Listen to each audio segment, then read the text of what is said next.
All right, so we are back here, and we are good for the rest of the night on this stream. Maryland says, way to go, Redbirds. Yes, indeed. They did a phenomenal job.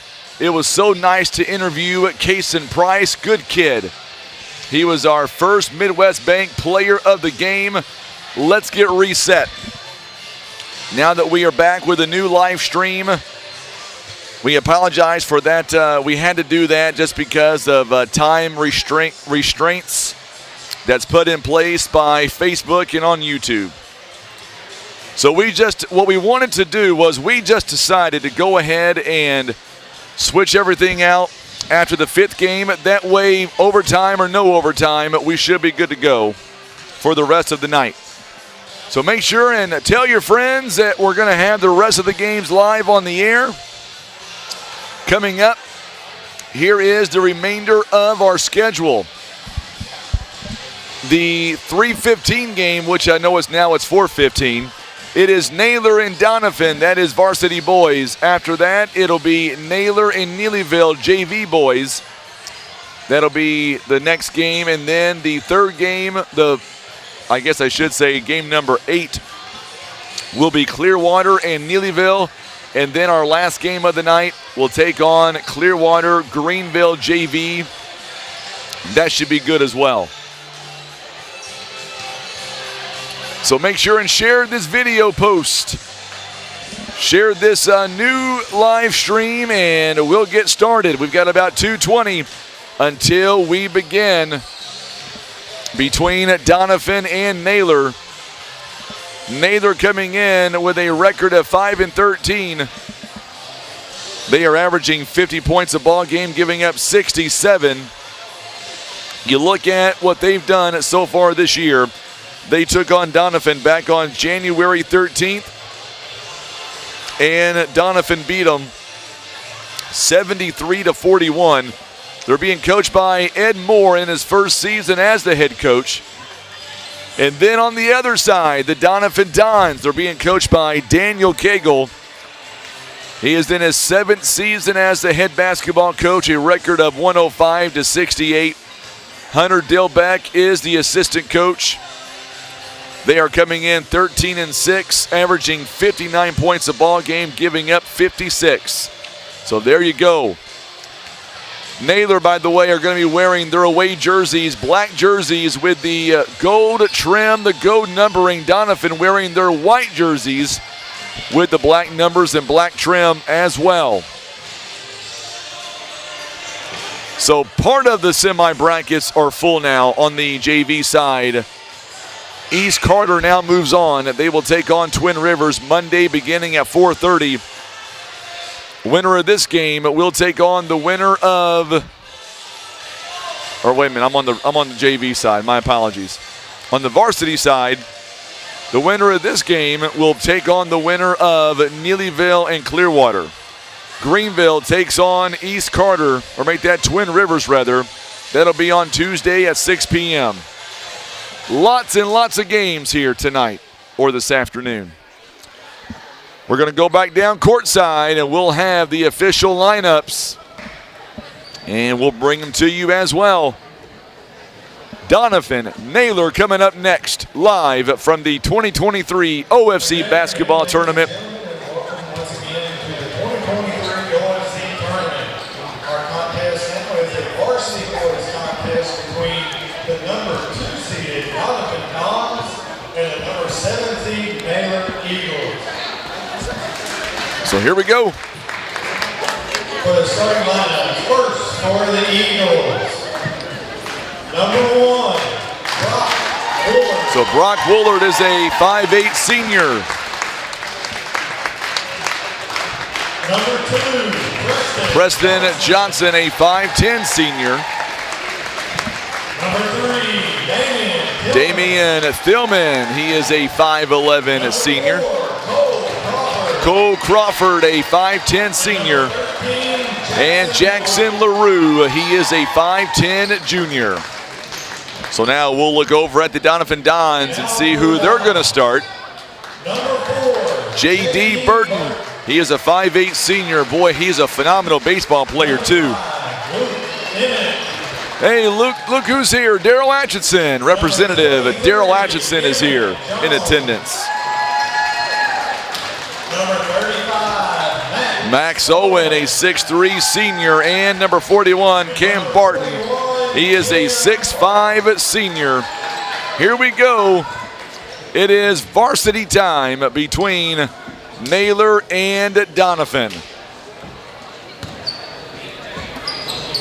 Sharon Barker is tuning in. She is watching from Barnes Hospital in St. Louis. I'll let Vernon know you're watching, Miss Sharon. He walked right in the door, right in front of us. We are underway. It's going to be controlled by Doniphan. So now Burton, we're going to go right to left on your TV screen. Going inside, and this one's going to go out of bounds. Last touched by Luke Emmons, and it's going to stay with the Naylor Eagles.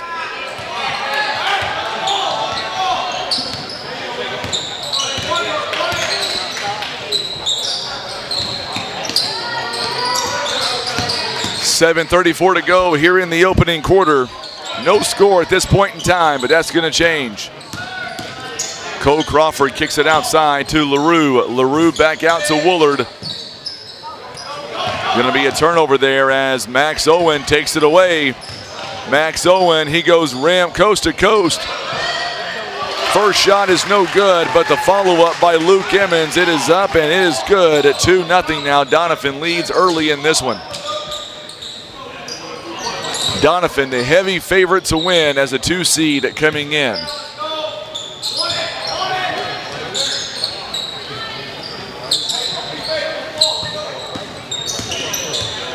Brooke Woolard.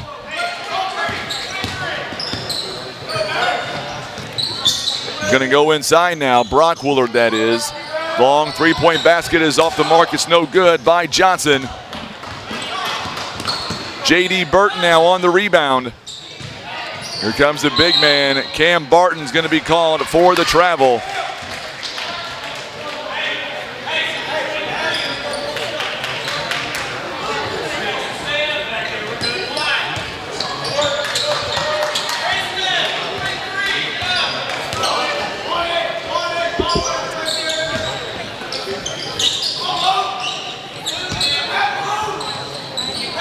.6:15 to go here in the first quarter of play. 4 games left. Oh, good move inside. What a move by LaRue, and he puts the Eagles on the board now at 2 points apiece.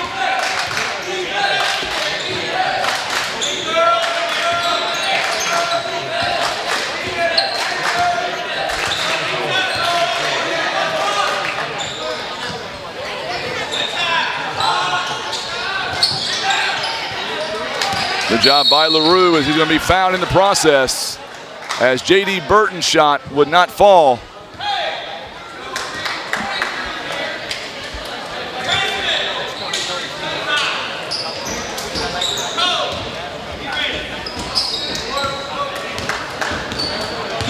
So a foul going to be called on Max Owen, his first.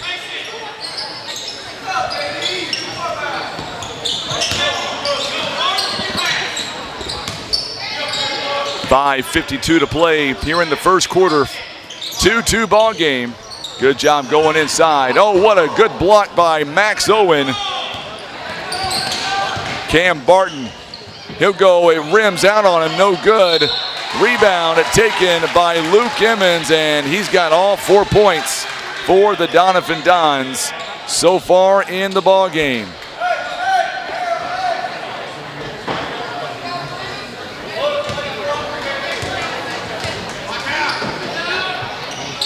Free throw is up, it's no good by Emmons. It's going to go out of bounds, and we're going to get a foul, I believe.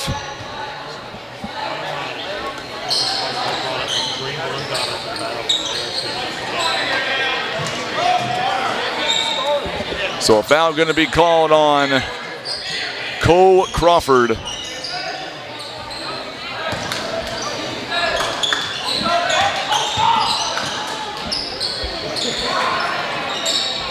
Ball just hangs up on the rim, but Cam Barton is going to end up and put it in 6-2 now.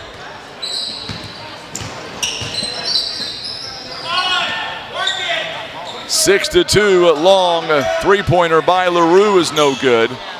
Rebounded by Johnson. So Johnson, and we're going to get a whistle here and a foul.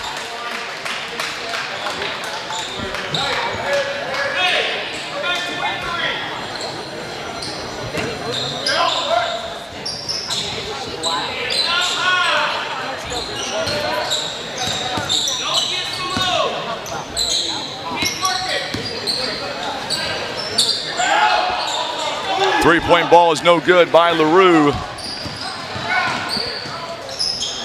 On the other end, big shot there by the Doniphan Dons. All the way in is Max Owen.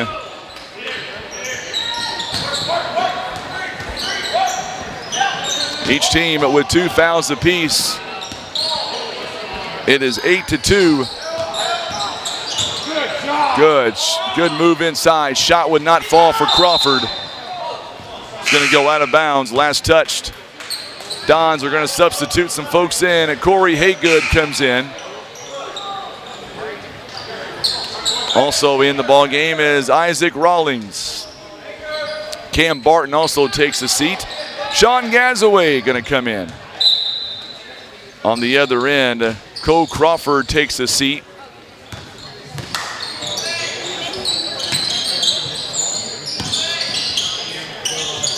Nathan Lunsford checks in the ball game. Good move inside to a wide open Max Owen. And we're going to get a whistle here and a timeout. It is a 30-second timeout on the Naylor Eagles. We'll step away for a quick break. You're watching live coverage of the OFC basketball tournament presented by PB Realty Legacy Farm and Land Specialist.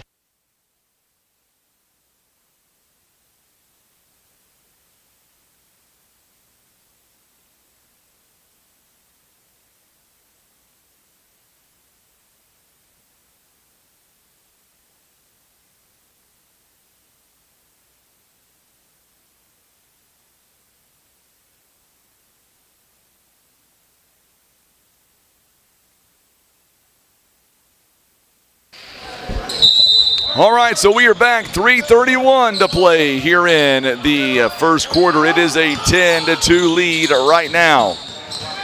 Each team with 2 personal fouls as Thielman is going to go up and a jump ball. It's going to stay with Naylor. On the held ball.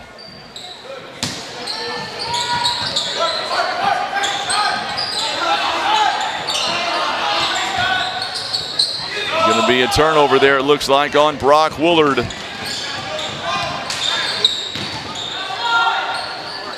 Owen shot no good. Rebounded by Gazaway.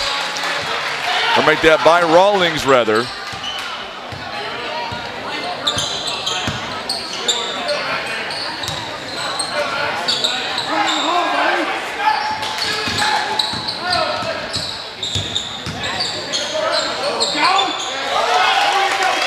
Max Owen, or make that on the other end. What a big shot. 10-4 now. Make that 12-4 now, the score.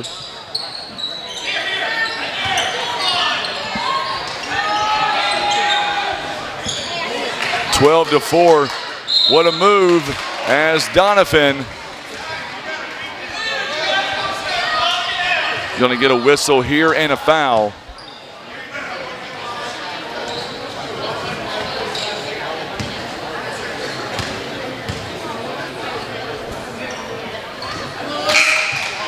First one is up and good. Lunsford is called for the foul for the Naylor Eagles.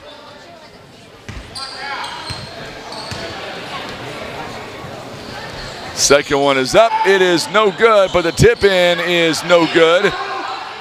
Takes about 5 or 6 tries. He's so tall.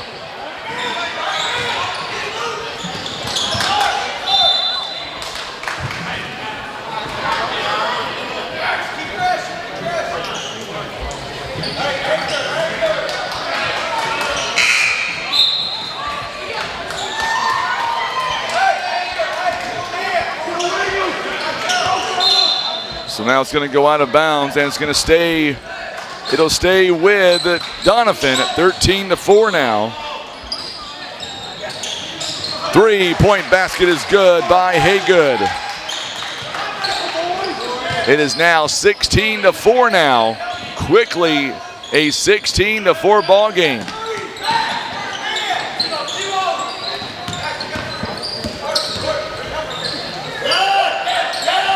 Good handoff, good takeaway there by Max Owen. Owen is going to dunk it in. He's got 6. It is 18-4. Doniphan.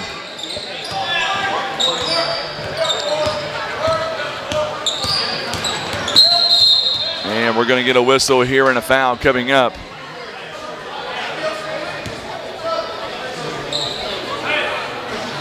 Percy White also checking in the ball game. It'll be a foul on Corey Haygood, his first. So Percy White going to inbound. Cole Crawford has it taken away.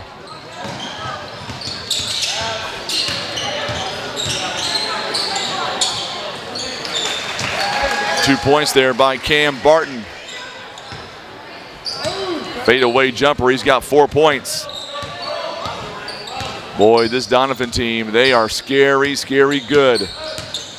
And they are clicking on all cylinders. They're going to be hard to beat.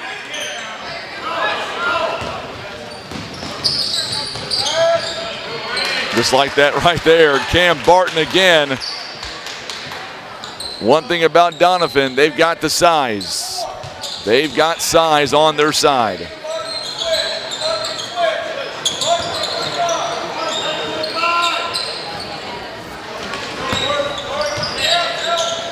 Still a minute to go, under a minute to go here in the first quarter. Damian Thielman outside to Max Owen. Owen drains a 3-point basket. Quickly, 25-4.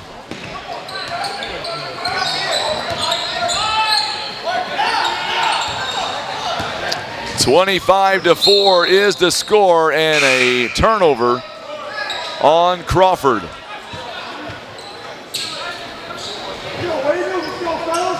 So J.D. Burton back in the ball game. Isaac Rawlings stays in. Gazaway is in. So we have played one quarter. We go to the second. It is 25-4 Doniphan on top. You're watching live coverage of the OFC basketball tournament presented by PB Realty, Legacy Farm and Land Specialist.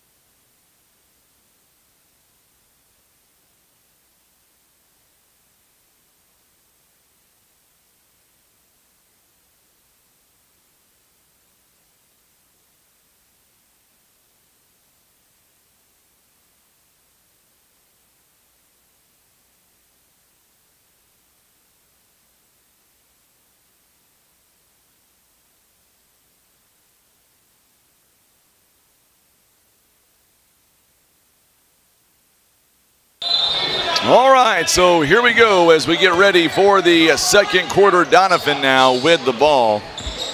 Doniphan has a commanding lead right now of 25-4. And we're going to get an offensive foul here by Cam Barton. Did not like the call.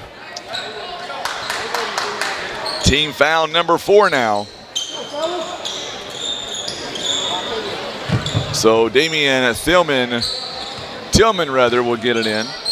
Nathan Lunsford also stays in the ball game, as does Cole Crawford. On the other end, J.D. Burton, he is in the game. Also Luke Emmons.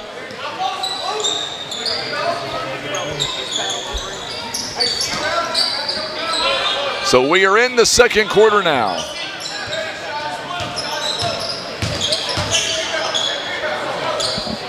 So Lunsford, 25-4 is the score. Three-point basket by Thielman is no good. Rebounded by Cam Barton. Or make that by J.D. Burton, rather. Cam Barton called for it. He was wide open for a moment.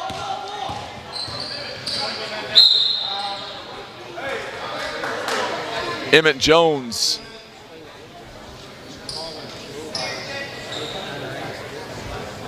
Is going to draw the foul. Be the fourth team foul rather on Naylor. Each team with 4 fouls. First one is up and good for Jones. So Percy White and Nathan Lunsford taking a seat. Jackson LaRue back in the ball game, as is Brock Woolard. On the other end, Luke Emmons will take a seat. Max Owen back in for him. Second one is no good by Jones. It's rebounded by Thielman. 26-4 now the score. And we've got a whistle here and a foul coming up on Doniphan. Team foul number 5. It'll be the second personal on Corey Haygood.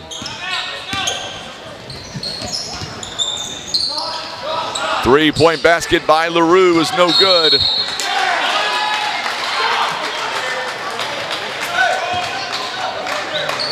And I believe that they're going to call that one. Yep, going to be on Seth Gazaway. And that'll be his first. It's going to put Naylor now. That'll put Naylor in the bonus the next time around. 6-4.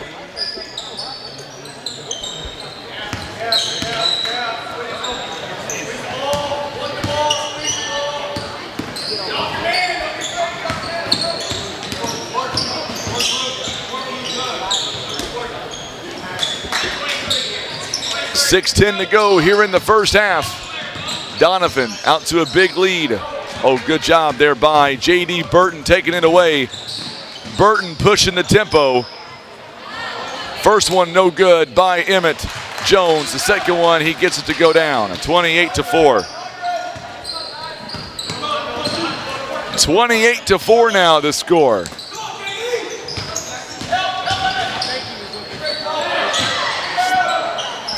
Woolard's shot is no good. Here comes Emmett Jones and company, going to be off his foot. They're going to say last touch, I believe, by Naylor.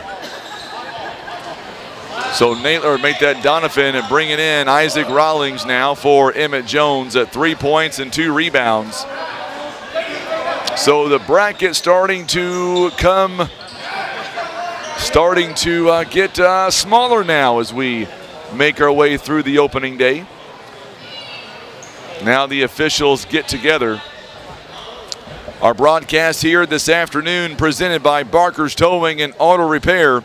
Also being brought to you by Whitworth Gift Chest Jewelers, Current River Ford, Countryside Chevrolet, and being brought to you by Elite Trucking Academy.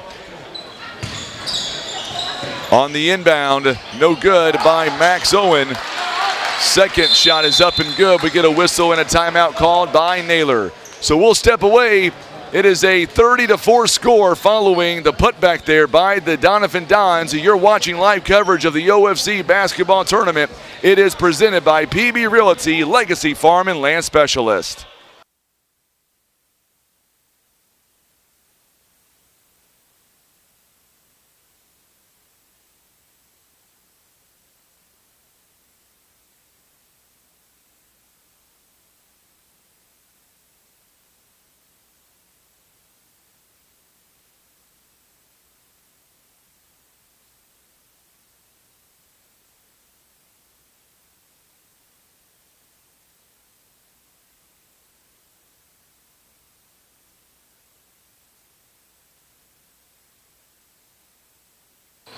All right, 5.5 minutes to play here in the first half. It is a 30-4 score right now. Coming up the next two ball games following this one, we're going to see Neelyville in action. Neelyville, they will be on varsity and on JV as well. JV will see Neelyville and Naylor. That's coming up next. Going to get a whistle here and a foul coming up on Doniphan. Coach Cagle is not happy. And that'll be a foul on Isaac Rawlings. That'll put Naylor in the bonus. It should be a 1-and-1.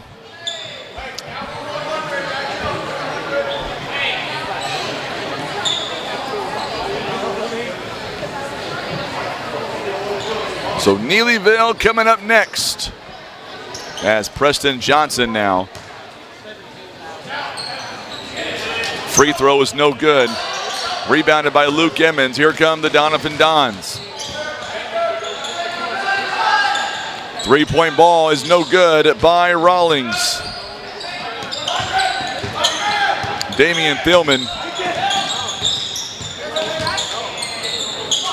Three-point basket wide open from Brock Woolard.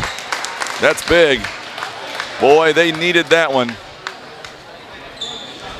And we're going to get a timeout called by Doniphan. That'll be a 30-second timeout. It is their first timeout of the ball game. They've got 4 left. Naylor has 3 left. On Monday, we will begin our live coverage of Day 2 of the OFC basketball tournament. It is the semifinals. We'll begin our coverage at 4:30. It'll be the JV boys, and then it'll be the girls bracket. We will have a game at 6 p.m. and at 7:30. That bracket is set. On the girls' side, Doniphan takes on Naylor. That'll be at 6 p.m. 7:30. It'll be a good one, folks. East Carter takes on Neelyville. I can't wait for that one. That one's going to tear down the house. 4:50 to play here before halftime. Going to get a whistle and a foul on Jackson LaRue.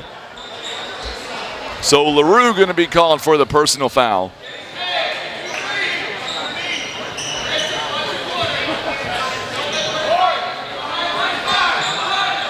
.448 to play.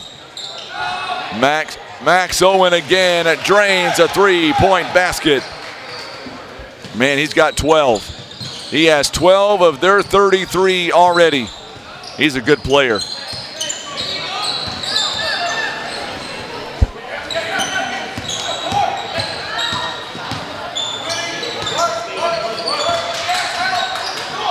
Three-point basket by LaRue in the corner is no good. Rebounded by Haygood. Over to, again, Max Owen again. Back-to-back three-pointers for that young man at 36-7. Woo! What a shot that was. Back-to-back three-pointers.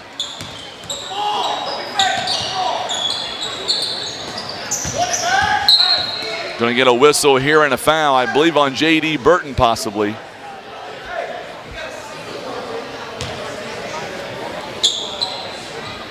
It is going to be on J.D. Burton, his first. And we're going to see Cam Barton coming in for Luke Emmons. Also, Emmett Jones comes in for Corey Haygood. LaRue now on the free throw line for the Naylor Eagles. No good. Rebounded by Cam Barton. So Barton, big rebound for him. What a long pass. Gets it to a wide open Emmett Jones, who goes up for the layup. 38-7 the score. Doniphan is not messing around.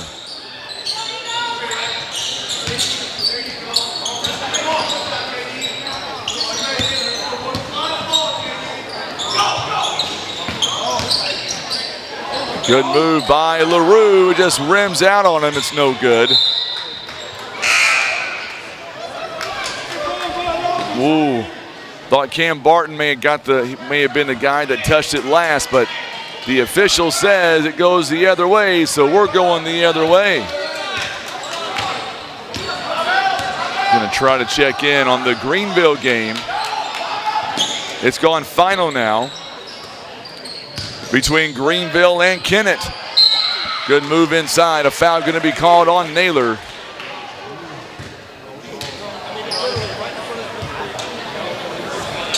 Wow, Greenville destroyed Kennett today to get their 18th win of the season. Second foul for Damian Thielman. Greenville picks up a big win over Kennett this afternoon.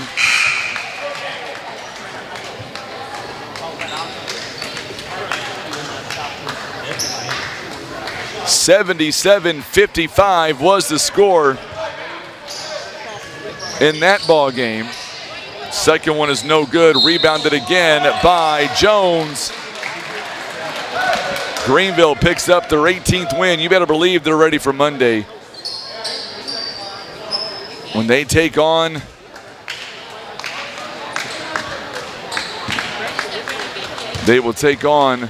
Twin Rivers.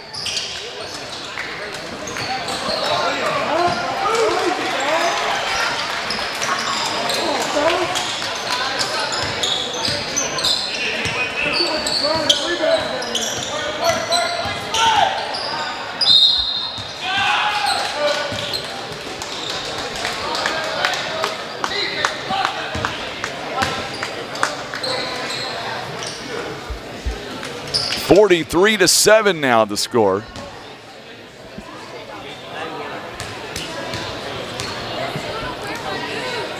(2:48 to play.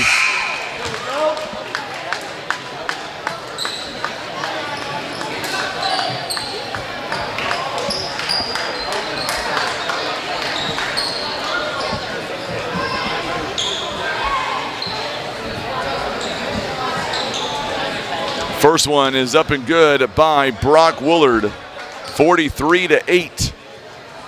Second one coming up, knocks them both down. He got 5 points here in the ball game, 43-9. So now Corey Haygood back in the ball game. Luke Emmons with a big shot. Max Owen somehow comes away with a big rebound, and a foul going to be called.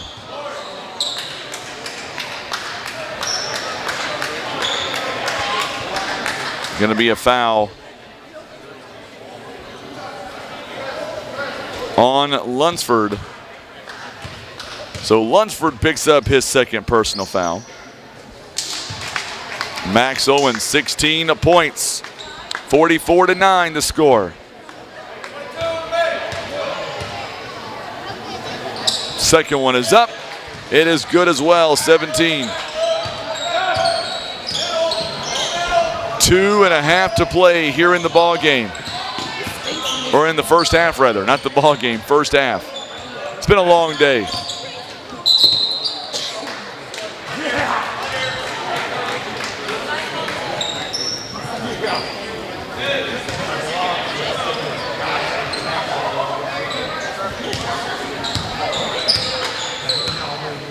.2:16 to play here in the first half. Three-point ball. This one is no good by Gazaway. And we get a whistle here and a foul coming up.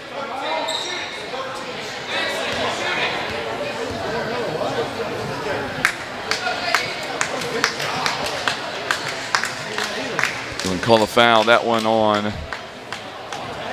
on Rawlings, his second personal. So it's a two-shot foul coming up now. 2:10 to play. LaRue now on the free throw line. First one is up. It's no good.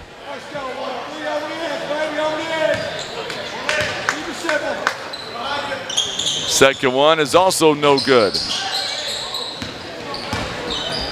Good offensive rebound there by the Naylor Eagles. Shot is up and it's good. 45-11 the score now.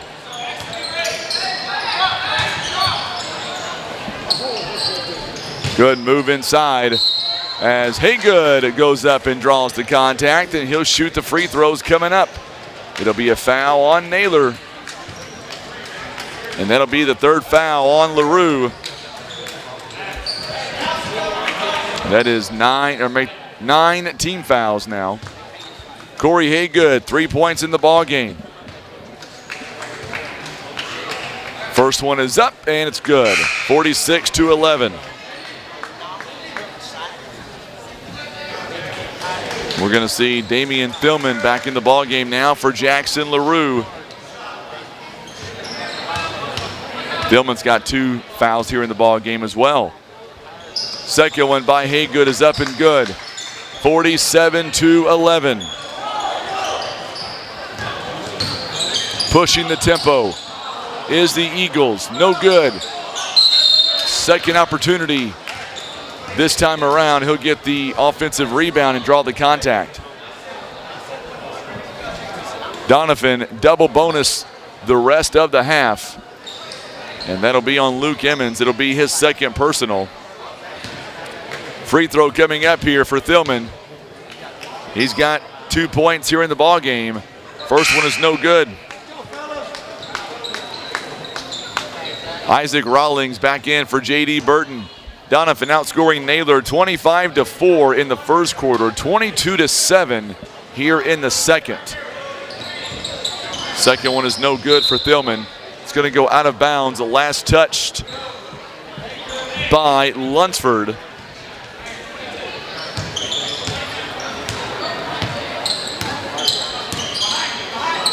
.128 to play. 3-point ball by Max Owen is no good.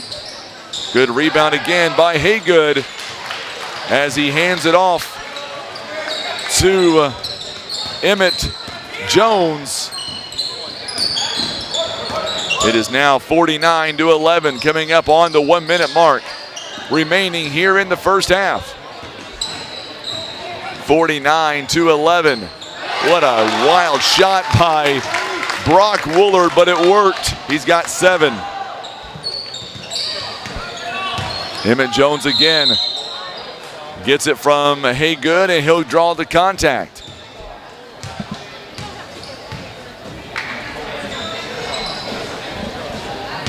Going to be a foul on Percy White.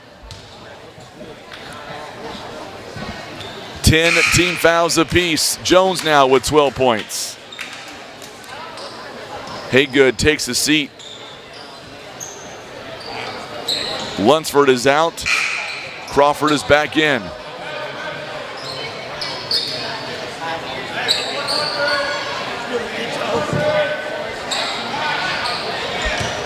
Second free throw coming up. Misses the free throw. Batted around, and just like that, Doniphan does it again, and they get 2 more.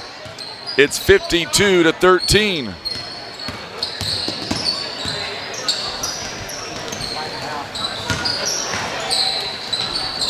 Shot is up and no good. Doniphan quickly down the floor. Under 30 seconds now. Cam Barton, long 2-pointer is no good. Rebounded by White. Going to be taken away by Jones. Doniphan pushing the tempo as Emmett Jones. He's got 14 points here in the first half. Another turnover here by Naylor. Wouldn't have counted. 54-13 is the score. We have reached halftime. And we will step away. 54-13 the score. And we'll come back here in just a few moments as we get ready for second half action. It is 54-13 the score with Doniphan all over Naylor. You're watching live coverage of the OFC basketball tournament. It is presented by PB Realty, Legacy Farm and Land Specialist.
All right, I know Ed Harris is tuning in. Sorry, Ed, we had to take a little break for halftime to get everything ready to go for the second half. Eric Wallace is tuning in. He's on the road today. Glad to have you alongside, Eric.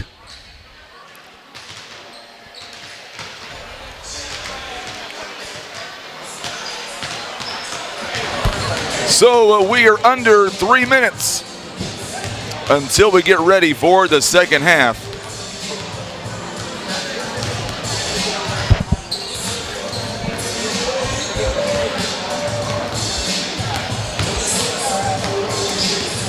It'll be Naylor basketball when we begin live play.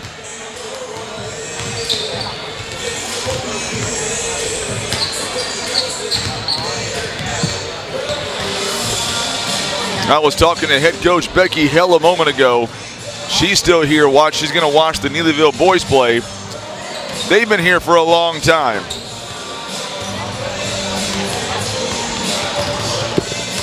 They're looking forward to a good ball game coming up on Monday as they'll take on East Carter.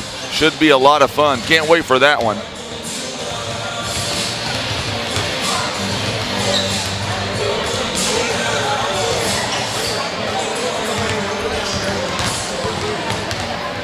Say thank you again to all of our sponsors making all this possible. Without our sponsors, we would not be able to do this.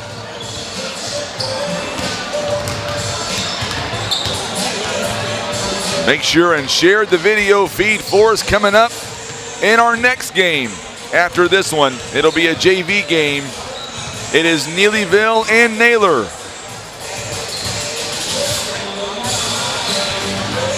Third quarter about to begin. Naylor has 3 timeouts. Doniphan's got 4. 105.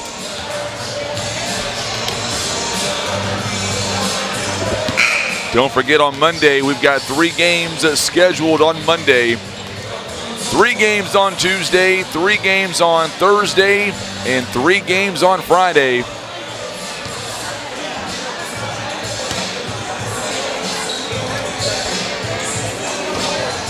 Bringing out the green drink here after this one. Got that in a big old container. That comes next. I saw Becky Hale back in the hospitality room. I said, don't you be eyeballing this drink. Don't you be eyeballing. So we're going to get back here to live action. Looks like the starting 5 will be the same except for Cam Barton. He will start off on the bench here. On the other end, it'll be the starting same 5 for Naylor. As we'll get back here to live action. And we are back in full swing now. Naylor going from right to left. Crawford's shot is no good. Here comes Rawlings. Nearly a turnover there. Good job by Naylor. Naylor has on, or make that Doniphan rather. They have on the floor right now J.D. Burton, Luke Emmons, Isaac Rawlings, Emmett Jones, and Max Owen. Owen misses that 3-point shot. Woolard goes in for the rebound. Good sportsmanship there by Emmett Jones as him and Brock Woolard got tangled up. On the other end, Naylor's got Brooke Woolard, Preston Johnson, Damian Thillman, Cole Crawford, and Jackson LaRue. 1 foul by Doniphan here in this half.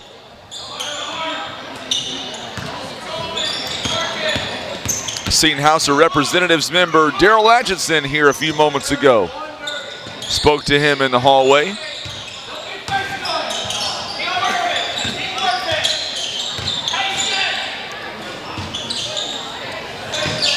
Long 3-pointer in the corner by Preston Johnson. And this one goes out of bounds. Second 3-pointer of the game by Naylor.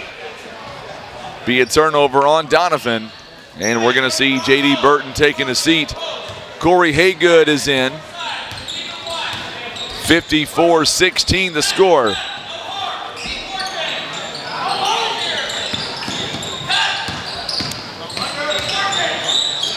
So Woolard now works it outside, going inside. Emmett Jones there for the steal. Jones, he is such a dynamic player. He goes up, and that might be on LaRue. If it is, it's number 4. We'll see who they call it on.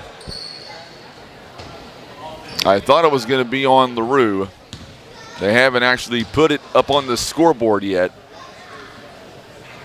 First one is up and no good by Jones. It is going to be on LaRue. It's number 4.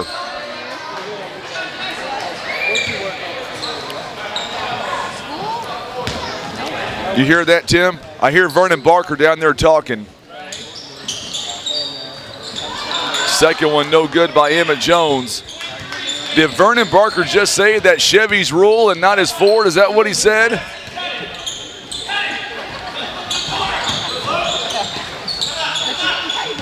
.6:21 to play here in the third quarter.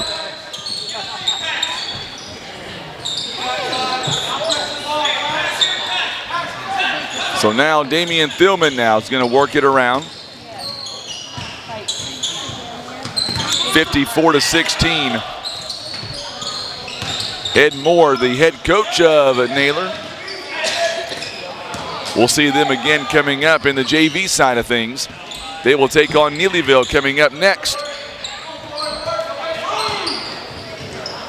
Boy, good job by the defense. As Thielman went up. Going to be last touch by Doniphan. 5:43 to go here in the third quarter of play. It's 54-16. Three-point ball is, it's stuck up, and that's just the luck. It's going to be a jump ball. It gets stuck up on the rim, between the backboard and the rim. It's going to be Doniphan basketball now.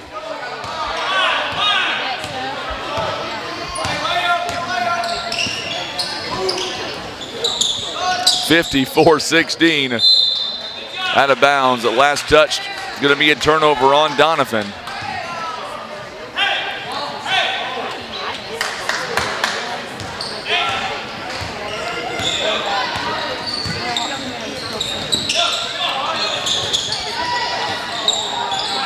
Oh, it's nice to be in the gym again. All week long we had to cover weather, and it is so good to be back in the gym. 54-16. Yeah, this is like home exactly. Oh, what a good block by Max Owen.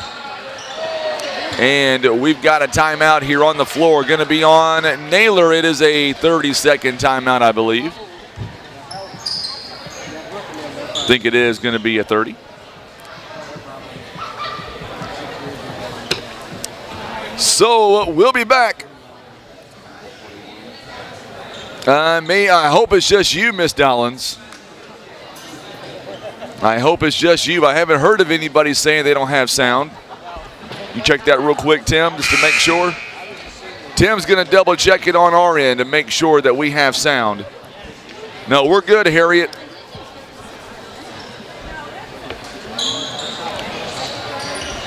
Tim tells me we've got plenty of sound. 5:01 to play here in the third quarter. There's a steal by Max Owen. Owen gonna go up. Shot is no good, but Haygood on the follow through. It is now 56-16.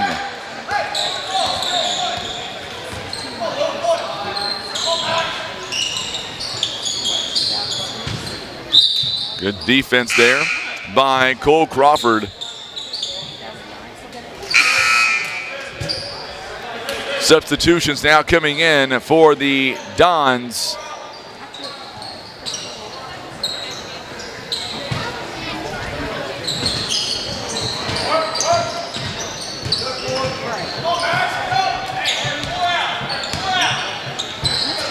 So now Max Owen doing everything he can out there defensively. Trying to limit Cam Barton back in the ball game.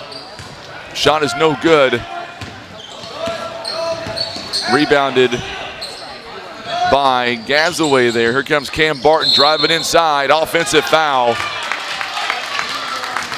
Cam Barton not happy with the call. And that'll be the first foul, or second foul rather, on Doniphan here this half. Good deal, Harriet. Glad you were able to get that fixed. Glad you are tuning in this afternoon with us. Tim and I started the morning, and we're going to finish out the night. 9.5, or I guess 9.25 games. One with the overtime already. Good shot there by Naylor on the follow through at 56-18.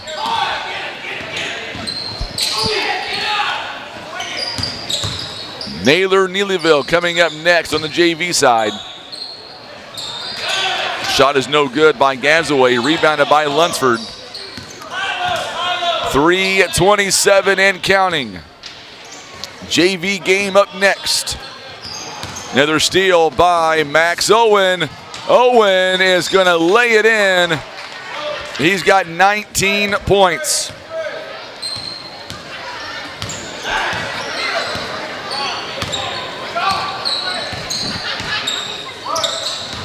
Thank you, Miss Dollins. I appreciate that. Tim, she's been with us all day, she says.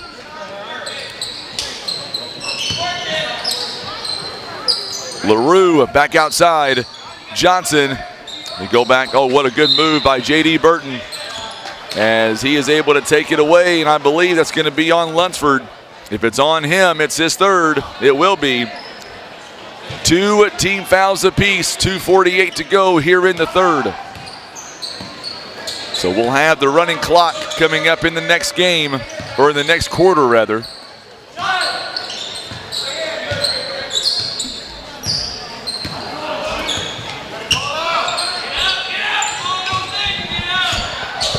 Gazaway going to be taken away by Johnson. Johnson's going to go up and get fouled. Gazaway commits the foul there. Doniphan shooting 55% right now. They are 4 out of 10 from behind the arc, 8 of 16 on the free throw line. 29 rebounds to 16 by Naylor. Naylor is shooting 7 of 28 overall, 25%. First one is on the way and good by Johnson. And we're going to see Haygood, Cam Barton taking a seat.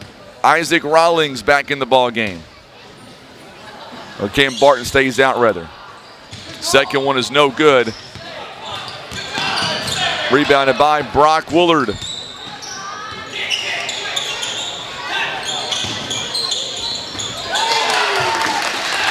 Big shot there. Big three ball.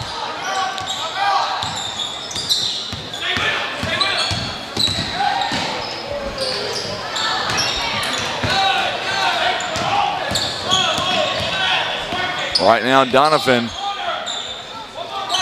can't buy a bucket right now. Actually, Naylor has outscored Doniphan 9-4. 9-4 here in this quarter. High arcing shot by Johnson. He's got 9 points. It's 58-24 the score now.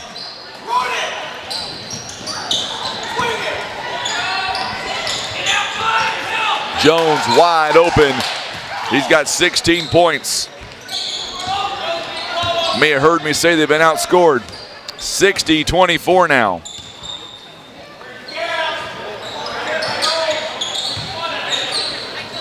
Three-point basket by Thielman, no good.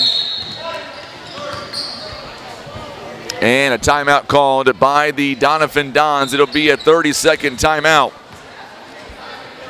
Doniphan with 3 timeouts remaining, Naylor with 2. You're watching live coverage of the OFC basketball tournament presented by PB Realty and Legacy Farm and Land Specialist.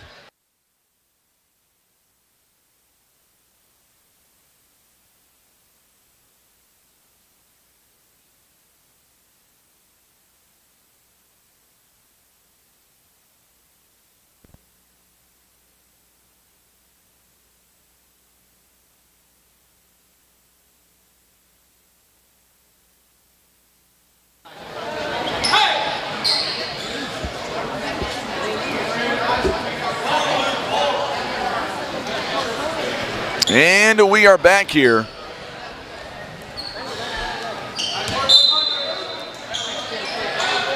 Following this game, we've got 3 more left.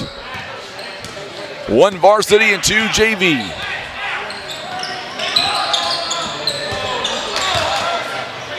What a move inside by Isaac Rawlings, 62-24. Under a minute to go here in quarter number 3. Long jumper, no good by LaRue.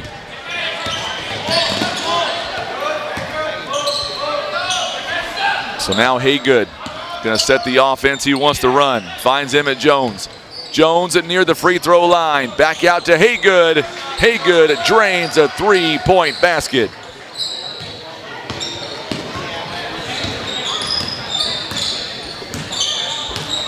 (65-24). Philman misses that shot. Here comes Rawlings, 9 seconds. Outside again to Haygood. This time the shot is not there. LaRue goes up and a block by Max Owen, and that's going to be the way the quarter comes to an end. It is 65-24. And when we come back, it'll be 4th quarter action. The clock will run. We'll be back in 30 seconds. You're watching live coverage. You're watching live coverage of the OFC basketball tournament presented by PB Realty Legacy Farm and Land Specialist.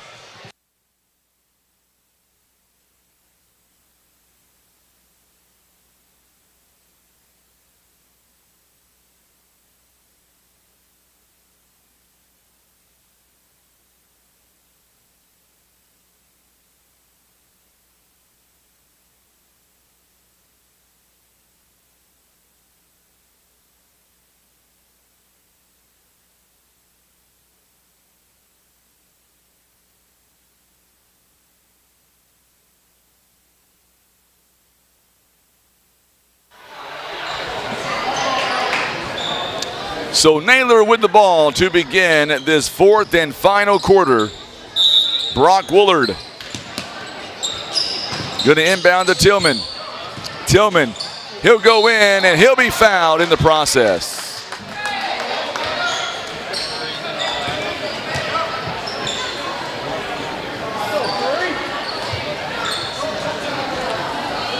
So a foul going to be called on Max Owen. It'll be his 2nd personal. First one is no good.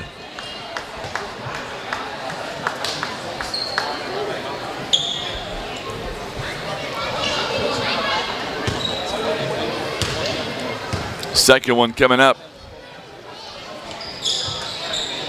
This time it is up and good. 65-25 the score. Coming up on the 7-minute mark.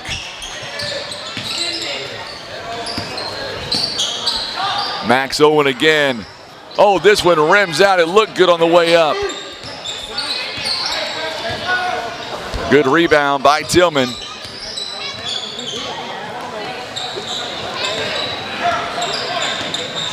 LaRue back outside to Woolard. Woolard now finds Johnson, top of the key.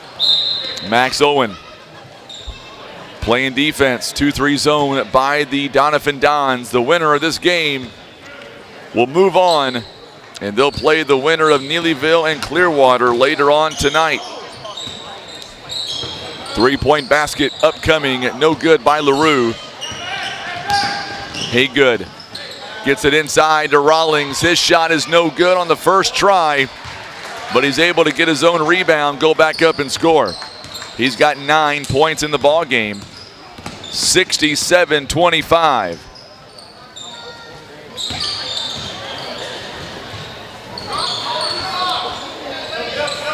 Six minutes to go here in the ball game. Doniphan looks like they're going to wait the winner of the next game in the semifinals. Good job by Crawford. Naylor not giving up. 67-27.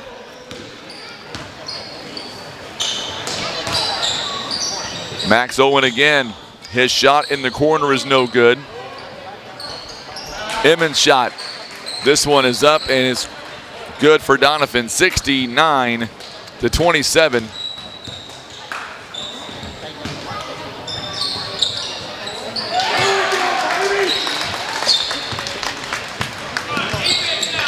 Big three-point basket. 69-30. After Preston Johnson hammers home a three-point basket.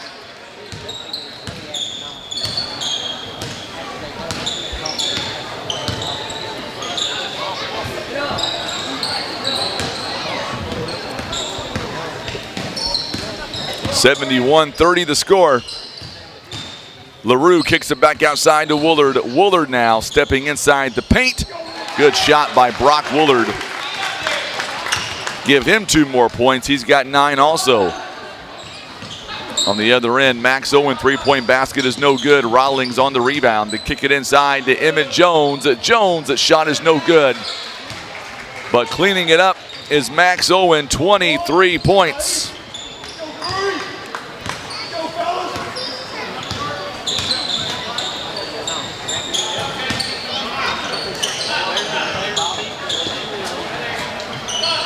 (73-32) now. Good job by Rawlings underneath on the defense. Three-point basket by Crawford is no good. Jones kicks it outside. Max Owen, three-point basket is no good.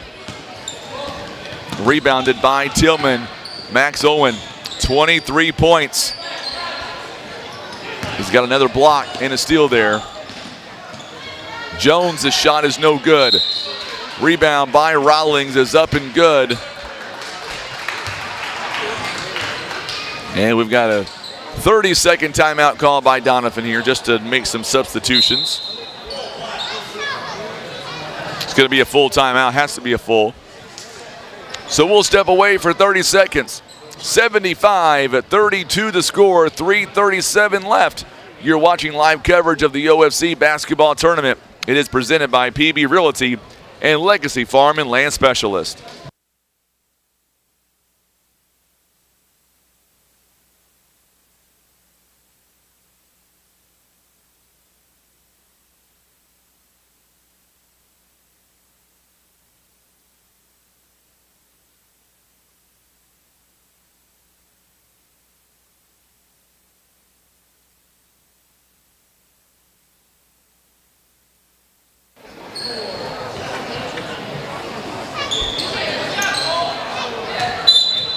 Each team with 2 timeouts left as we begin the final 3.5 minutes left in this ball game.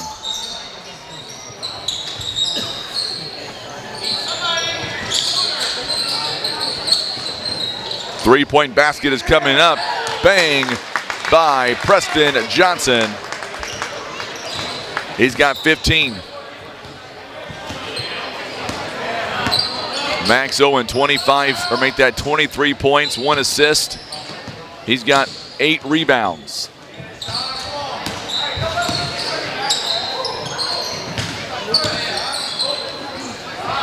Cam Barton, he'll take a 3. Cam Barton drains a 3.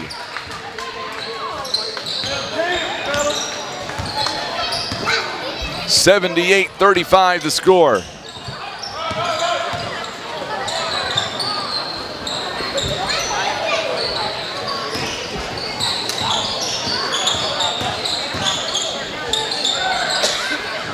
Long three-pointer by Tillman, it's no good.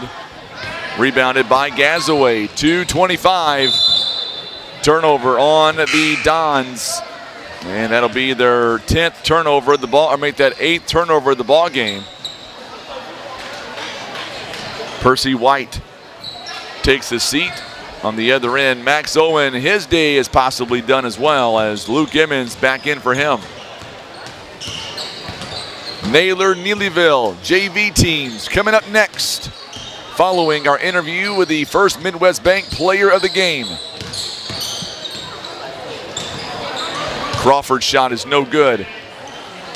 Gazaway, big rebound for him. And we get a whistle here and a foul coming up.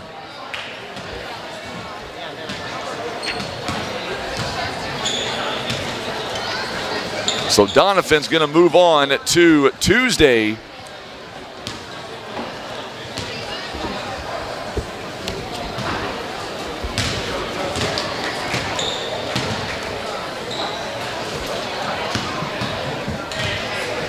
Foul going to be on Crawford, by the way.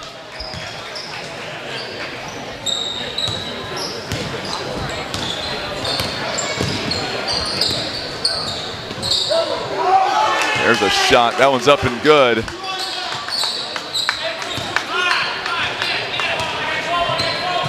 (79-37) the score.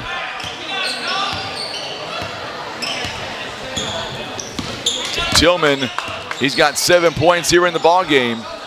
Under a minute to go, 79-37. J.D. Burton couldn't get the shot to go down. Coming up following this one, we'll talk live to our player of the game, presented by First Midwest Bank. 25 seconds. As soon as this game is over, we're going to go down courtside to grab the player real fast. Good job there by Brock Woolard as this game will come to a close.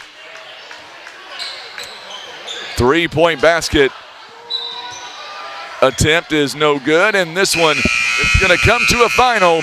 We'll be right back with our player of the game, presented by First Midwest Bank. Doniphan gets the win at 79-37.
So Max Owen is going to be our player of the game. Get a picture of that down there, Tim. I didn't know this. Max Owen just scored, or tonight scored his 1,000th career point for the Doniphan Dons, and that's incredible. So as soon as they are done at taking pictures, they'll come up and talk with us. We'll talk to Max Owen. He is our First Midwest Bank player of the game. It's pretty incredible stuff. It's a good image there of the boys down there in white from Doniphan.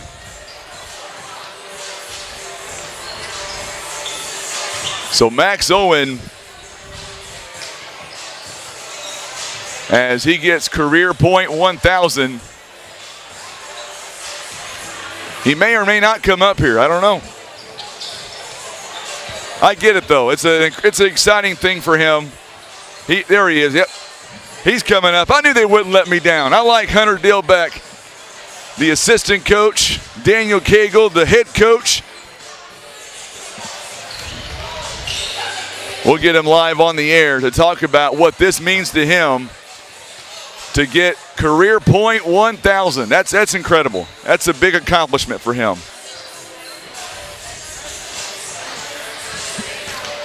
So we're gonna have Max Owen.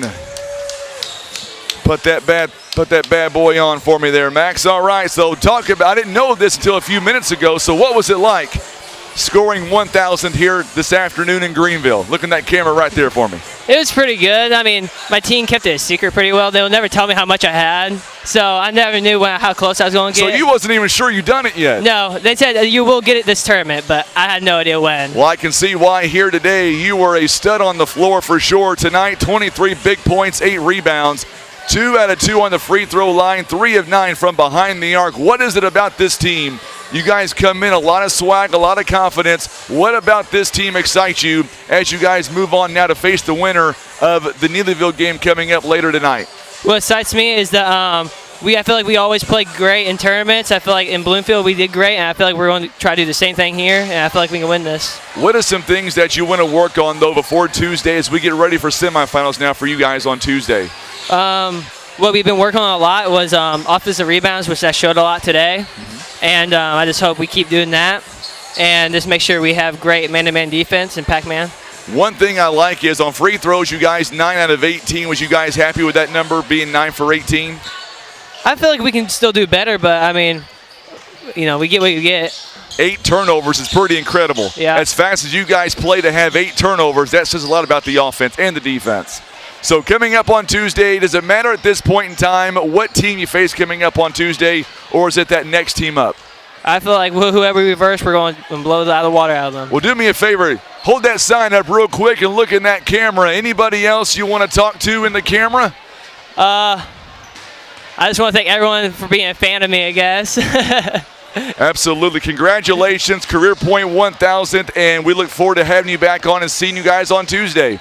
All right, thank you. Appreciate it. You betcha. Max Owen, he is our VIP player of the game, presented by First Midwest Bank, scoring Career Point 1,000. That's cool. That is really cool to do.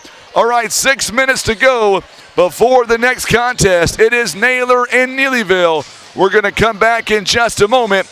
We'll get everything resituated and set for the next game. You're watching live coverage of the OFC basketball tournament. It is presented by PB Realty, Legacy Farm and Land Specialist.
All right. Final 3 games of the night. Tim's trying to leave already. He's ready to pull the plug and go on to the house. No, he's not doing that.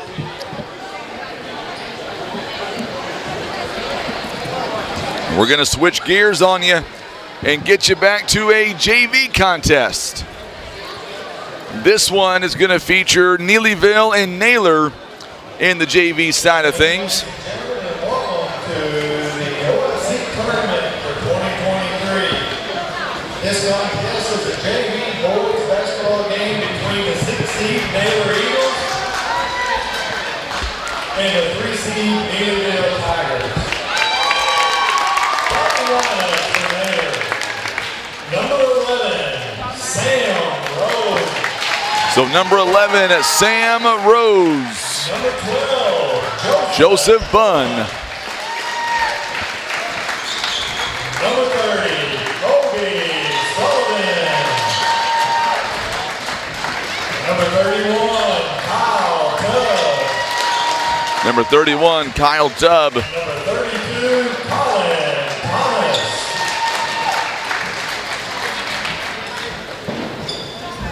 For the Neelyville Tigers, number 1, Zach Rollins. So Zach Rollins.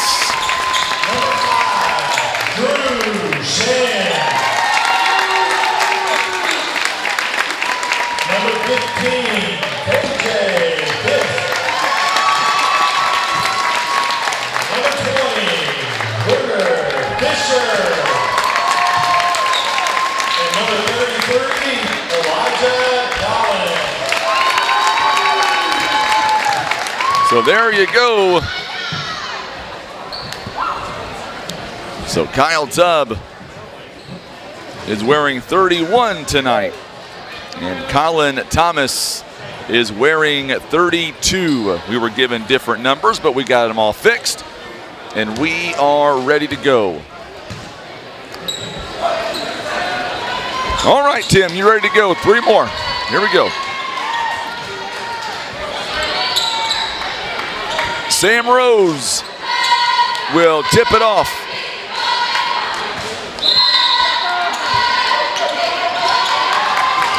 KJ Fisk as well, or make that Elijah Dollins rather.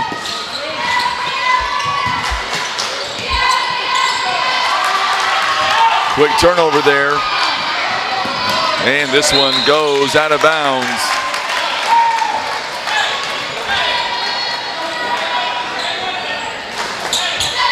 Still going to be controlled by Neelyville.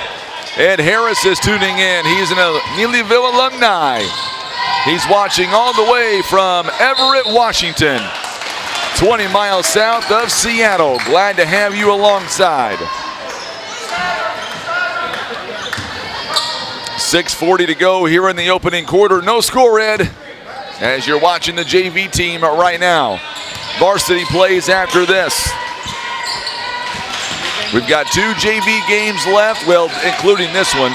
1 varsity left.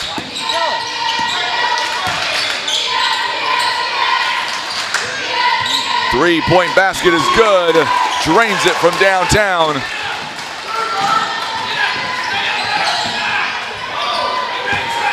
By Kobe Sullivan. On the other end, Elijah Dollins. He gets his first bucket here of the game, and now we're moving 3-2. Going to be a foul, going to be called. I believe this one is going to be on Drew Shands. On Neelyville, it will be first team foul for either team.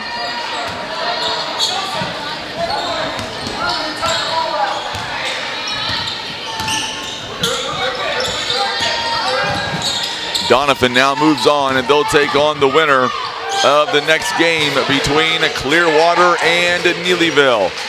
Good move inside as Colin Thomas is able to get it off the backboard. 5-2 now the score. Got a whistle here and a foul coming up. It's going to be on Naylor, I believe.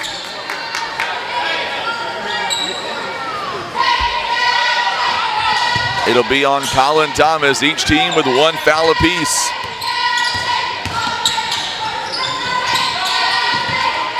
Good move inside as Ruger Fisher puts it up off the backboard and scores.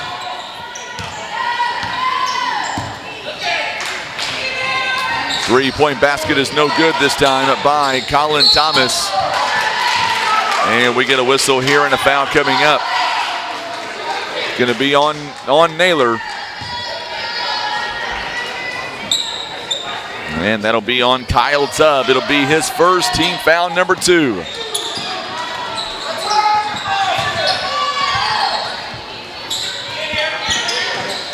Three-point basket taken by KJ Fisk.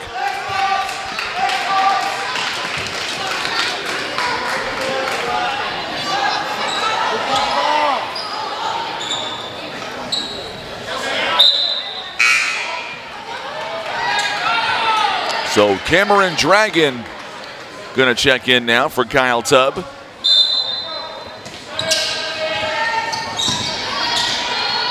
Kyle Tubb picked up his second personal foul. 3, big basket there by Naylor.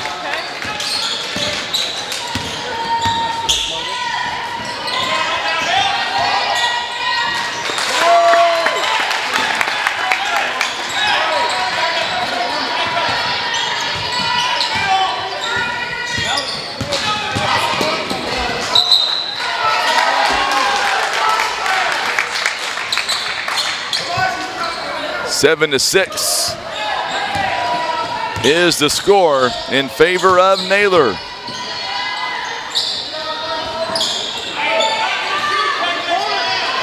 Three-point basket is no good by Sullivan. Rebounded by KJ Fisk. Good move inside. Dollins bumped around in there. And a no foul call to Sullivan.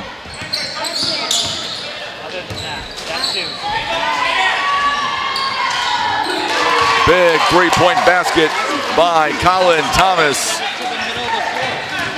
It is quickly 10 to 6 now. You bring a whole nother defender to the sideline. Elijah Dollins no good on the shot. Offensive board by Rollins. And we get a whistle and a foul coming up. This one's going to go against Naylor. I believe it's going to be on Sullivan. If it is on Sullivan, no, they're going to say it's going to be on Dragon instead. 4 team fouls for Naylor, 1 for Neelyville.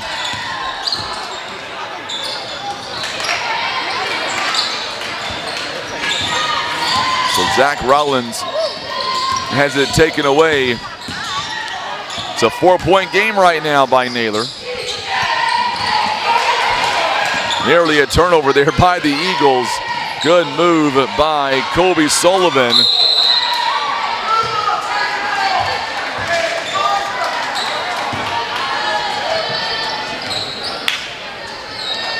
.309 to play here in the first quarter of play.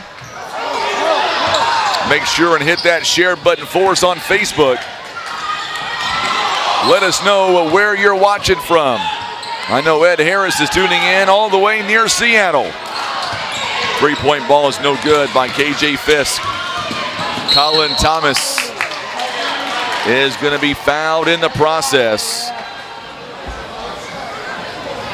Second team foul here for Neelyville. Going to call that one on Rollins. So Caleb Moore going to come in for Colin Thomas. 2:49 to play here in the first quarter of play. 3-point by Caleb Moore is no good. Rebounded by Elijah Dollins.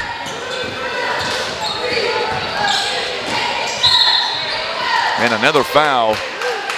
I believe this one's going to be on Kobe Sullivan now. Already 5 team fouls here in the first quarter for Naylor. That one is on Kobe Sullivan. Three-pointer on the inbound, Zach Rollins. 10 to 9. Naylor tries to match it. Sam Rose cannot come up with the three-pointer. Gets his own missed shot, goes back up and banks it in. Give him 2. 12-9 is the score. Ball is on the floor. It's going to be taken away by Caleb Moore.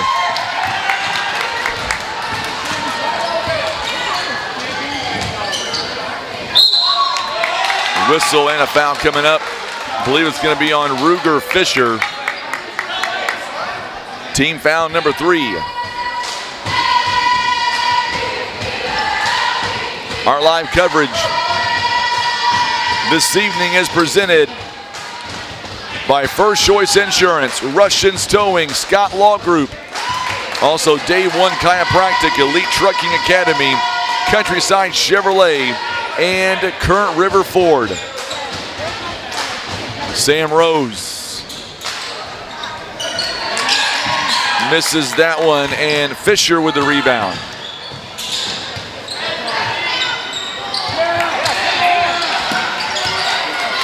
It's a 4-point game. Good move inside for the Tigers. We get a whistle and a foul coming up. It's going to go against Naylor. That is already team foul number 6. And that puts Neelyville in the bonus the next time around. Joseph Bunn picks up the foul. First one is no good by Drew Shands.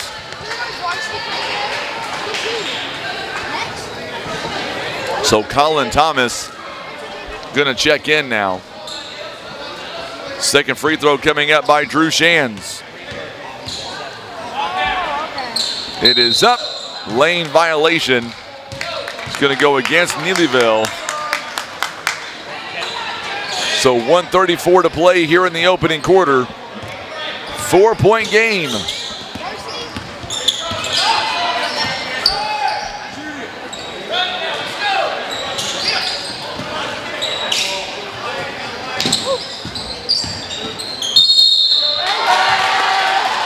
Oh, offensive foul is going to be called against Naylor.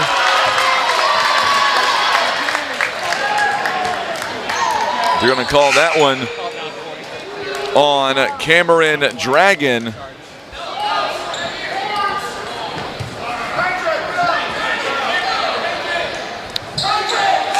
So Dragon is going to come out. Back in is Kobe Sullivan. 1:15 to play here in the first quarter of play.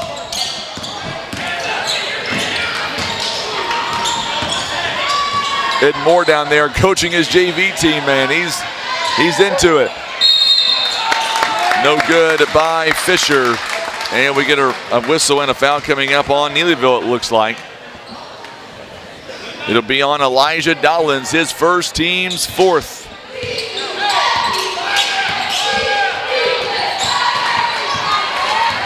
Shands will take it away. And back-to-back turnovers here. Colin Thomas, 15-9. Neelyville with 4 team fouls, 7 already for Naylor. There's a good jumper by Drew Shands. 15-11.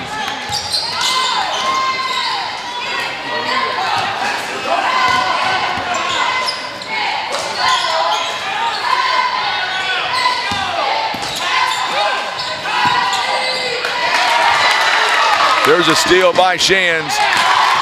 And we've got ourselves a ball game again. It's a 2-point game. 15-13. 3 ball by Sullivan, no good. We have played a 1. And it is 15-13 now, the score.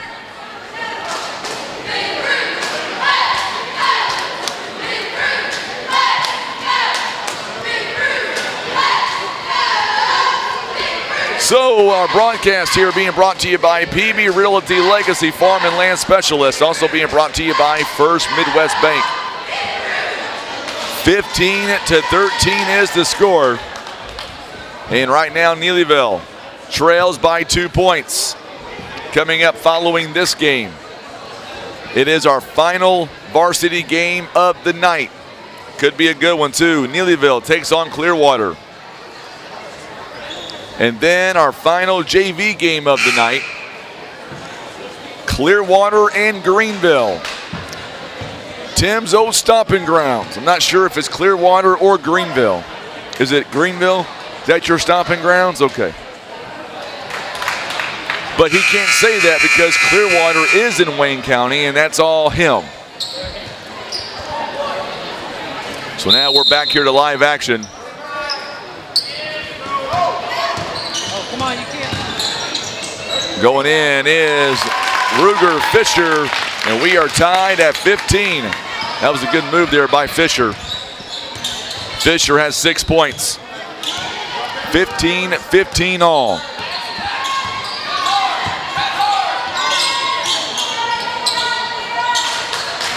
Caleb Moore going to have it taken away.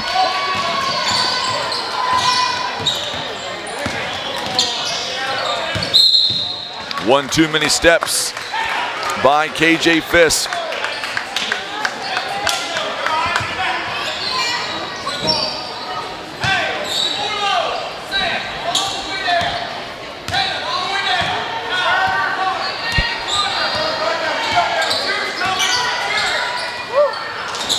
Three-point basket by Sullivan.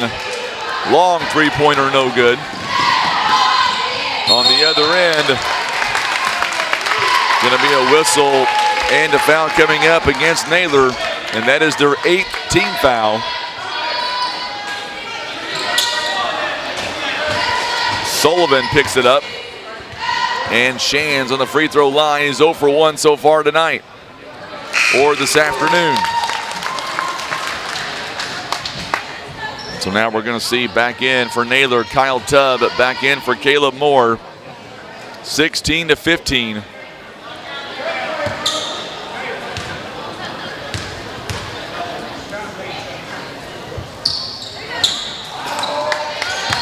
Shands misses the second opportunity. 16-15. Naylor trails by 1.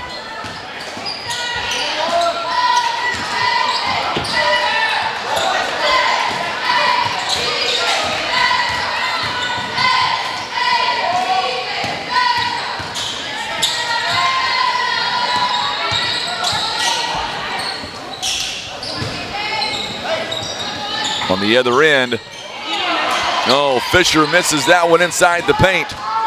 Tracked down by Colin Thomas.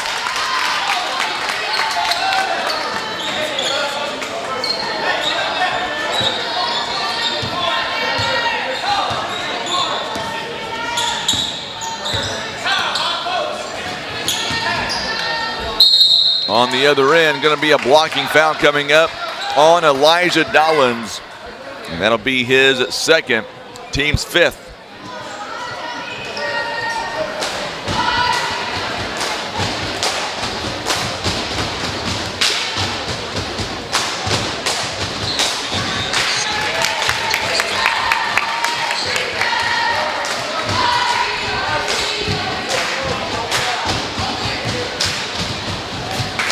.520 to play, 16-16 the score. Second one is no good.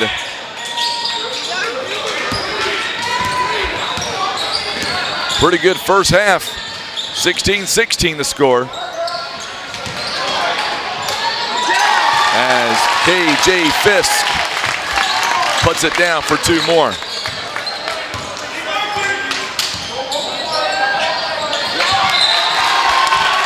Good job there by KJ Fisk. I think Coach Moore has had enough. He wants the timeout. First timeout of the ball game for either team. It is a 30-second timeout. So far here in the ball game, Naylor outscored Neelyville 15-13 there in the first quarter. Second quarter, it is Neelyville right now, 5-1. Neelyville shooting 57%. They are 8 out of 14, 9 rebounds. to Naylor 6. Naylor is shooting 6 out of 15. Right at 40%.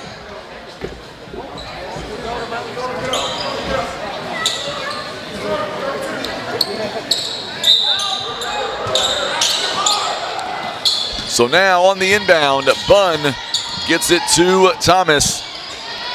From the free throw line, it was Sam Rose. It's no good. Here comes Shan's offensive foul.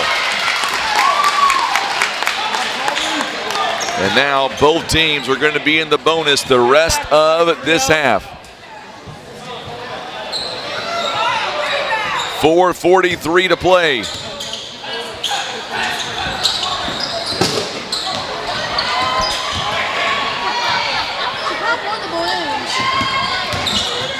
So now Sullivan's shot is no good. Still batted around. Shands will come away with it this time. Shands works it over to Shands, will take it himself, gets it inside to KJ Fisk. 3-second violation. And that'll be a turnover.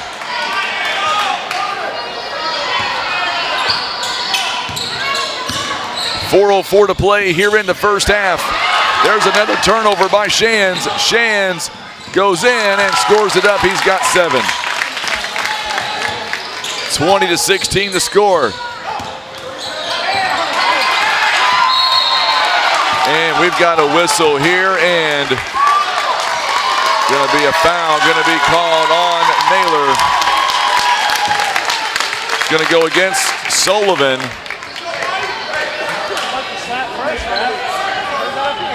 It's going to be a 1-and-1.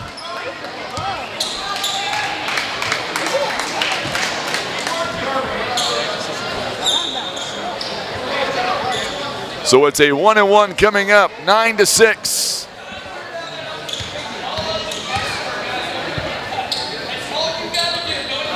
Shands will miss the free throw, taken by Thomas.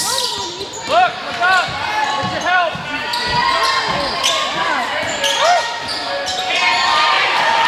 Nearly a turnover. It might be a turnover, and we've got jump ball, and it's going to stay with Naylor.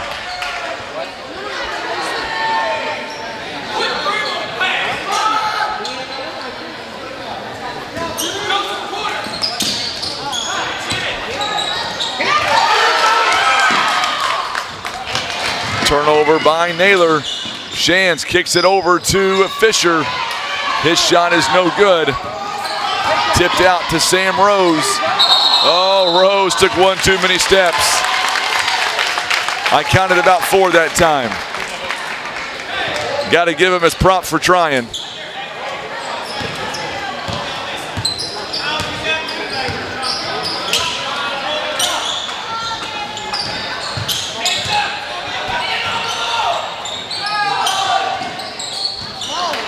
Shands' shot is no good. Rebounded by KJ Fisk. And he will draw the contact, and he'll shoot a free throw coming up.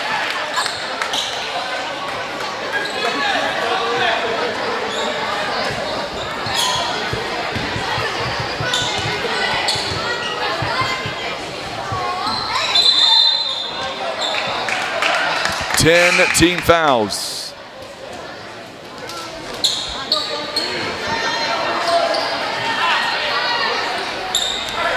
3:01 to play.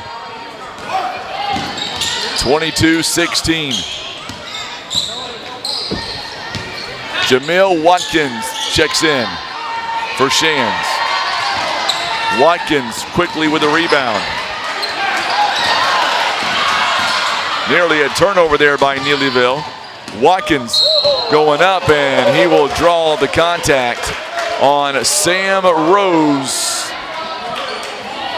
It is his second personal, and it's a double bonus foul. So Watkins will go to the free throw line. Make sure and hit this share button for us on Facebook as Watkins makes the first.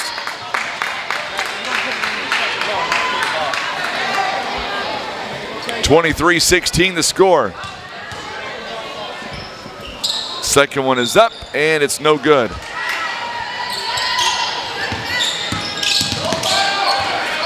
Two and a half minutes to play here in the third quarter, or second quarter rather.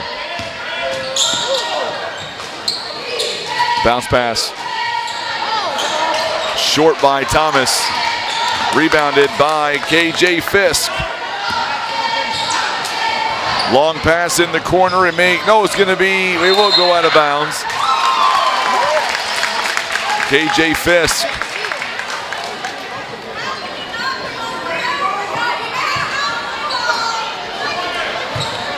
A lot of officials here in the crowd. Oh, Watkins on the inbound. I don't think they need your help.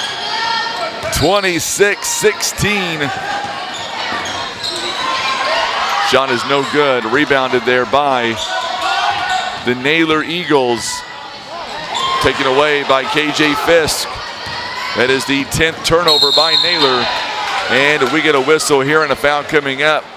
Believe it's going to be on Kyle Tubb. If it is, it's number 3. It is going to be on Tubb. A double bonus foul for Watkins. 26-16. First one is on the way. It is no good.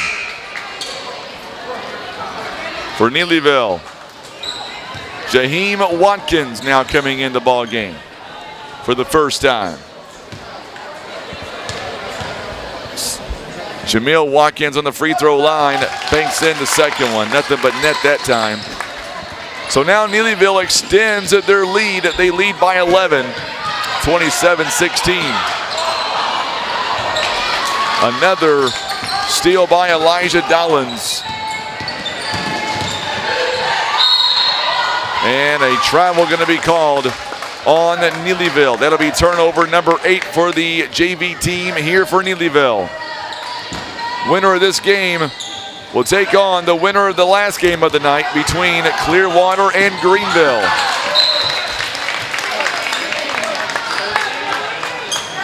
Hard to believe day one's coming to an end. It's been a lot of fun, Tim. A lot of fun. I'll be heavily resting tomorrow, to say the least. Shot is no good by Caleb Moore. Rebounded by Jameel Watkins.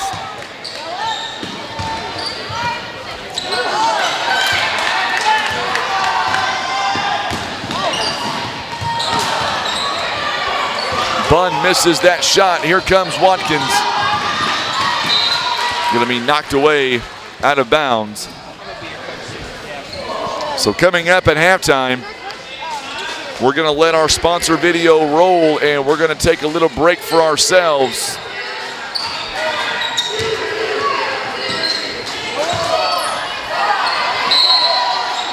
So now KJ Fisk. Now I believe it's going to be a foul against him. It will. Both teams are in the bonus. 48 seconds is all that remains here in the before half. Pull-up jumper, count it, and the basket as Joseph Bunn. That was a good shot. 27-18 now the score.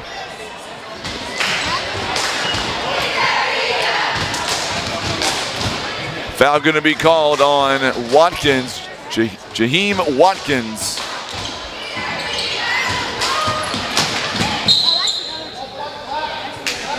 So Bunn misses the free throw. 41 seconds is all that remains here before halftime. Coming down on 2 games left.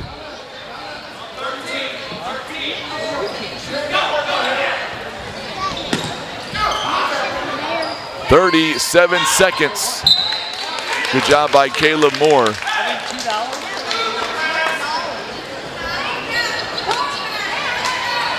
So Moore now. Oh, we're going to get a foul here on Jaheim Watkins. And that's team foul number 9. It's a 1-and-1 now for Joseph Bunn.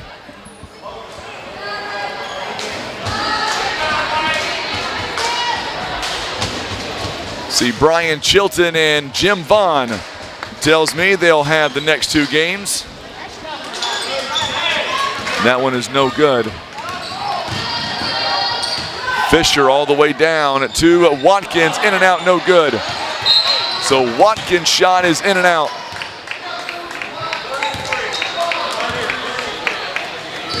And we've got a foul coming up. Elijah Dollins going to the free throw line. Double bonus the rest of the way now. That's the 3rd foul on Cameron Dragon.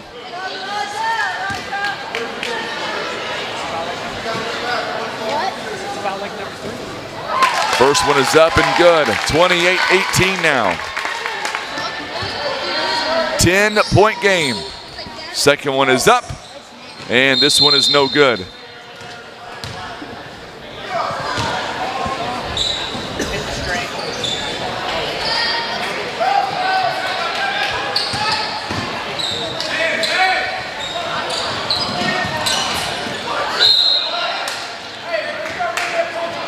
"17 seconds left before halftime." It's a 10-point game. Coming up following this, we'll have halftime. Shot is up and no good by Thomas.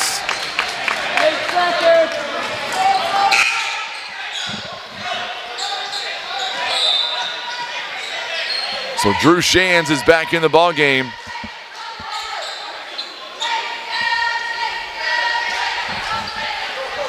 Eight seconds left before half. Watkins pulls it up, it's no good.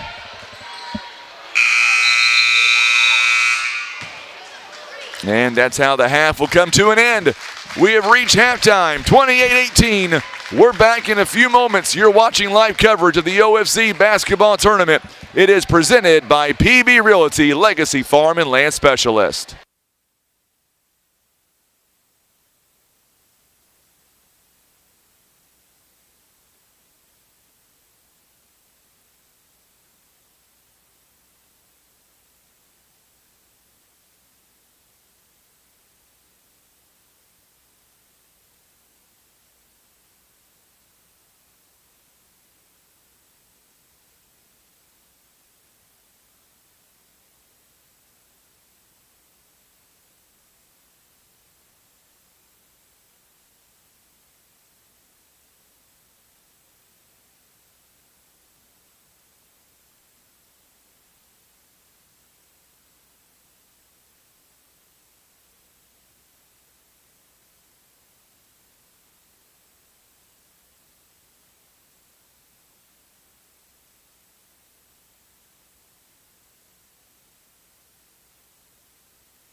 All right, so we are about ready for the second half. My good friend Vernon Barker hanging out with us. Barker's Towing and Auto Repair.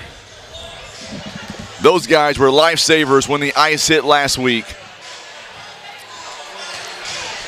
My good friend. By the way, Tim, he won't admit it. Yeah? He's a Chevy guy, is that right?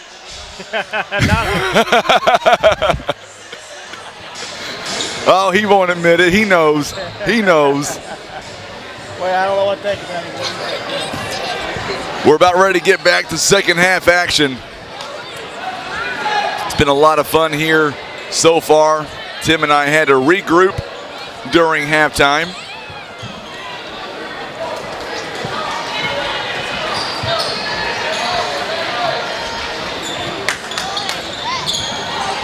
So we get ready for the third quarter now. Neelyville going to inbound. Neelyville is going to go left to right on your TV screen. And Neelyville turns it right over to Naylor. So now Naylor works it over at Colin Thomas. Good move inside as Tubb could not get that shot to go down. Down the floor now is Zach Rollins. We get a whistle and a foul coming up.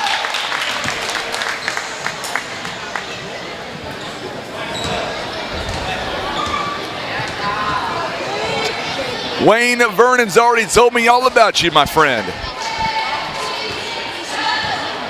He said, you're the man down there in Neelyville. That's what he tells me. He said, you're the kind of guy that I want to make friends with, he said.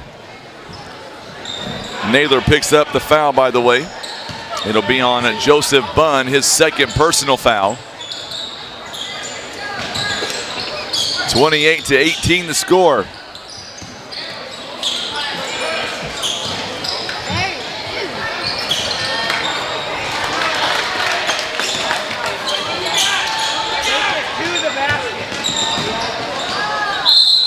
And we get a whistle here and a foul.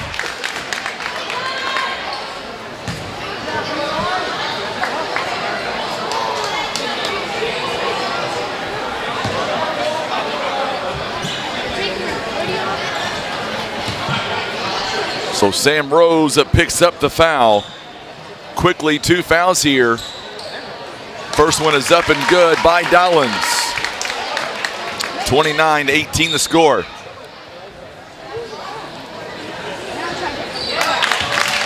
Elijah Dollins, he makes both of them. 30-18 the score now.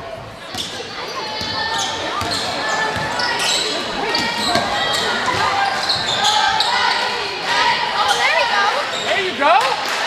Big shot taken by Sam Rose. 30-20 the score now. It's a 10-point game. Oh, what a move out in front. Drew Shands. 32-20.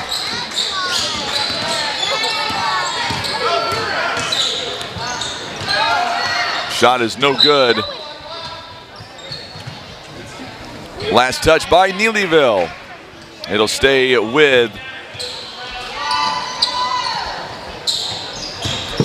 Naylor. Another big shot that time by Sam Rose. Give him 2 more. 32-22.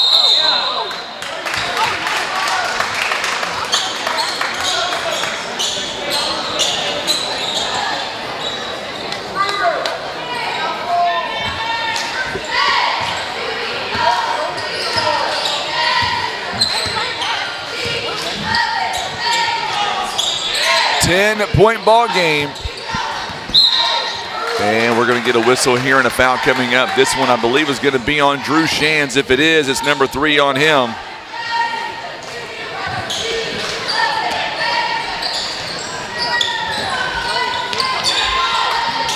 Five minutes to play here in the third quarter of play.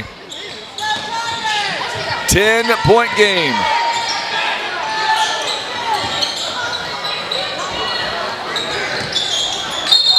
Thomas' shot is no good.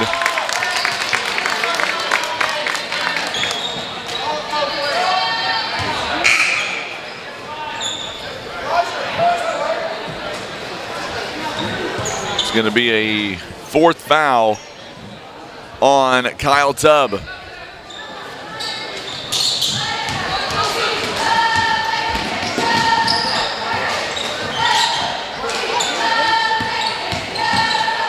Tubb is still in the ball game, and Watkins with a big shot that time. Jameel Watkins, he's got 7 points. Thomas thought about taking a 3-pointer, backed away. Kyle Tubb cannot get the shot to go down. And we're going to see coming in for Naylor, Cameron Dragon. He'll come in for Tubb. Tubb, no points, 4 fouls here in the ball game to this point.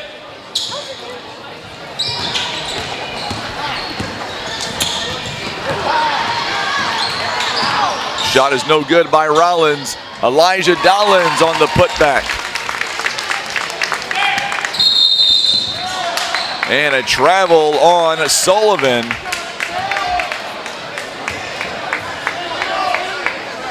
$14-point ball game right now. Neelyville.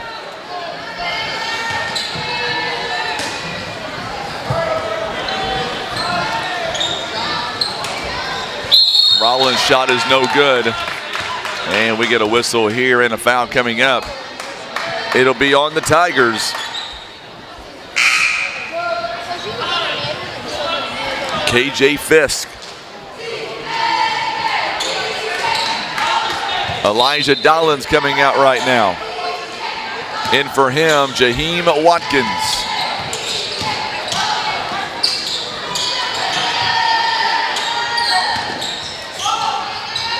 Good shot. Sam has a very unique shot, the way he kicks his legs up that way, but it goes in. It works for him. I wouldn't change a thing.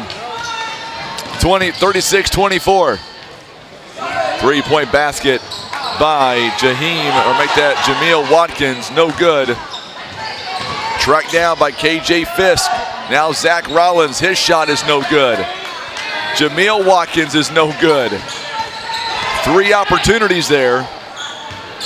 And Neelyville could not come away, and we've got a whistle and a foul coming up on Jameel Watkins. 3 team fouls apiece here in the third. Neelyville, all 5 timeouts. 4 by Naylor. Sullivan's shot is no good. It's rebounded by Joseph Bunn. He goes up. His shot is no good either. It's going to be last touch by Neelyville. Handoff from the inbound. That's taken by Sam Rose. It is up and good to give him 2 more. He's got 11 points. Him and Colin Thomas, the only ones in double figures right now. 10-point game again. What a move by Jameel Watkins. Just could not get the shot to go down. But that's okay because Jaheim Watkins will knock it down. 38-26.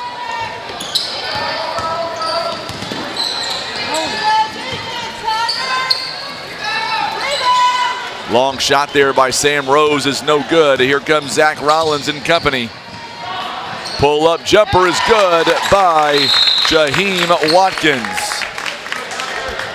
Timeout called. It is a 30-second timeout by the Naylor Eagles, it looks like. And that is their second timeout used here in the ball game. 40-26 is the current score. Neelyville up by 14.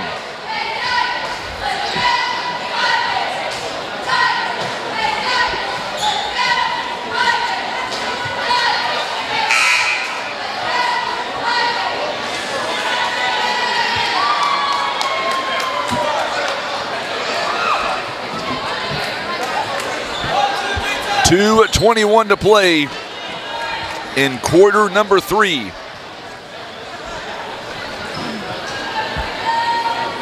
Pretty nice crowd here tonight, Tim, on opening night, opening day. Wayne Wilcutt likes what he sees. He says, let's go Tigers.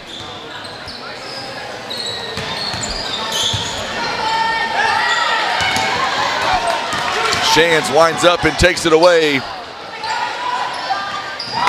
Jameel Watkins. He's got 9 points. It is now a 42-26 score. Another steal, Jaheim Watkins.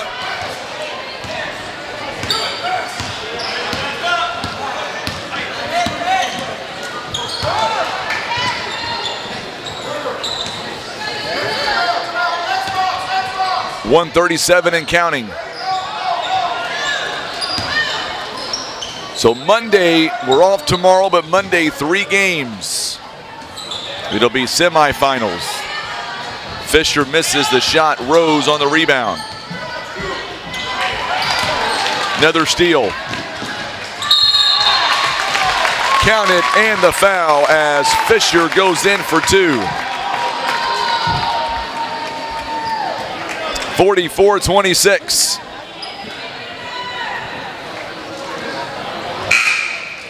That'll be the 4th on Sam Rose. He'll come out. Back in is Kyle Tubb. KJ Fisk is out. Elijah Dollins is in. Fisher on the free throw line. It is up and it's no good. Rebounded by Dragon. 44-26. Another steal by Fisher. Oh, what a move. What a move to Jaheim Watkins. He's got 6 points here in the ball game. And a turnover is going to be called, a travel on Colin Thomas.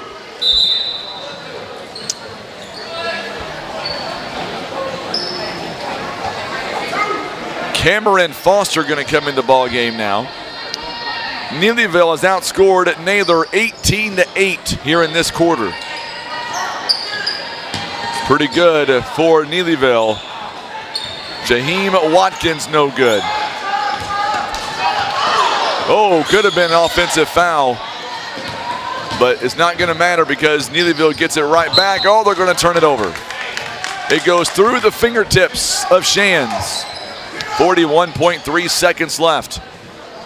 Last game of the night, JV style, Clearwater and Greenville. There's a steal. Oh, make that Fisher rather could not get the shot to go down, a little too strong on the layup. It is a 20-point game.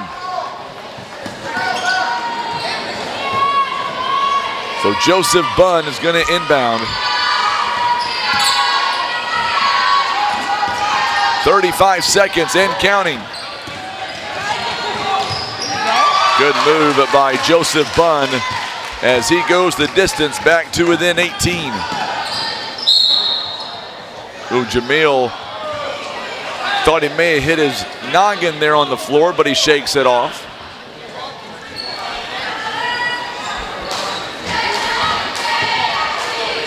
Foul on Naylor. It'll be on Cameron Foster, his first.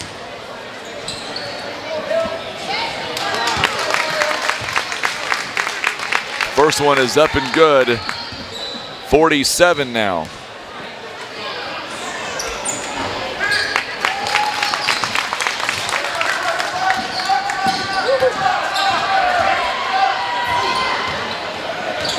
.11 points. Another turnover by Naylor with 10 seconds left. First shot opportunity is no good for Watkins, but there is the follow-up. 50-28. So as we go to the fourth quarter,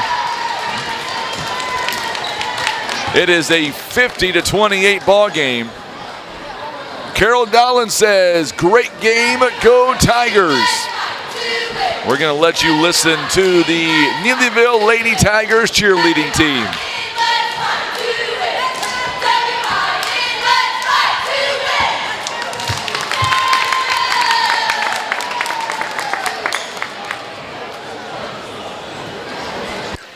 Our coverage here tonight being brought to you by Kevin's Automotive, also Jayco Apparel, our good friends at Southern Care and Comfort, Stan Bader Wood Trust, Hester Trucking. Also being brought to you by Pepsi Mid-America, Mossy Oak Properties, Smokin' Aces, and Senator Jason Bean. All proud supporters of the OFC basketball tournament. Fourth quarter is about to begin. Naylor inbounds. And there's a key takeaway right there off the bat.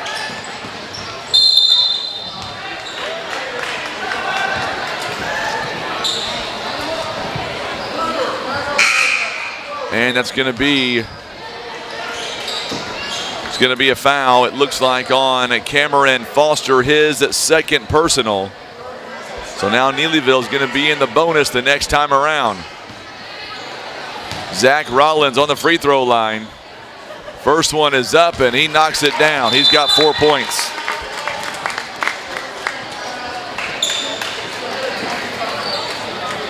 And we've got a timeout here.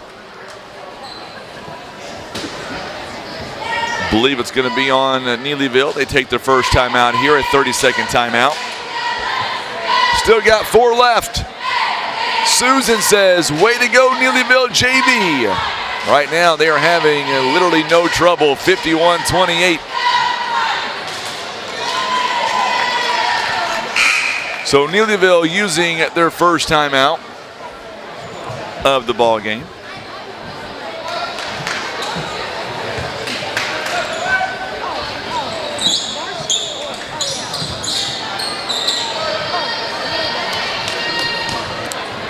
We are back at it Monday, starting at about 4:15 pregame as Zach Rollins knocks down the second one.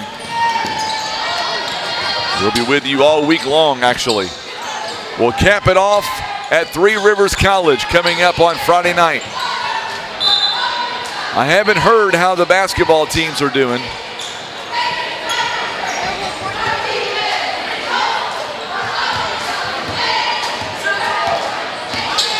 Going to check in on the Three Rivers Lady Raiders and see how they are doing right now.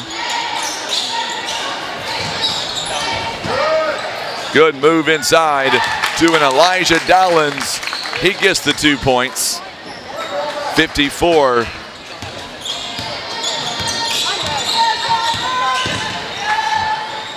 (54-28). Good move. 54-30 now.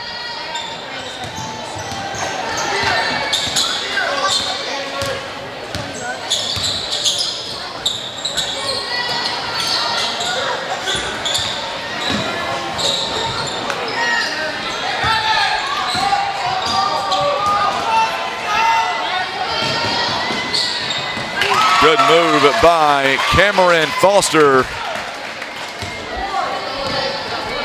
I forgot I can't check in on the Raiders tonight.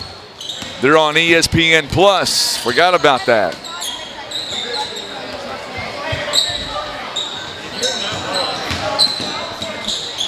What was that, Tim? And I'm not Plus, exactly right. It is reunion night for the Lady Raiders and the men's program. Foul going to be called on Neelyville. It'll be on Drew. Nope, it's going to be on Elijah Dollins.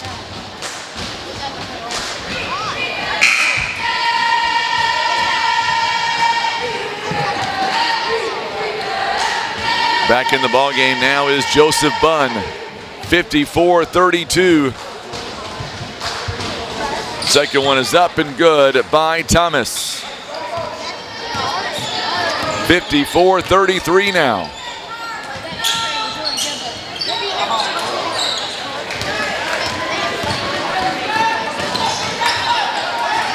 Sam Rose, what a move, he's got 15.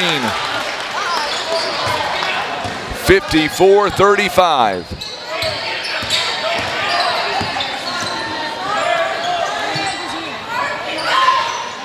Good move inside. Elijah Dollins misses the first opportunity. but he will get the rebound, and he'll draw the foul in the process.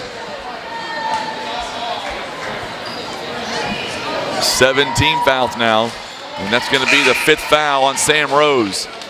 So Rose has just fouled out. 15 points, 5 rebounds, 1 assist.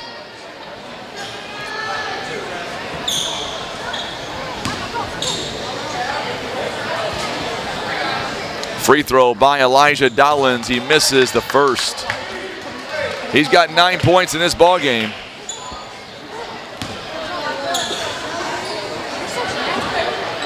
Second one is up. It is also no good. Rebounded by Colin Thomas. Oh, good move inside.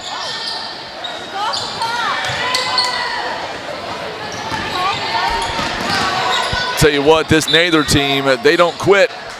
They might be down, but they do not quit. 54-35.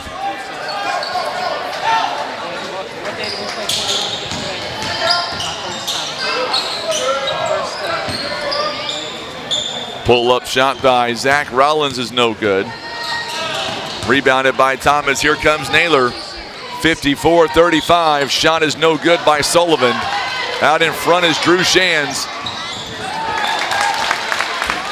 Boy, he takes that for a ride. He went coast to coast. Nobody blocked out. 4 minutes to play. Dragon. First shot no good. He got a second one. It's still no good. Fisher. He goes coast to coast. And just like that, they've opened up a big lead again, 58-35. It's 23-point lead. So Neelyville looks like they're going to move on to take on Greenville or Clearwater. That should be a good game, and that's going to be on Tuesday at 4:30. Big shot taken by Naylor on that one. 58, or make that, yeah, I'm right. The scoreboard here was wrong. We're right, 58-38. They gave it to Neelyville by mistake. Now they fix it. Elijah Dollins double teamed. It goes inside. He can't make the shot. It's rebounded by Cameron Dragon. Shands picks it up. Shands goes up and scores. He's got 13 points.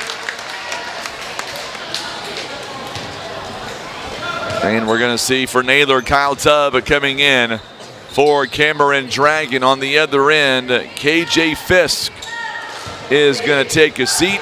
Back in for him, Jameel Watkins. Boy, this kid's a lot of fun to watch. Can't wait to watch the next ball game between Clearwater and Neelyville on the varsity side. I'm thinking that game might be close. Shands count it and the foul. 62-38.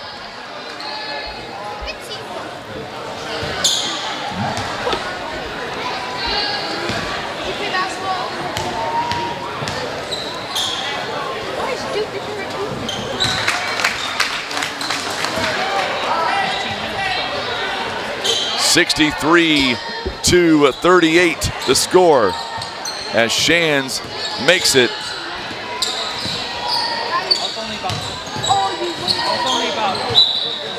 And this one's going to go out of bounds.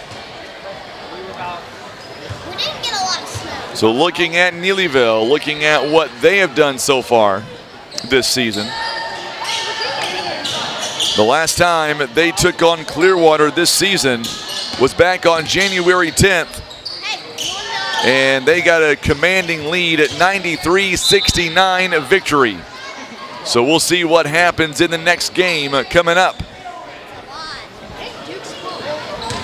But this is anybody's ball game now. It's no one's home turf, neutral site. I will tell you, a lot of Neelyville fans making the trip.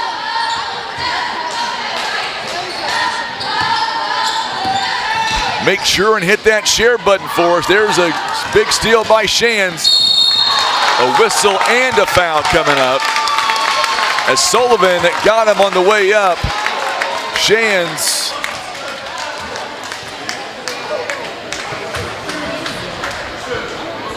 65-38 the score. That is the 5th foul on Sullivan.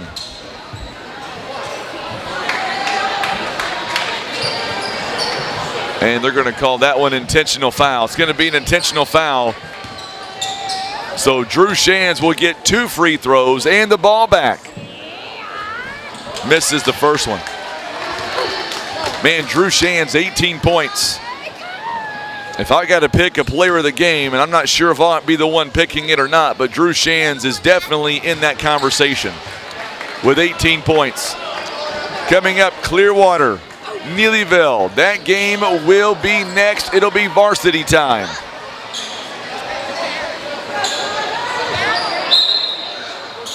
Neelyville is going to move on the JV side. They will move on to the next round on Tuesday night.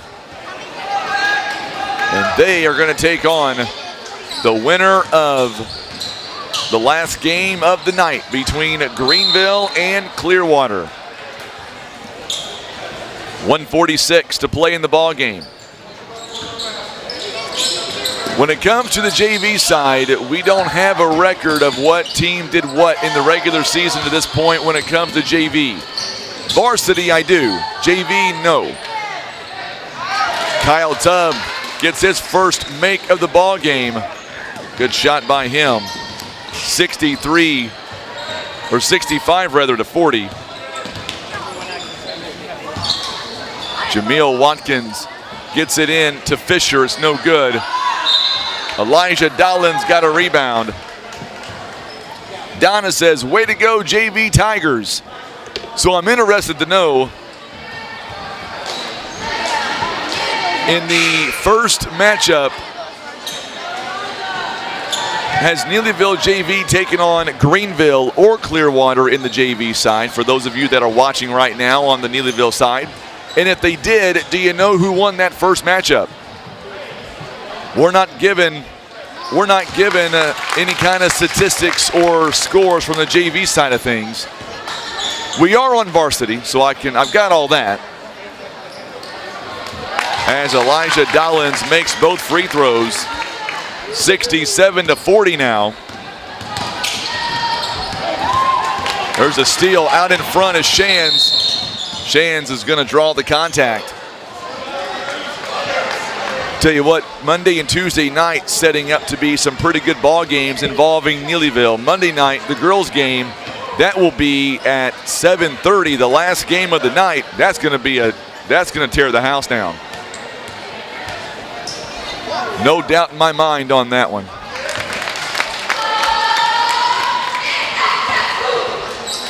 $68 to 40. Shands again.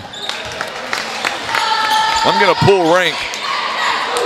I don't either, Donna, but thank you for responding on that. I was just curious. I'll find out who won the first matchup, no matter who Neelyville faces, because that one should be a lot of fun, I would think. Tiffany says, good job, JV Tigers. Moving on to the semifinals. Rollins' shot is no good, but the follow-up is up and good. I'm going to try to get Drew Shands to come up here, Tim. I'm going to name him our first Midwest Bank player of the game. 20 points on the night. We'll try to get number 5 up here, Drew Shands from Neelyville, as soon as this game comes to a close. 17 seconds. Coming up, we'll go down courtside here in just a moment. And we'll grab our player to come up here and talk to us.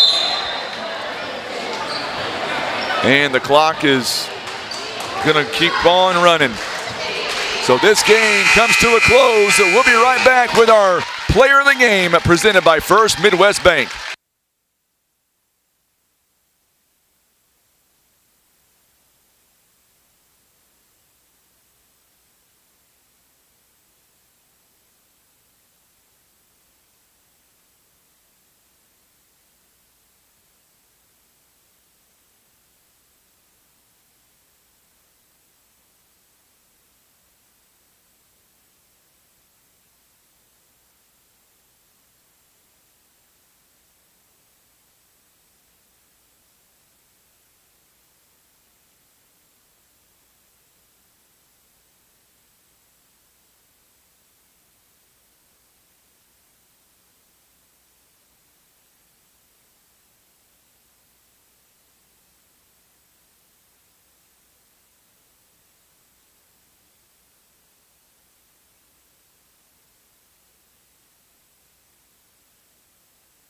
I told you I'd pull rank.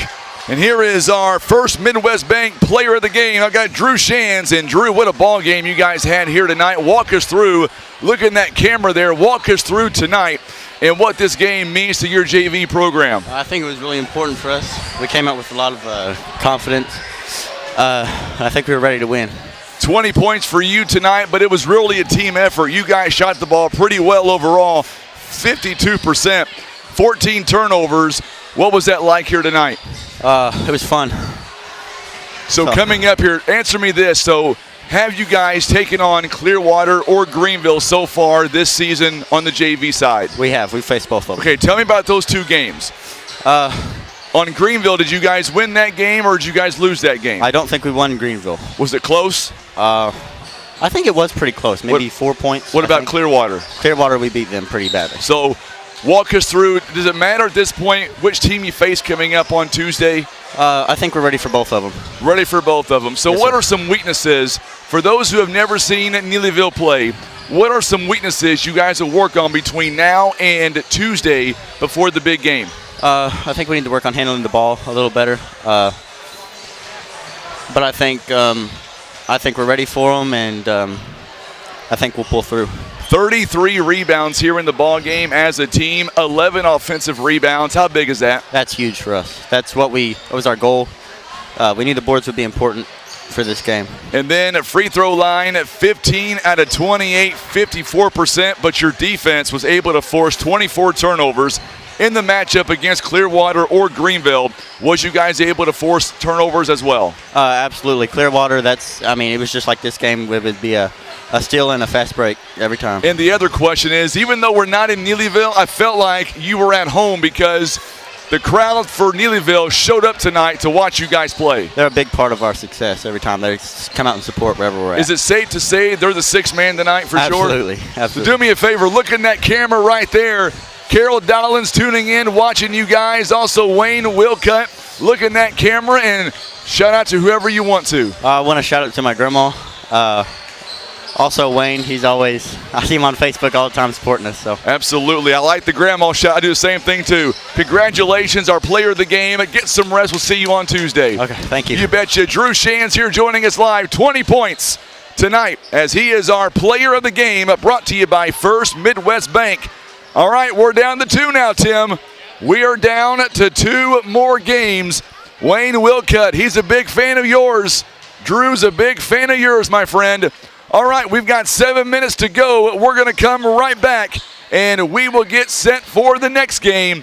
It is Clearwater, it is Neelyville, it is Varsity, and it is next. You're watching live coverage. It is the OFC Basketball Tournament presented by PB Realty and Legacy Farm and Land Specialist.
All right, so we're getting ready now for the second to last game. And I know Wayne Wilcutt was on here talking about how that kid, Drew Shands, loves his grandma. I got to tell you a little story real fast. So, Tim, you know this because we've done a lot of ball games together. That kid, he might have been one of the best interviews all day. And here's why. Because that kid, he's probably, 14, 15 years old, and cares about his grandma. Well, I am 38, and I know how that kid feels. My grandma turns 90 next month, and I still call her at least twice a day, and I get it. Him giving a shout out to his grandma is awesome.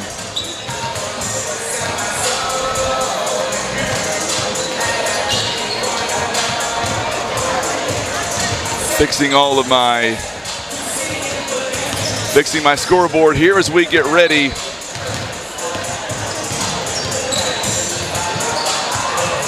You look on your scoreboard and tell me if you got the right one. It's giving me an error message over here. Who do you have? Good deal. All right. So I'm not sure what the error message was, but oh well, we're good. All right, so we are about set for Clearwater and Neelyville. Should be a good ball game. The last time these two met up, like we said before, it was all Neelyville in that ball game, but a lot has changed, obviously. So we'll see. I'm looking forward to this one. Getting back, we've got 2 games left. Clearwater and Neelyville. That's awesome, Wayne. I'm so glad you commented on that. Grew up practicing basketball in his grandma's yard. Still plays there today. That's awesome. What I'm doing is, because my grandma doesn't have social media, so I'm not worried about her listening today because she has no idea about technology. I'm throwing her, the wife and I are going to throw her a big 90th birthday party. She has no idea it's coming. She's probably going to kill me, but that's okay though. And she doesn't take pictures either. That woman does not like pictures for whatever reason. Make sure and hit that share button for us on Facebook. Also, let us know where you're watching from. Let's go back down courtside here for our official starting lineups. It is our final varsity game of the night. Clearwater taking on Neelyville.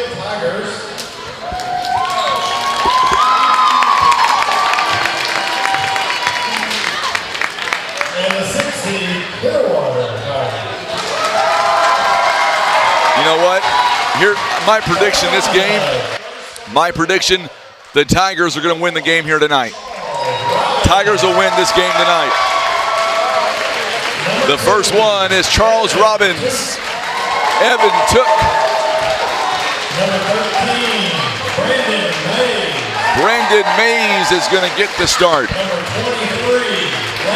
23, Lance Dillport. And number 4, Landon Toe. Number 24, Keegan. Bobby Wicker is tuning in. St. Louis right now.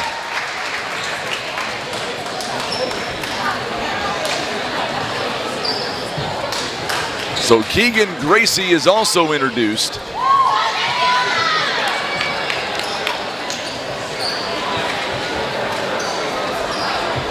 I think the PA announcer gave 6 starters by accident for Clearwater. That's what he did. So Landon Toe is going to get the start. Brandon Mays will also get the start. Evan Took. Brock Davis, wearing number 3, gets the start for the Tigers.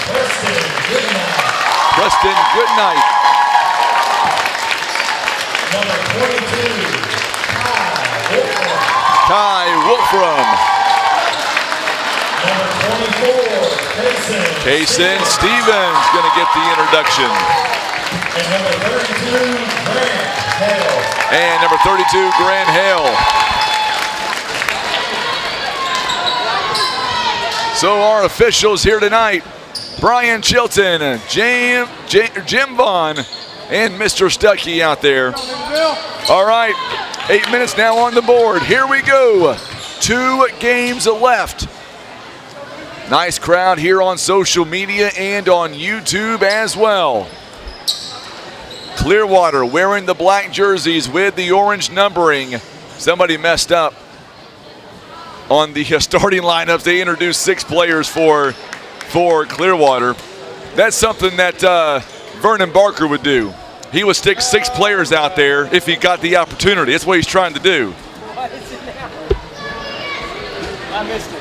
That's good. That's good, Vernon. It's okay. I'll tell you later. So here we go now as Brock Davis will meet Keegan Gracie in the center. Coach Brad Burden, his first year as the head coach. Travis Hale is the assistant coach. Zach Moore for Clearwater. Buddy Van Noy is the assistant coach. So now we're good to go, Tim. Everything is settled and we are ready. Coach Vaughn has the ball in hand. Great officiating crew. I got to tell you, man, we have had some great officials all day long. This tournament, it's a great tournament to watch. We are underway. It'll be controlled by Clearwater. Clearwater, they are going left to right on your TV screen. Boy, it's loud in here now. Both Clearwater and Neelyville with their cheerleaders here tonight. During commercial games or commercial breaks, we'll let the cheerleaders take over. Chris, Neelyville won the last game, my friend. Charles Robbins' shot is no good. Kai Wolfram on the rebound and quickly as out of bounds on Preston Goodnight. Quick turnover by Neelyville. Last time these 2 teams have met up, it wasn't even close. At least the final score suggests that. It was back on January 10th. 3-point basket there by Brandon Mays. It was a final score of 93-69. Clearwater off to a good start. They lead by 3 now. 3-point basket by Stevens is no good. Rebounded by Clearwater and Brandon Mays. Mays, a 5'10 senior for Clearwater. 6:35 and counting here in the first. 3-point basket, no good by Landon Toe, but Brandon Mays with the offensive rebound. Quickly 5-0. Coach Zach Moore has his team ready. He has his team prepared tonight. I talked to him earlier on and he has assured me, so did Coach Burden. Both of them said we would have our player of the game coming up following this contest. Shot is off the mark, it's no good. That last foul, by the way, on Charles Robbins. 6:14 to play here in the opening quarter.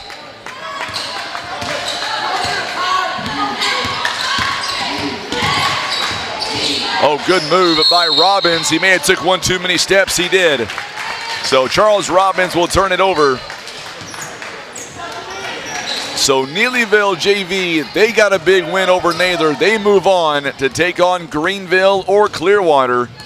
And you heard Drew Shands talk about it. They beat Clearwater on the JV side, lost to Greenville in a close contest. So that has the making of a Tuesday ball game pretty close. Grant Hale will miss his shot, rebounded by Keegan Gracie. And I would think that this is maybe nerves that playing a little bit of a factor right now for both teams maybe. Both haven't played in a while. Oh, good move by Evan Took. Evan Took with a big, big bucket.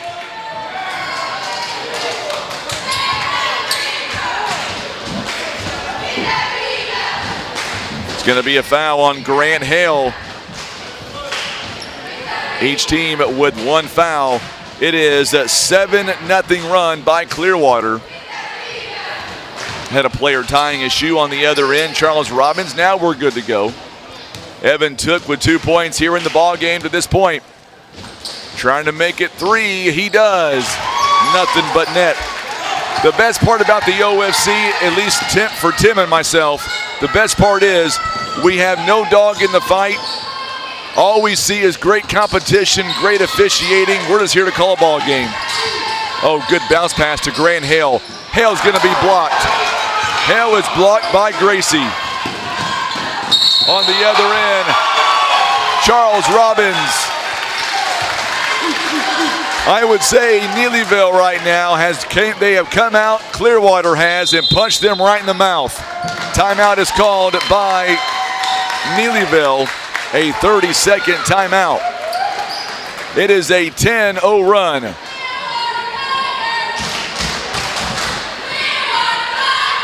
You can hear the Clearwater Tigers in the background.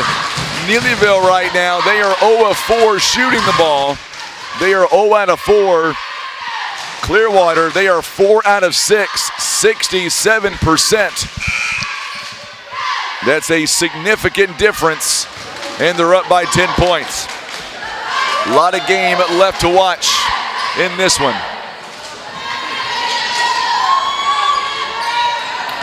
So now Charles Robbins has a chance for a three-point play the old-fashioned way.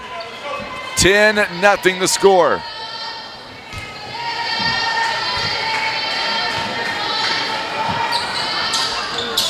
And he misses the free throw, rebounded by Kai Wolfram.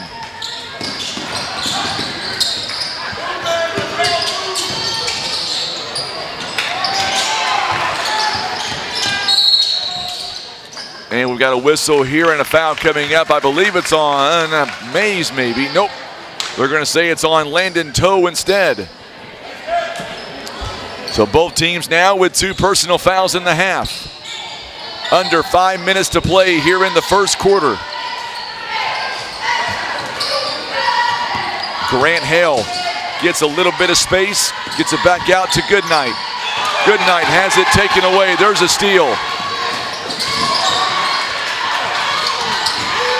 Ball batted around, taken by Gracie. He will put it up and score.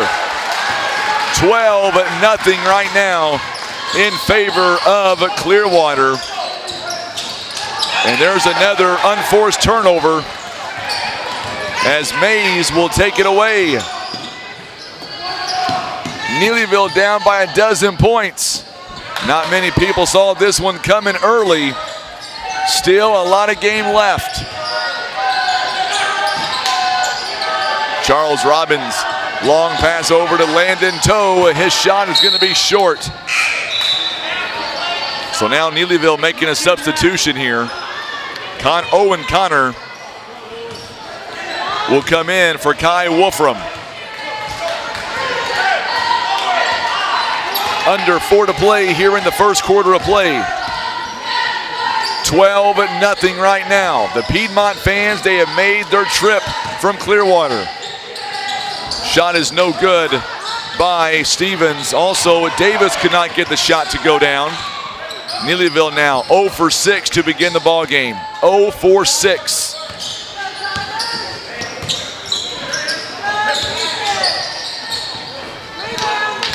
Gracie's shot is no good. Rebounded by Stevens. Goodnight gets a little bit of space. Dumps it off, and a foul going to be called on Clearwater. It'll be the 3rd team foul for Clearwater. I think it was on the floor. It is. That's going to be on Charles Robbins, and that's number 2 on him. 3-point basket is no good on the inbound from Stevens. And it's going to go out of bounds. Last touch by Neelyville. So right now the Tigers down at 12-0 early in this contest. So far the Neelyville Tigers has not scored a point in the quarter. 12-0 run in the first 5 minutes of the game. Evan Mays outside to Landon Toe. Mays now for 3. It is no good. Boy, good rebound by Neelyville. Stevens for 3. It's money. That's a big shot. That ends a 12-0 drought. They needed that one. Neelyville needed that 3.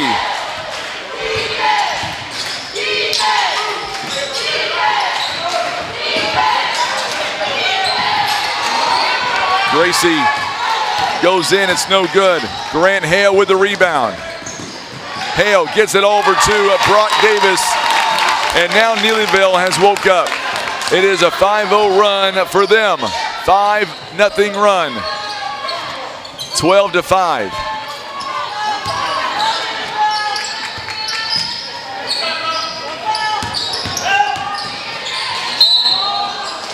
Going to get a whistle here and a foul coming up. I believe it's on Kason Stevens. It'll be his first, team's third.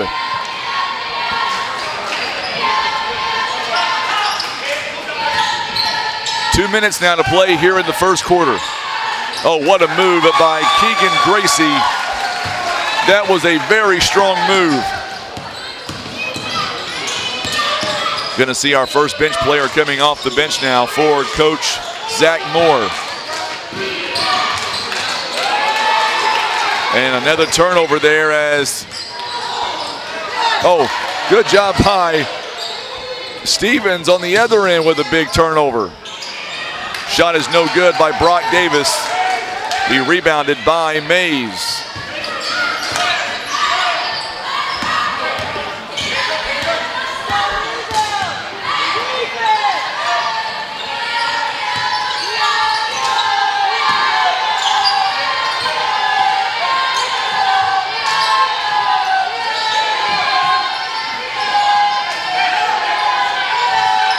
Coming up on the 1 minute mark.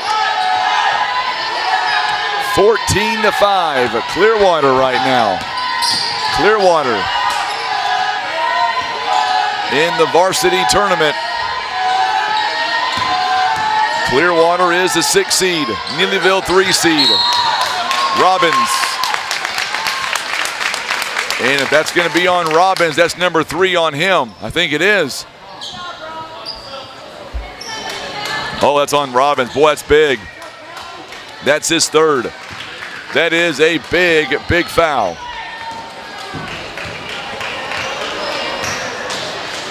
Lance Dillport checking in. So Charles Robbins has 3 fouls, and he has not been taken out of the game yet. It's a big gamble with him having 3 fouls here in the first quarter. No look pass to Gracie.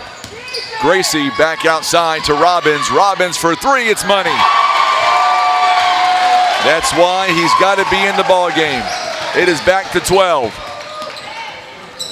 Long 3-point basket. This one is off the mark by Stevens. It was a long 3-pointer. Robbins at the end of the quarter. It is a 17-5 run. Wayne says, don't poke the Tigers. They'll wake up. I agree with you, Wayne. I do. So now we're going to go down courtside, and we'll let you listen and watch the Lady Tigers from Neelyville.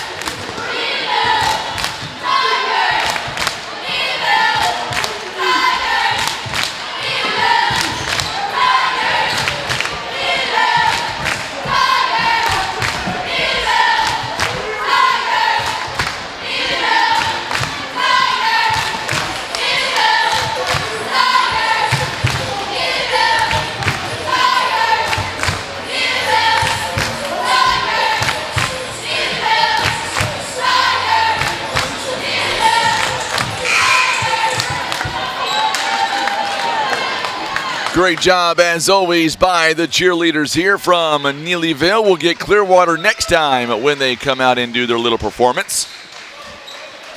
We're about to begin the second quarter of play. Neelyville going to inbound as we start quarter number 2. Clearwater has a 12-point lead, and we've got a whistle here and a foul.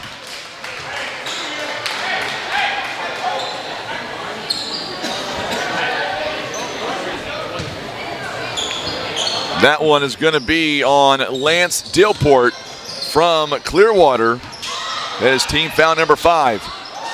Boy, so far tonight, these shots have not fallen. Grant Hale goes up and puts it in and scores. His first bucket of the ball game. It is now 17-7, 10-point game. Coach Brad Burden trying to fire up his team. Boy, the defense here for the Tigers, Neelyville Tigers, is stepping up right now. I see Nathan Walk is back in the gym as his team dominated Kennett earlier today. Big steal by Preston Goodnight. All the way down the floor, wide open at Kai Wolfram. 17-9. I think Wayne Wilcutt is onto something, Tim. He said, don't poke the Tigers. And they have come out firing. It is a 4-0 run here in this quarter. And we've got a whistle here and a foul coming up on Neelyville. And I believe the foul will be on Kai Wolfram.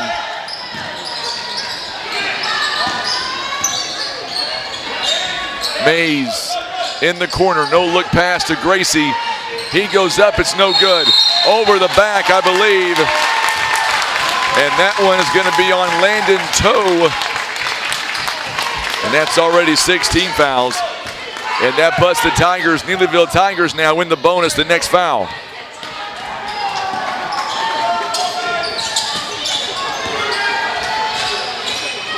Debbie Shelton says, go Clearwater and Coach Moore. They're playing really good right now, Debbie. They're up 17-9. They have led by as many as 12. Started the game on a 12-0 run and then led it 17-5.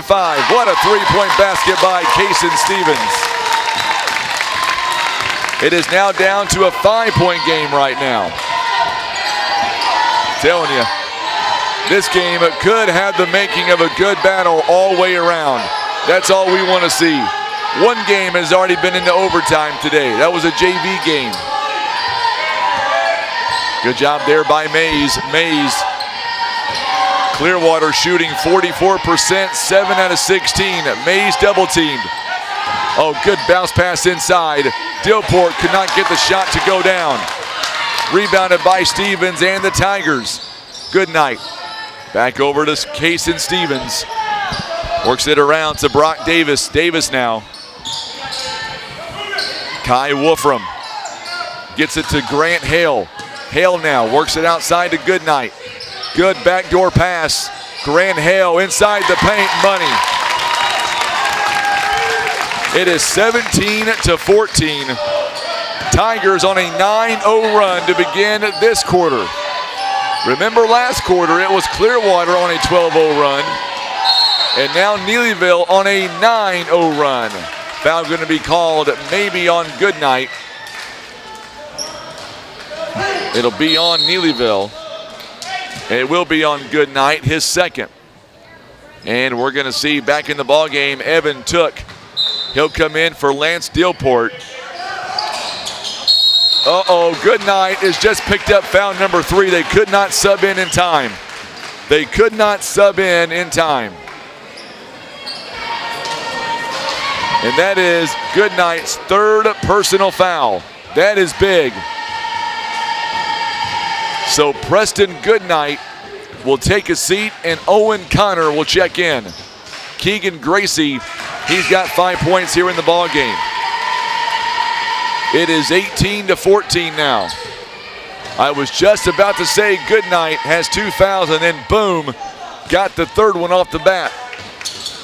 Second free throw was no good. Rebounded by Kaysen Stevens. Kai Wolfram. Stevens, three-point jumper is good. He's got 9, 18-17.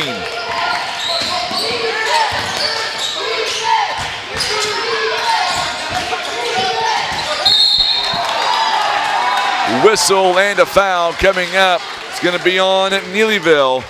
It is a 1-and-1 coming up. And that'll be on Kaysen Stevens now. We're in the bonus on both teams. It is Keegan Gracie. He's got 5 points here in the ball game.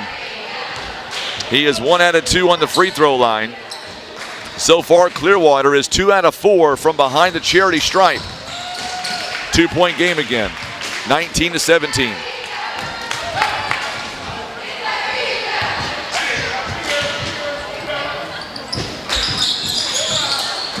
And he makes them both. Timeout called here on the inbound by the Clearwater Tigers.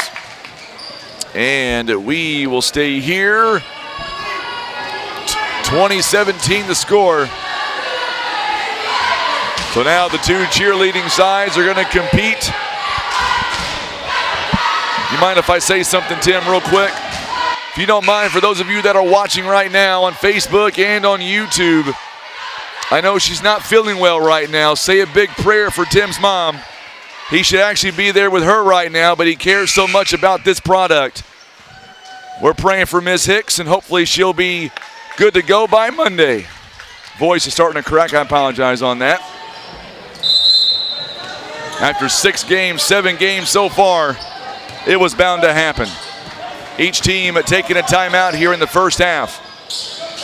4:25 to play here before halftime. Grant Hale kicks it back around. Kai Wolfram thought about taking a three-pointer. Instead, he passed it up. Brock Davis. And a foul going to be called on the Tigers. We're going to walk the length of the floor. It is a 1-and-1 now coming up.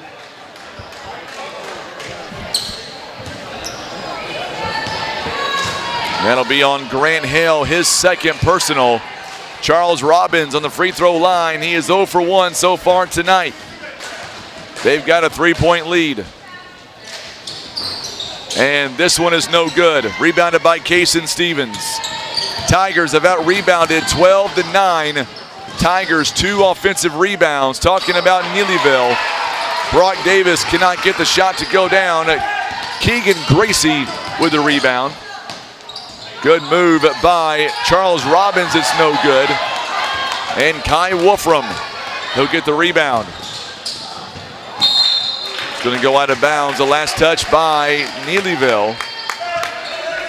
Or make that last touch by Clearwater, rather. Ron Withrow was tuning in. Where you been, Ron, all day? You missed some great basketball, my friend. Ron Withrow, if I know him like I think I do, he's got that Snickers bar. Going to be a carry on Wolfram. He's got that big old Snickers bar in his recliner, watching some basketball at home.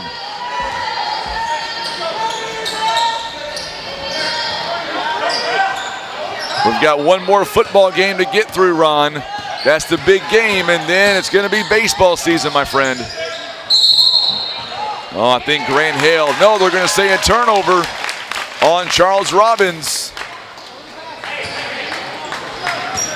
That is turnover number 4 in the ball game for Clearwater. 20-17 the score. 20-17. Clearwater has led by as many as 12 multiple times in this ball game. Hale could not come up with the shot. Took on the rebound and all the way down at Landon Toe. It is now a 22-17 ball game again. 5-point game. Oh, what a move by Grant Hale. He's got 6. 22-19 the score. Out of frustration, there's a tee coming. There's a tee by Charles Robbins, and that is number 4. Now the officials get together. He slapped the floor in frustration, and the officials are not going to take it.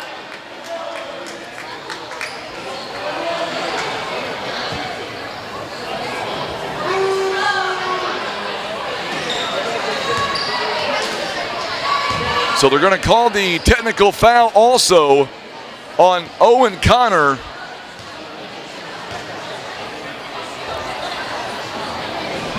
Charles Robbins will miss the free throw. So now I believe Charles Robbins will also be called for the technical. He is, and that's his 4th. So a double technical foul.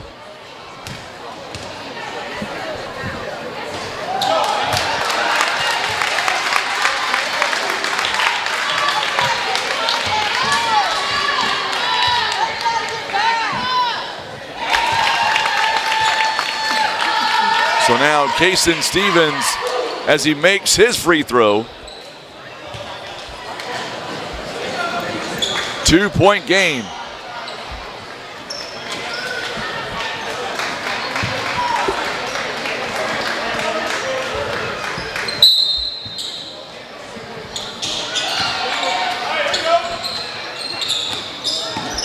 So Neelyville with 9 fouls, 8 by Clearwater. And now we are tied. Kason Stevens has tied the ball game, and we are back to even Steven now.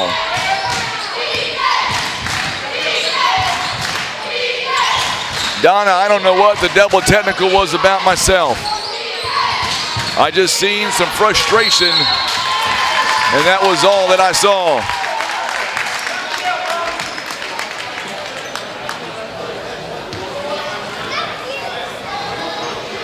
I don't know. The only thing I did see was I saw one player smack the court out of frustration on himself, but nevertheless, foul going to be called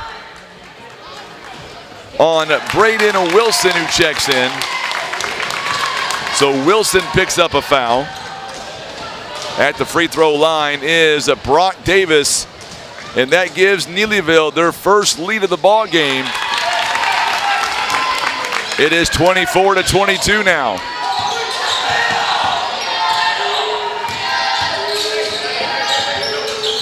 Big crowd watching us right now on Facebook. Tag folks, share the video feed. 3-point basket in the corner is no good. Mays, his shot is no good. Rebounded by Grant Hale, or make that, that's going to be Owen Connor as Zach Calley comes in. Neelyville right now with a 4-point game, 4-point lead. Neelyville 21-5 run here in this quarter alone. Shot is no good by Wilson. Rebounded here by Brock Davis. Kai Wolfram works it around. Kason Steven, 12 points here in the ball game to this point. 3-point basket. Oh my goodness, what a shot by Wolfram.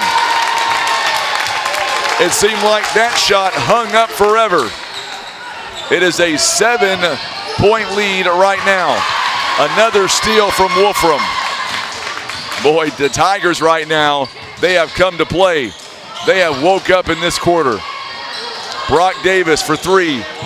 It rattles all the way around. We get a whistle and a jump ball. And they're going to give it to Keegan Gracie. Coach Blackburn here doing me a big favor. I appreciate him. 44 seconds, 29-22 to score.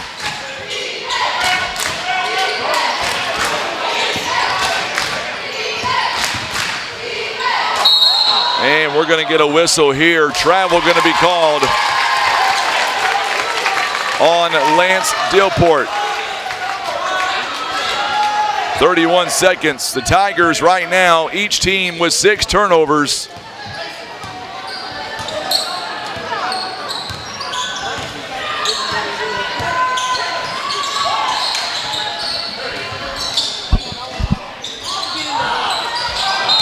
No good on the shot attempt by Owen Connor. 14.9 seconds left before halftime. On the other end, what a move by Keegan Gracie. He goes coast to coast. 5-point game. 3-point basket. No good at the end of the first half. Well, there you go. We've got ourselves a barn burner here right now at halftime. It is a 29-24 score right now. 5-point game.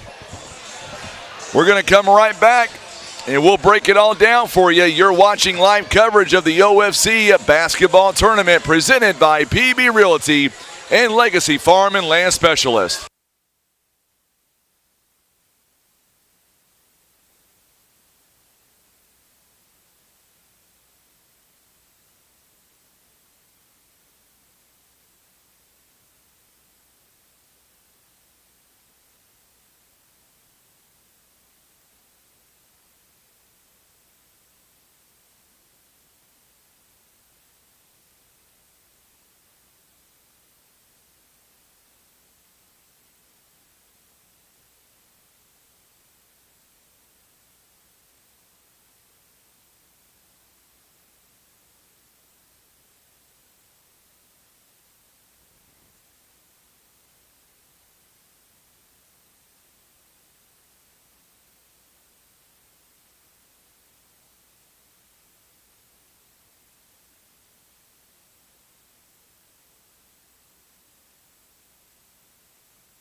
All right, we are back as we get set for the second half here.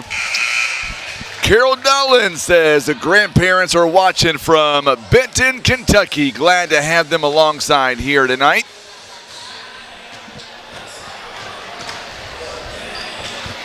All right, getting everything reset. Getting everything reset here as we get ready for live action here in just a moment. 2:35 to go before halftime comes to an end. 29-24. It is the Tigers, Neelyville Tigers that is. They lead in this one. I got to specify which Tigers we're talking about. I'll tell you this, the Tigers are going to win tonight.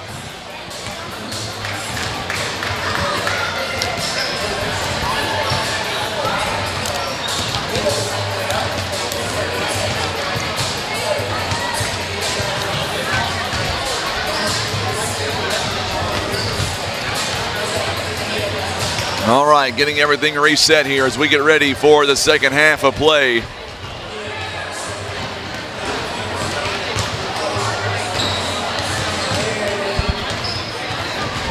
Both teams have 4 timeouts left in the ball game.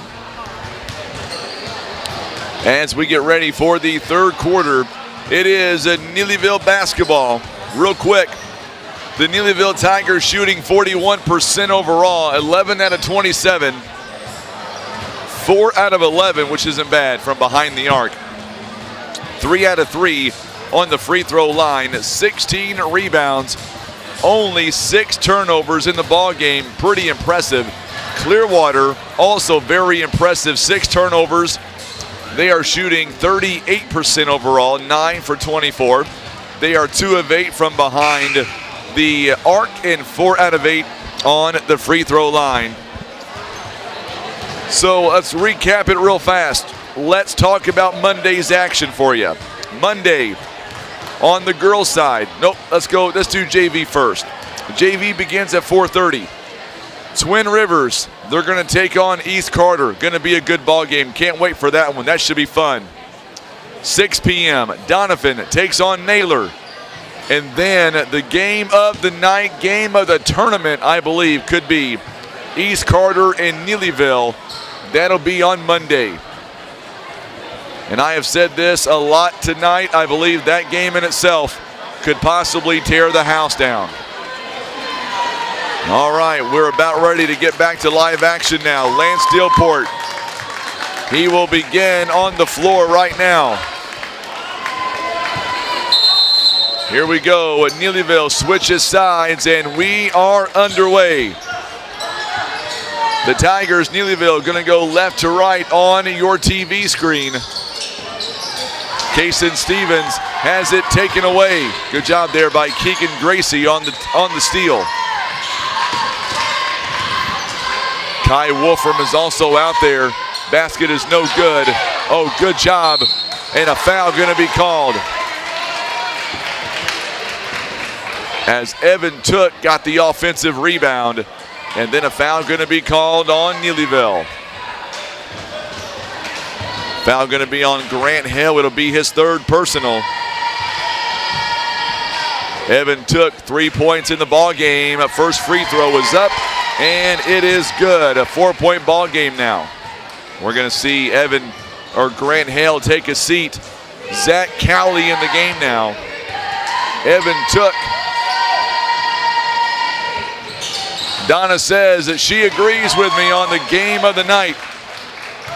Coming up on Monday.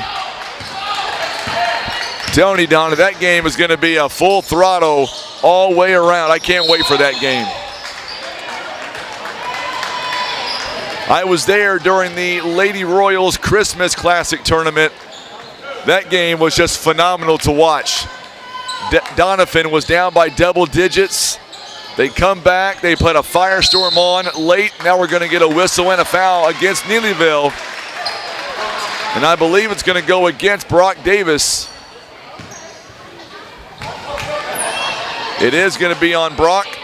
And that'll be the second foul of the half for Neelyville. Good job there by Evan Took. Kicks it outside to Landon Toe. Oh, Mays underneath. Shot is no good by Took. That was a good pass, though, by Mays. On the other end, wide open is Owen Connor for the breakaway. 31-26 now the score. That was good, fast break there. On the other end, Keegan Gracie.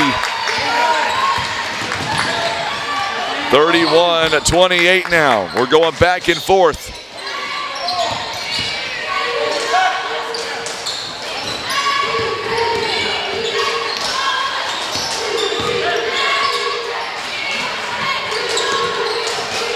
Six and a half to play here in this one, in the third quarter rather. Oh, what a move by Kai Wolfram.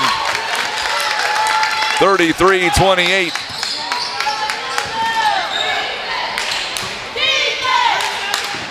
What a move inside, and what a pass by Lance Dillport.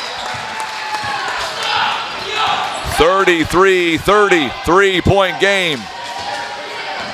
We still got one more game to go tonight too, Tim. Clearwater and Greenville, JV game.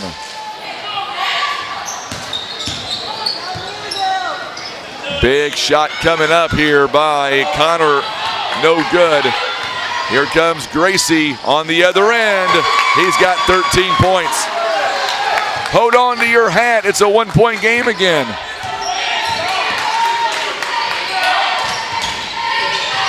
Good move inside by Connor, it's no good. This time, though, it falls. 35-32. We've got ourselves a ball game. Timeout called. It is a 30-second timeout. It's going to be on Neelyville. They've got 3 timeouts left. So that's Monday's action. Let's talk about Tuesday for just a moment.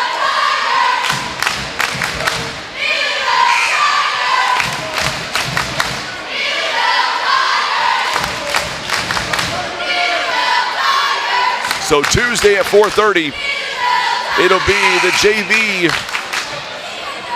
It'll be either, or it will be, I'm sorry, Neelyville. They'll take on the winner of the last game of the night, Greenville or Clearwater. That's going to be at 4:30.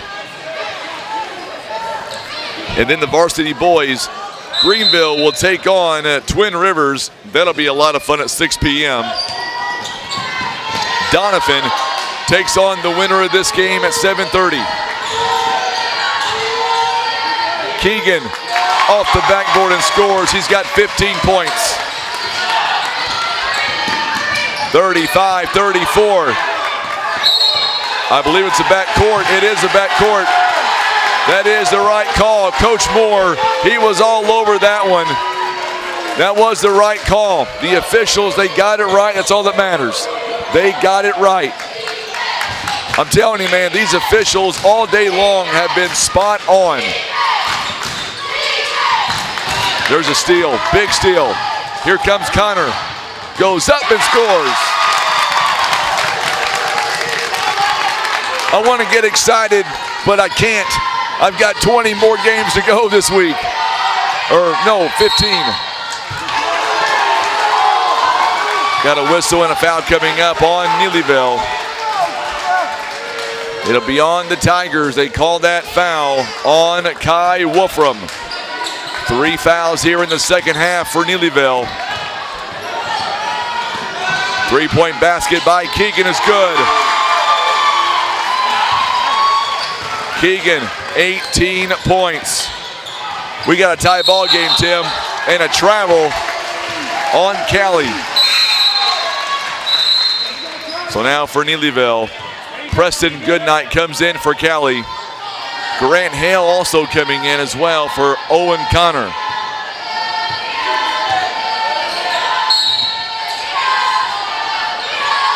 So now Keegan, he has been the spark here for this team in this game.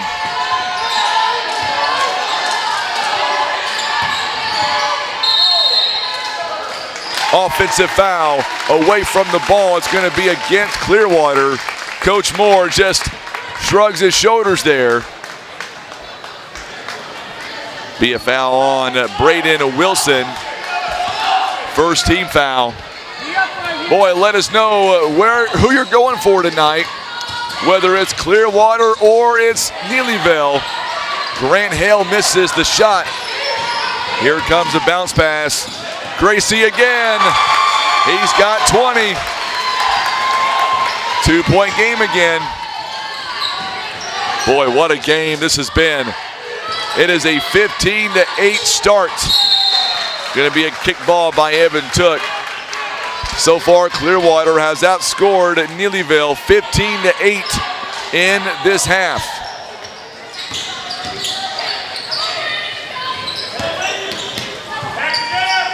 Kai Wolfram.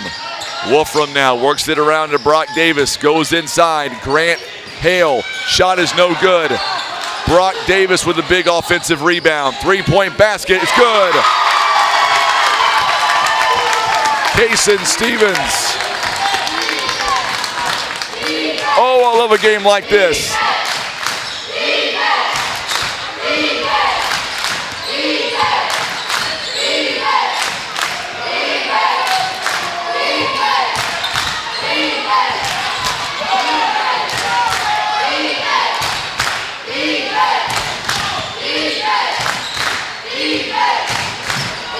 Going in now is Braden Wilson. His shot is no good. Stevens down the floor to Goodnight. Count it and the bucket. It is back to a 3-2 game, or a 3-point game again.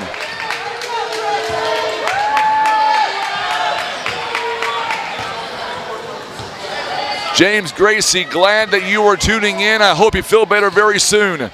And yes, your son Keegan, man, he is having a phenomenal ball game. Free throw is no good.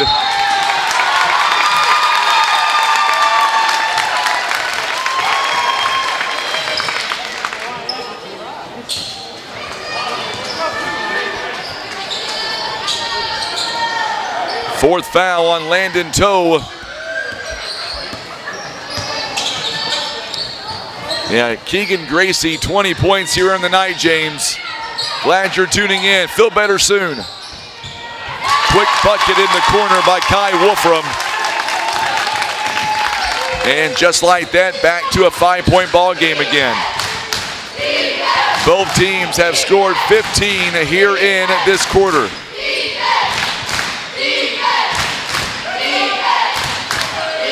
Listen to the crowd here tonight. Neelyville and Clearwater. Keegan again inside the paint. 22 points. And we get a blocking foul coming up with 1:59 to play here in the third quarter of play. 1:59. And that'll be a foul on Keegan Gracie. It'll be his first.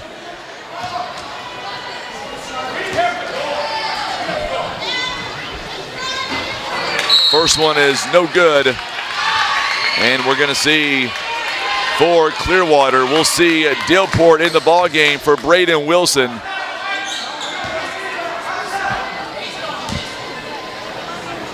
Second one is on the way. It is also no good. And a foul going to be called as Goodnight missed them both. And a foul going to be called on Brock Davis. Both with 4 fouls here in this half. Under a minute 50 to go here in the third quarter. It is loud here tonight in Greenville. Brandon Mays. Going to be a foul called.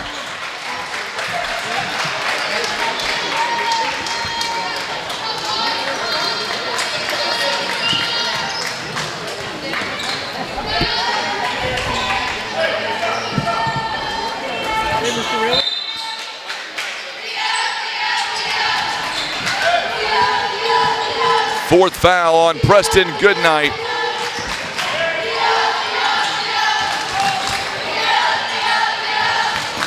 .125 to play here in the third quarter. Steal taken by Neelyville. Oh, good job by Connor. Shot is not going to fall.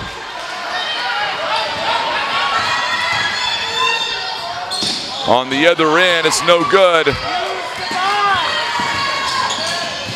Here comes Stevens. Stevens in the paint, 17 points. 46-41. Under 1 minute to go here in the third.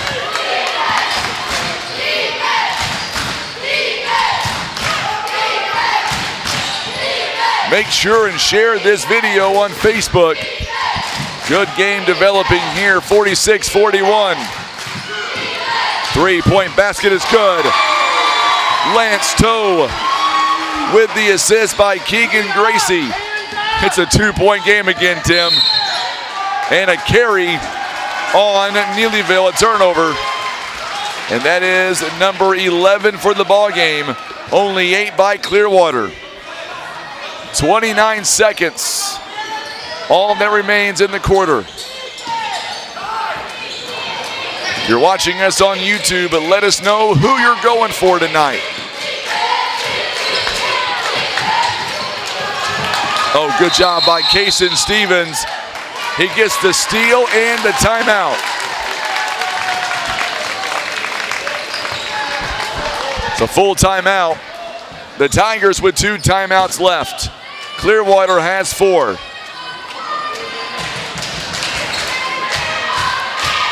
So now we're gonna go down courtside.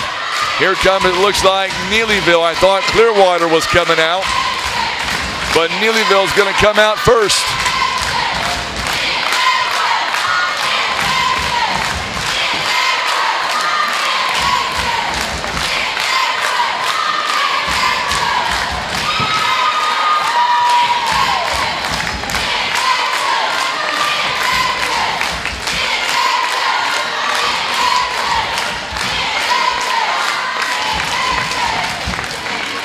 What a game we have seen to this point. The Tigers of Neelyville shooting 48%. On the other end, Clearwater shooting at 47%. And it's a 2-point game. Very good ball game. Wayne Wilcutt says, keep it coming, Tigers. He's talking about Neelyville. So Zach Calley going to inbound to Kai Wolfram. Stevens will make that on the other end. Grant Hale, a big 3-pointer. 49-44. We've got 8 more minutes. And then the semifinals will be set. We'll keep it here as we're going to see Neelyville perform again, it looks like.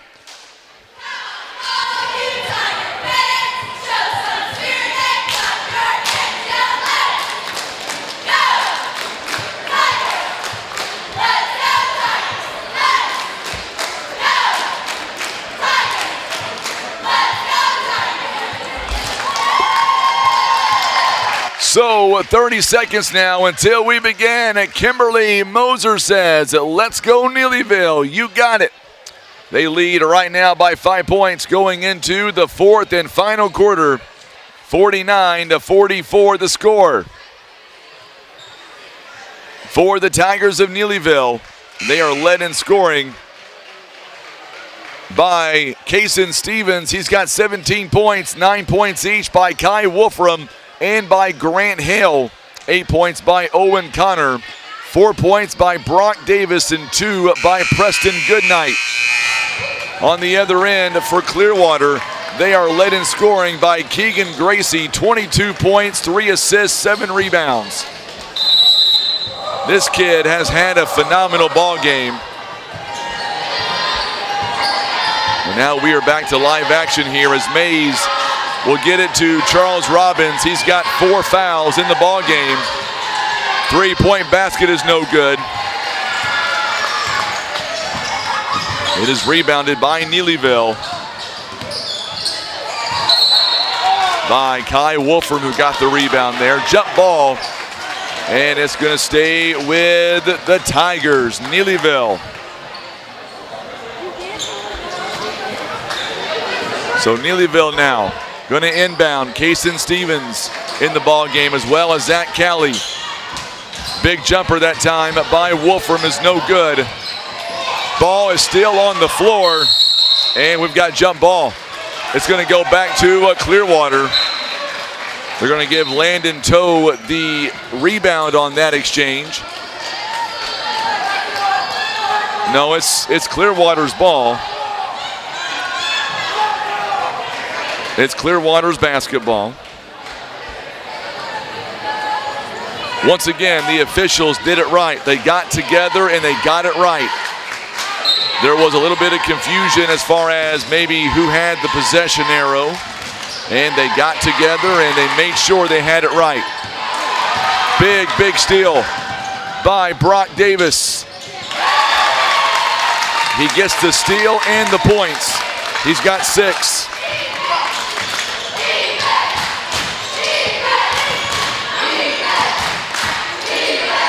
You can hear this raucous crowd here tonight. Kason Stevens doesn't foul as Robbins gets the 2 points. Back to a 5-point game again.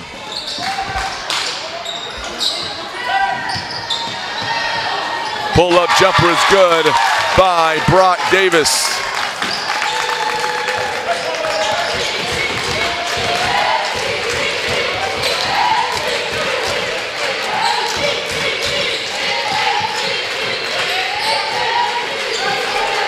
It's 53-46. Diana Whitaker says, go Neelyville. 6:21 now to play in the ball game. It is a 7-point game. Coming up following this one, it'll be our first Midwest Bank player of the game. And Kason Stevens may have picked up foul number 3. Nope, it's not going to be on him. It's going to be on Zach Callie, I believe.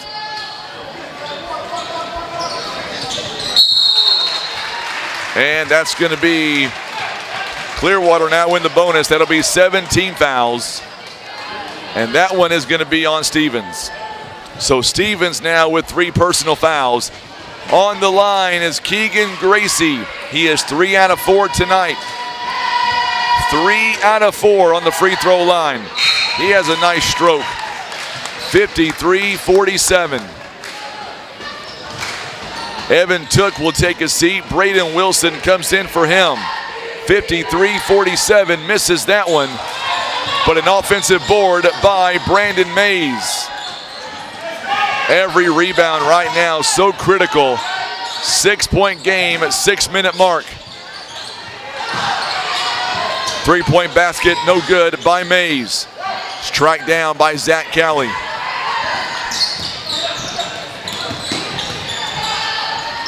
.546 to play here in the ball game. 53-47. We still have one more game to go in this one. And we've got a jump ball, and it's going to stay with the Tigers.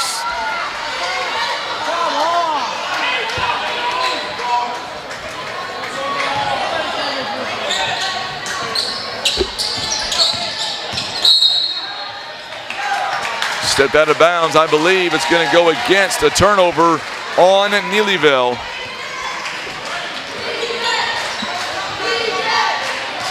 So now Clearwater picks it up, and they're going to roll with it now. 6-point differential.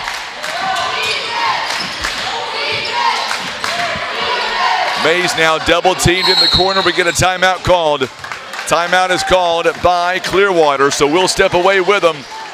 And we'll be back. You're watching live coverage. It is the OFC basketball tournament presented by PB Realty and Legacy Farm and Land Specialist.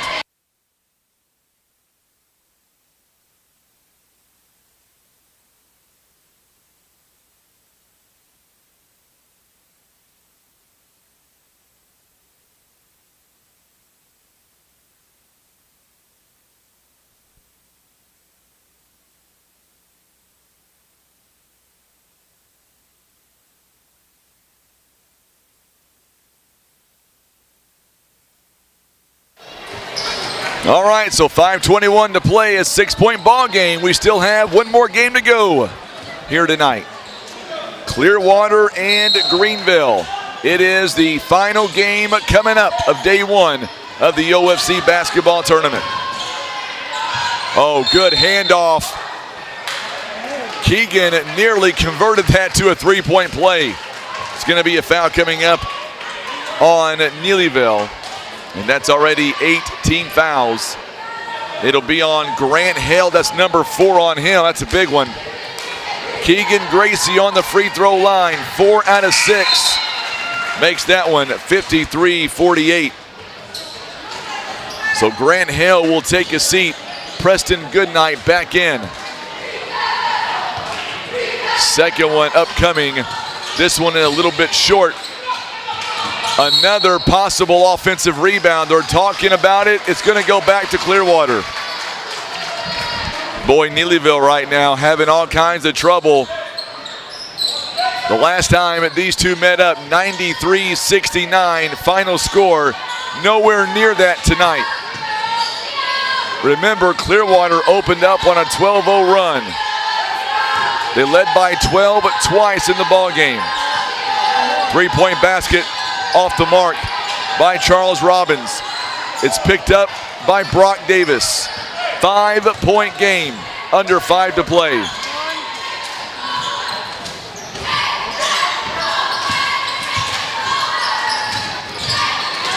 Keegan, what a block. What a block by that young man. This kid has done it all tonight for Clearwater. 24 big points in the ball game.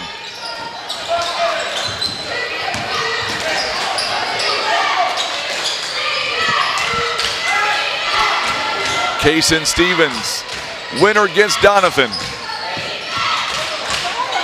Kaysen Stevens took one too many steps, turnover.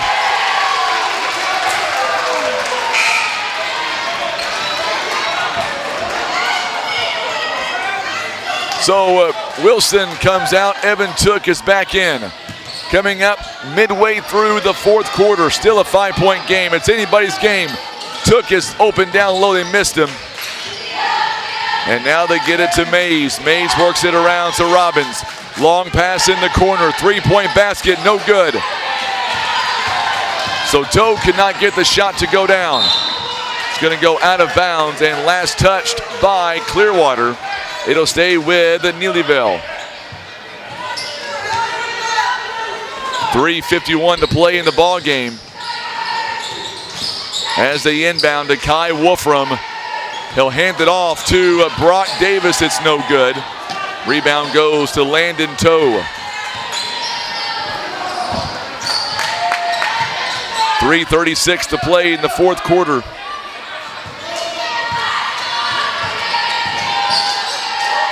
Long pass out to Brandon Mays. Mays. Robbins now, 5-point deficit. You're going to go back to him. They go down low. Shot is a little bit short. He gets the offensive board. Evan Took makes it a one-possession game. Boy, these kind of games are what we live for here in these tournaments. I love games like this. I know Clearwater fans don't like it, nor does Neelyville, but man, it makes for an exciting finish. Oh, what a block by Keegan.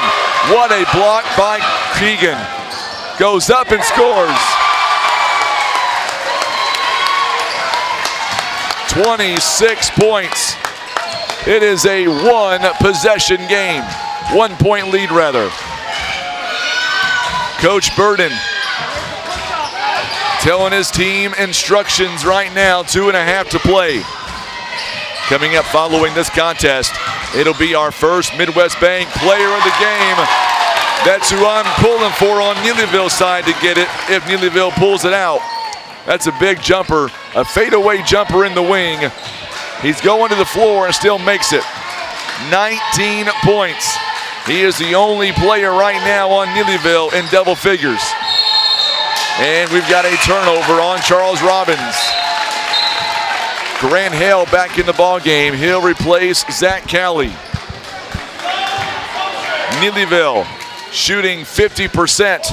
They are 23 out of 46. 55-52. It is a one-possession game, under 2 minutes to go. Stevens again. This time they pretty much triple team him. Good night. He gets a clear lane to the bucket, and he makes them pay. 5-point game. 1:37 in counting. 90 seconds now. Still anybody's ball game. A lot can happen. Mays, just like that. I told you, this game is far from over. That's a big three-point shot. It's a full timeout. This one taken by Clearwater. Well, I guess this is the point in the show where we say good night to everybody. We'll see you back here Monday, right? 57-55, a one-possession game. What a ball game here tonight. This one is pretty special to watch. 57-55. Hope you are enjoying this from wherever you're watching it from. Hopefully with the scoreboard experience, the time, the score, and everything in between. I hope you feel like you're with us. 1:25 to go in the ball game. Each team with 2 timeouts left. Clearwater has possession arrow.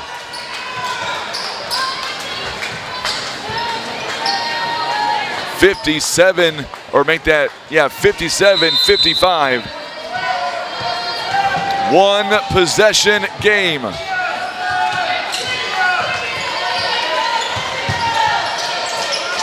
That's a great point, Wayne. Student section here tonight for Neelyville is incredible. The cheerleaders are here, the student section is here,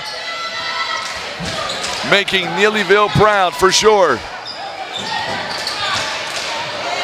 Good job, thank you. Oh, what a shot. What a shot by Goodnight. Thank you, James, I appreciate that, my friend. Nothing quite beats being here. We want you to get to feeling better. 4-point game again, Mays. He does it again. It's a 1-point game. And now a foul on Evan Took. It's his first.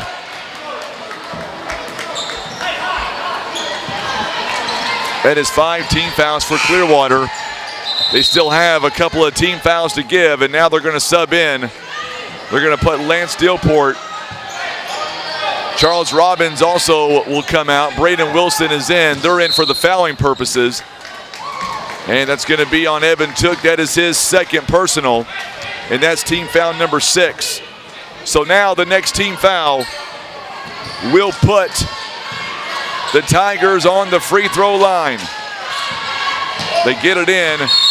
And this one's going to be Keegan Gracie. Waste no time. And they go right after Brock Davis. 17 fouls now. Let's go to Brock Davis's number. 8 points here in the ball game. He is 2 of 2 on the free throw line. Thank you so much, Wayne. Appreciate you, my friend. We'll be back on Monday night. You got to come back for that last game on Monday. Neelyville and East Carter is going to be a barn burner. That one could come down to the final possession Monday night. 1-1 coming up. Davis makes the first one. Big time. That's a big shot. 2-point game. 32 seconds. 2-point game. Second free throw coming up here from Brock. Davis' shot. It is short. Rebounded by Mays. And the ball goes out of bounds. Last touch by Preston Goodnight. And now we're going to see Grant Hale back in the ball game. Zach Calley comes out. 2-point game. You go for the win, or do you try to tie the ball game? They're going to try to tie it. Oh, we get a foul. We get a foul by Kai Wolfram. It's his third. And now it is a 1-1. Coming up following this contest, it is our first Midwest Bank player of the game. Big free throws coming up. It is a 2-point game. Charles Robbins, first one is good, 8 points. Robbins on the night. He is 1 out of 4 on the free throw line. This one could tie it. This one could tie it with 25 seconds left. It is up. It is good. We are tied. We are tied. 60 points apiece. And we've got going to be a foul. It's a 1-and-1 coming up. They foul. It's going to be a foul on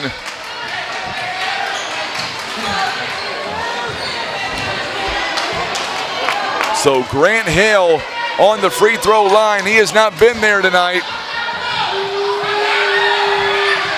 Makes it 61-60.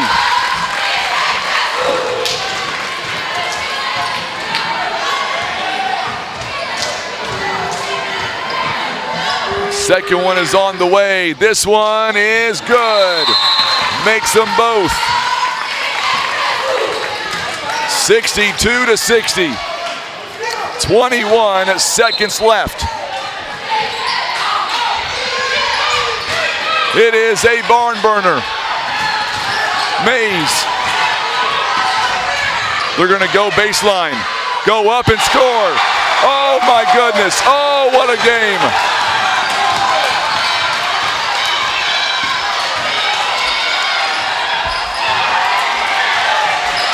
62-62. Oh, we're going to overtime. We're going again to overtime. Someone in the front row behind or in front of us said we're never going home. I agree with that. We've been here since 7:30 a.m.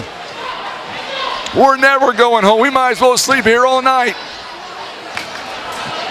It's overtime. 62-62. How about this action tonight? Final varsity game of the first day. Second game going into overtime. Wait a minute, Tim. Watch the screen there. Watch this. You ready? Watch it. What's it say? Overtime.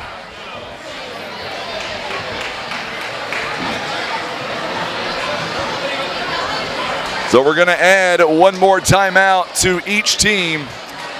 That means each team now with 3 timeouts. I'm going to go ahead and sit back down. I was going to jump up and grab our player of the game, but we've got more basketball to play. We've got 4 more minutes, at least 4 more minutes.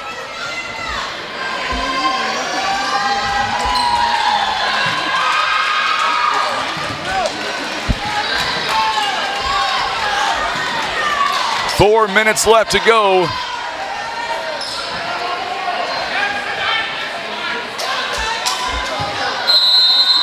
So now we'll clear the possession arrow. Here we go. It'll be controlled by Neelyville. Once again, the Tigers are going from left to right. Second overtime game of the day. Diana Whitaker, she's got it right. At least at home, they can act like a fool, she says, and not get thrown out. Sherry Rainwater is tuning in with us tonight on social media. 3-point basket is no good. Rebounded by Charles Robbins. And a jump ball is going to be called. It's going to stay with Clearwater.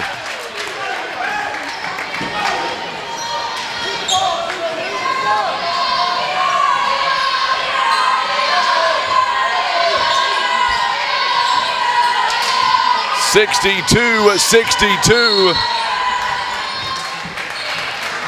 3:19 to go. We got a foul on the other end on Neelyville.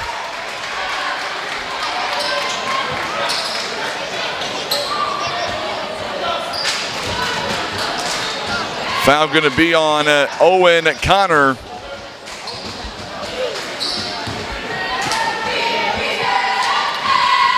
So now Charles Robbins, he is 2 out of 5 on the free throw line at 3:19 to go. And misses that one. Rebound, or I should say Preston Goodnight back in the ball game now. Yes, James, it's called I drink a lot of ginger and all kinds of other silly things to make sure the voice holds out. I've been all by myself all day. 63-62 the score. 1 point game again. He says, roll Clearwater, the Tigers. Oh, what a good move inside. Preston Goodnight. We're going back and forth now. Lead change after lead change. The Tigers back up by 1. 64-63. Make sure and hit that share button for us on Facebook if you'd be so kind.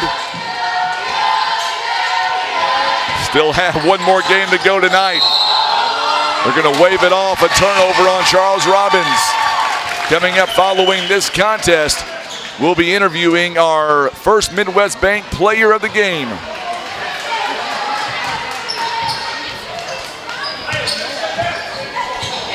A lot of key players here tonight for both teams.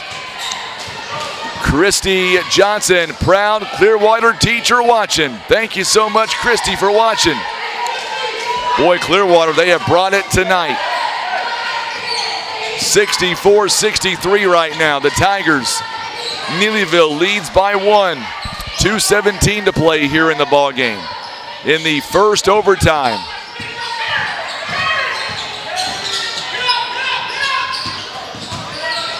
Good bounce pass inside. Brock Davis, his shot is no good, but Grant Hale got the offensive board and could not put it up and score. So now we're going to walk the length of the floor. It is a foul coming up on Kai Wolfram. So Landon Toe goes to the free throw line. He has not been there tonight so far. 7 points, 3 rebounds, and 2 assists. Big free throw coming up here. Makes the first one. Nothing but net. 64-64 again. I'm not even sure if he bent his knees when he shot that shot. Just a little bit there. It's like he does it with ease. It's 65 at 64. Under 2 minutes to go. Under 2 minutes. Kason Stevens. Going to be a foul called on Mays. I think it's on Mays. If it is, it'll be just his first. And that's a 1-and-1 coming up. Kason Stevens now 19 points here in the ball game. He is 1 of 1 on the free throw line. 19 points, 8 rebounds, and 4 assists. He has been all over the place for Neelyville tonight. It's a 1-and-1. He misses that one. So Clearwater, they've got the lead and the ball. Possession arrow does go in favor of Neelyville. Oh, Robbins took one too many steps. He did. He tried to get away with it. He tried, and he's laughing about it. He knows what he did. Sneaky, sneaky fella. So now Preston Goodnight gets a lane, a little bit short. Rebounded by Keegan Gracie. 1:21 to play in the ball game. Mays steps across half court. It's a 1-point game. Make it 3-point game. Charles Robbins. 67-64. 3-point game again. And a foul going to be called on Brandon Mays.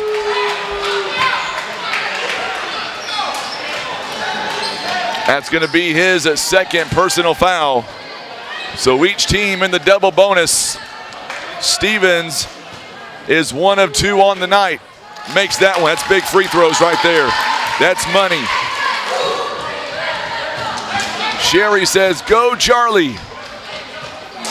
What a big, big free throw that was. It is a 1-point game again. Oh, on the other end, a big 2-pointer there. Clock is running, and we've got an offensive, is it blocking foul? Keegan on the other end, by the way, made the shot to make it 69-66. Blocking foul.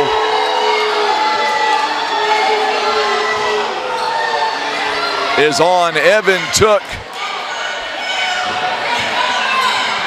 We are 10. It's double bonus all the way now. 3-point game. First one is up and it is good. Preston Goodnight. 2-point game. Goodnight, 9 points in the ball game. High arcing shot. 68. It is a 1-point game again.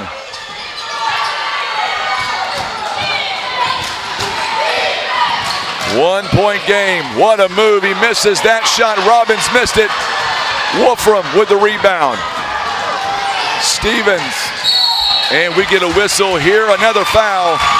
This one is going to be on Mays.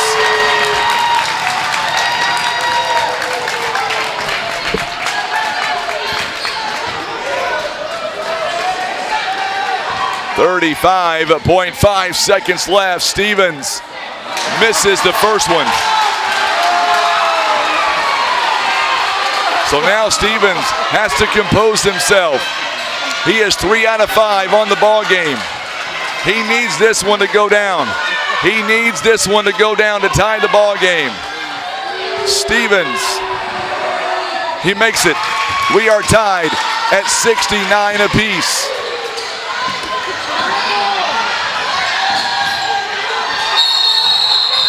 Timeout called. This one is going to be called by Clearwater. It is a full timeout.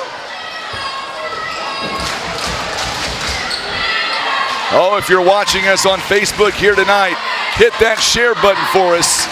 Big audience on Facebook, big audience on YouTube as well. We are tied up at 69 points apiece. It is 69 all.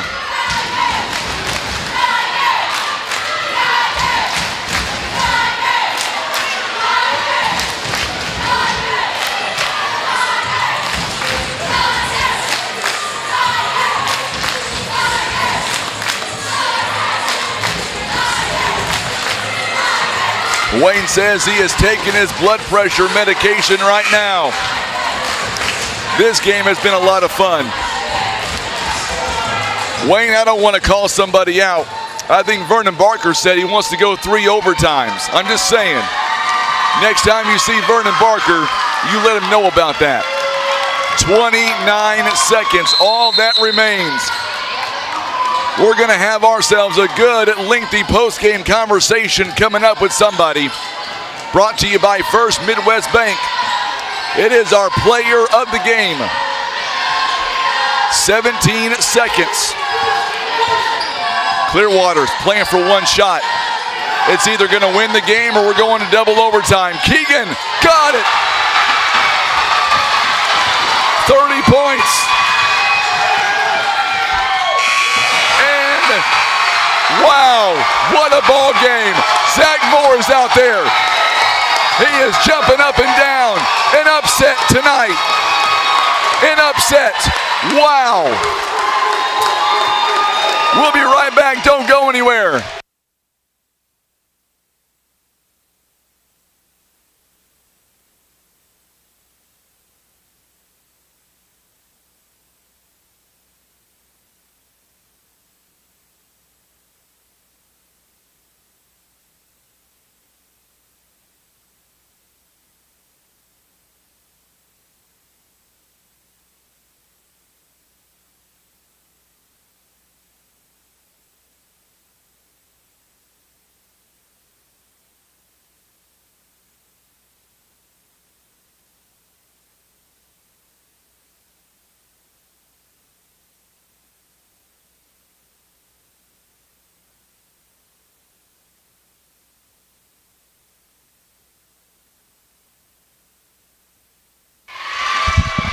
Our first Midwest Bank player of the game. All right, James, I know you're still listening, you're watching. We're going to have your son grab a mic here in just a moment. He's coming back. I see him right now. Oh, we have a lot to talk about. We have a lot to talk about. Keep on watching, James. You'll see your son come up in just a moment. We will hand him a mic. What a game. Phenomenal. There he is right here. We'll let him get mic'd up. We'll let you look in that camera. Before we go any farther, your dad's watching. He's not feeling the best. Look in the camera and talk to him for a second. Dad, thanks for watching from home, supporting from home. I know you'd be here if you could, and I know you were cheering me on that whole time. Thank you. 30 points. Let's talk about this game. You guys jump out to a 12-0 run. Neelyville comes back. It's back and forth. What adjustments did you guys make at halftime to go toe-to-toe with the Tigers of Neelyville? Well, we started running the box on one and number 24, locking him up on defense more. We started putting me in the middle on that when they were pressing us. We had to adjust without our point guard out there, but we made it work. The first time you guys faced off, Neelyville had no trouble, it seemed like. What adjustments were you able to make coming into this ball game? You guys coming in as a 6 seed, you guys shocking everybody here in this tournament. What about Coach Zach Moore? When the final horn went off, he was like a small kid in a candy store, was he not? Oh, he was. He was so excited. I think that's our first time since I've been playing varsity, so since my sophomore year, that we've made it past the first round of OFC. So what does this win not only mean to you, but for the rest of your teammates? We're just excited. I mean, we're a pretty young team. We only have 2 varsity starters coming in from last year, and we're just excited to get that win in. Excited to be going on a tournament for the first time. Let's talk about Charles Robbins in the first quarter. Picked up 4 big fouls. How gutsy was that? He stayed in the ball game, never fouled out. Mention that for a moment. Oh, he's an aggressive player. He can get fouls too sometimes. He's a heck of a player. I mean, he just had to make that adjustment going forward that stop playing so aggressive on it, and we just had to adjust without him because he's scoring a lot for us. Was it always with this team's mentality coming in, even when you guys were up by 12 and then going back and forth, going into overtime? You guys had that belief you guys could always win. Am I right on that? Oh, you're right. We always have that underdog mentality. Talk about Doniphan coming up on Tuesday. I think your team is going to tear the house down coming up on Tuesday. Oh, I sure hope we can. I think we have a good chance against them.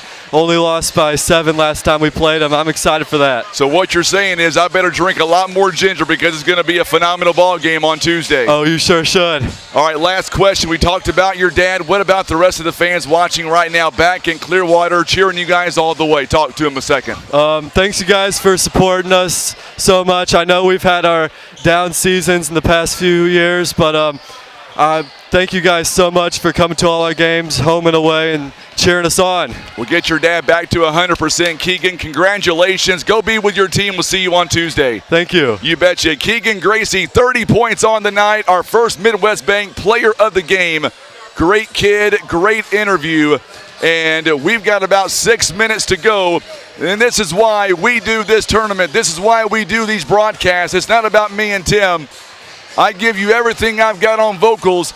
It's about the kids. It's about the coaches. And to see what Zach Moore did after the win, I meant what I said. He was like a kid in a candy store. He was out there with the team, hopping around, celebrating, and that's what it's about. All right, we'll take a quick timeout. We're going to come back. We've got one more game to go. We've got JV action. We've got Clearwater. We've got Greenville. We're not going anywhere.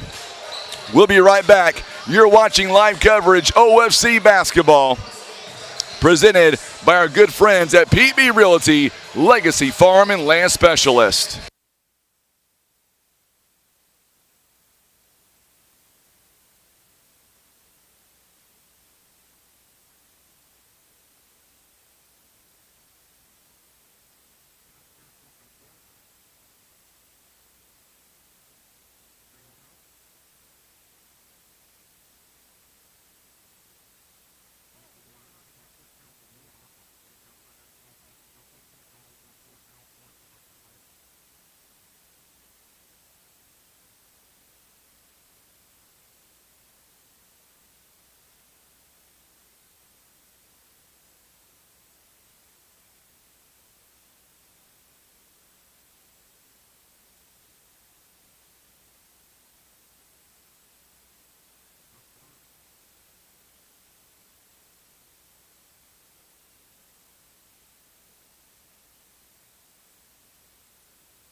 One more game to go. I got to tell you, that was by far the best game of the tournament thus far. That was incredible. Clearwater, Neelyville, they tore the house down. And I was so honored to be a part of it. You can just see the genuine in that kid's eyes. Keegan's such a great kid, man. That's why we do these tournaments like this. It's not about us, it's about the kids. They put a lot of blood, sweat, and tears in this sport. And you know what? If we can give them 5 minutes to kind of get that off their chest a little bit and give them some kudos, it's all worth it. Tim and I got here at 7:30. First game at 9, and we're still growing strong. So, the last game of the night, Clearwater takes on Greenville. By the way, we did get an update on the Three Rivers Lady Raiders game. Moberly, from what I'm being told, Moberly won that ball game. Trying to get a final score. That game was on ESPN Plus. Obviously, I don't have access to that, so, because I'm here. Wayne Wilcutt, class act, my friend. Likes the way these teams played. They played gutsy here tonight. Both of them did. They both should be proud. We still got one more to go. And then the good news is Tim and I get a day off to kind of unwind. I won't talk for 24 hours, and then we're back at it on Monday. 4:30 tip-off. We'll go over all the brackets in great detail coming up at halftime. You won't miss it. We will go over everything.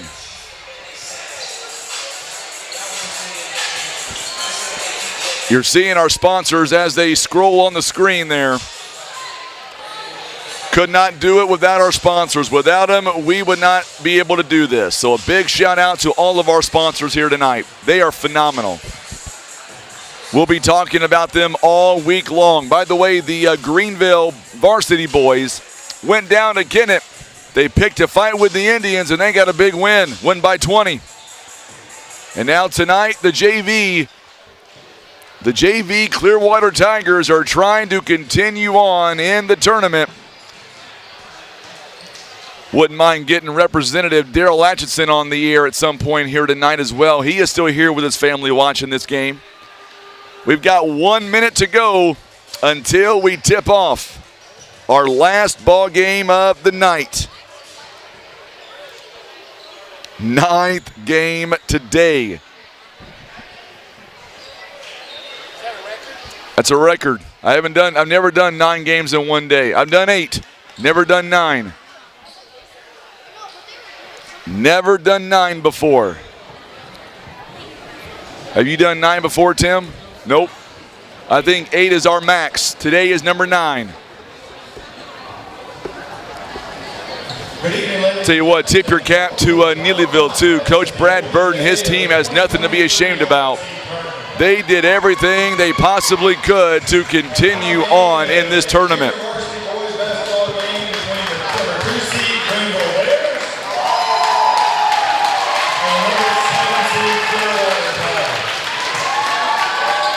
So let's go down courtside for the starting lineups. First out of Greenville, or make that Clearwater. Brandon Lashley. Lane Pinkley going to get the start tonight. Number 15, Lucas Ricard. Number 22, Isaac Thompson. Isaac Thompson getting the start. And number 55, Mikey Barnes.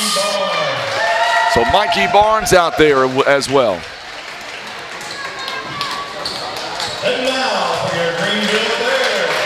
So now Greenville, the home team, obviously. Number 2, Bo Bollinger coming in now. Number 30, Jimmy Marler. Number 33, Brayden Odell. Number 34, Trevor Brown. And number 22, Cooper Sturgeon. So Cooper Sturgeon wears number 22. He is going to play some JV this week.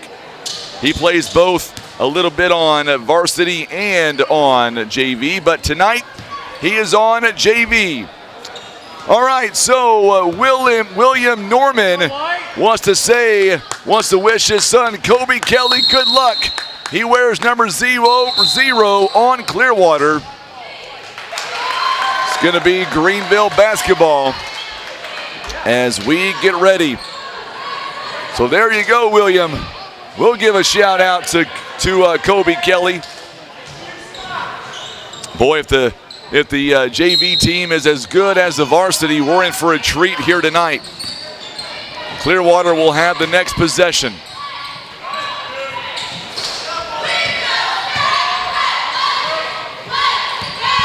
Sturgeon works it around.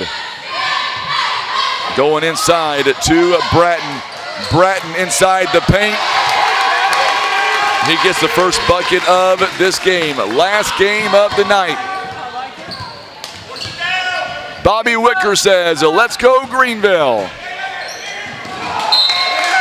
And a turnover there by Clearwater.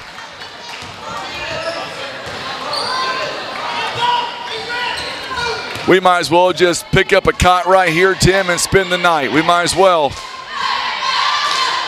At least you've got about, what, a 15-minute drive to your house? I've got about an hour. We've kind of reversed roles here. Usually it's the other way around. Typically on tournaments, you've got the hour drive. I've got a 15 or 5-minute drive. 6:09 to play here in the first quarter. It's 2-0 in favor of Greenville. Game of the tournament to this point. The game before this one. As Barnes misses the first chance he got, but he got a second chance. Ties the ball game at 2 apiece. Kicks it outside. There's a jumper by Jimmy Marler. It's now 4-2.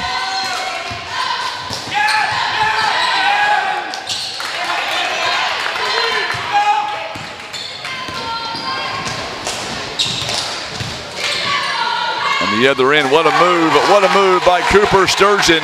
It is now a 6-2.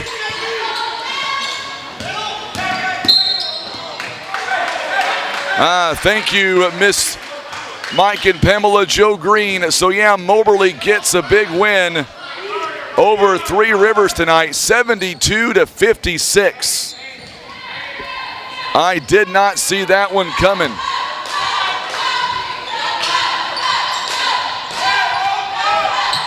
Did not see that one coming. So Lady Raiders get their 3rd loss of the season back in Poplar Bluff. 3-point basket is no good by Lashley. Sturgeon and company. Bollinger goes up and scores quickly, 8-2 now. It's an 8-2 run to begin the ball game here for Greenville.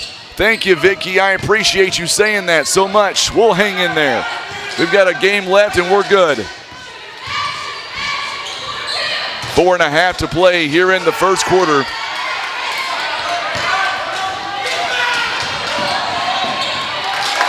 On the other end, Bollinger goes up and he'll knock it down quickly, 10-2 now. As Greenville, or make that Clearwater, takes a 30-second timeout.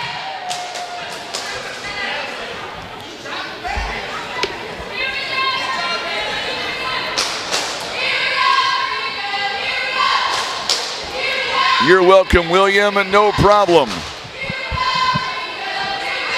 Our broadcast here tonight, you're seeing our sponsors scroll across the screen all day long. Big shout out to PB Realty Legacy Farm and Land Specialist. And then our player of the game sponsor, First Midwest Bank. 4:18 to play here in the first quarter of play. Ricard gets it up. What a move inside Isaac Thompson. It is now 10-4. 6-point game.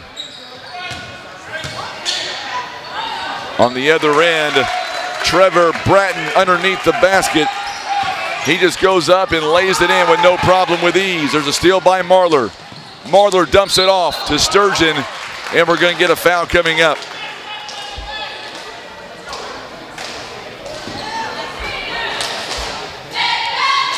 It's going to be a foul, this one on Brendan Lashley will get called for the foul.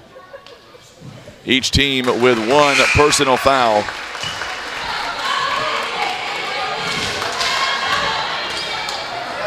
And for Greenville, we'll see Odell take a seat.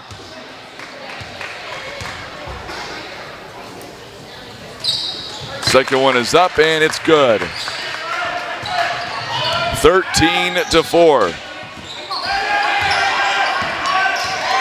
Another steal by Marlar. He goes up and scores. And it's quickly a 15, or make that 16-4 route.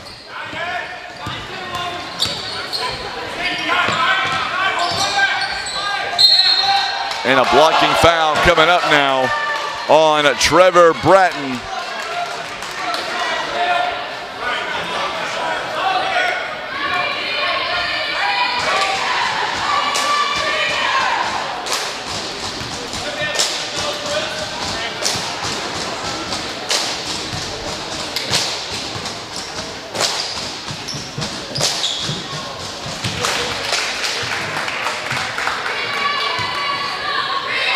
Right now, the men's program for Three Rivers, they also trail Moberly at the half, 25-19.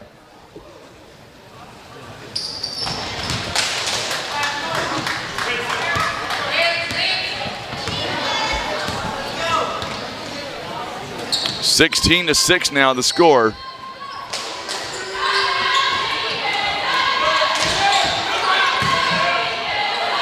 Sturgeon going to be blocked by Ricard.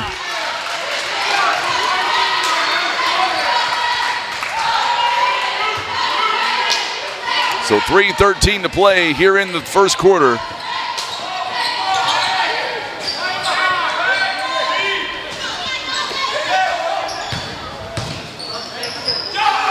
Three-point basket is upcoming for Thompson, no good. Rebounded by Cooper Sturgeon. Sturgeon is going to get the blocking foul.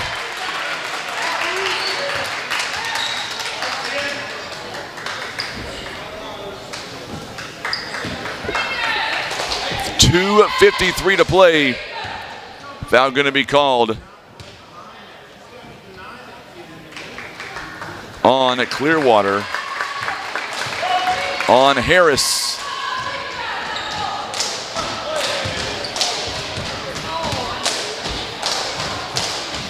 Sturgeon misses the second free throw, and we're going to get a foul, or make that, it's going to be a foul on Greenville. 17-6 now.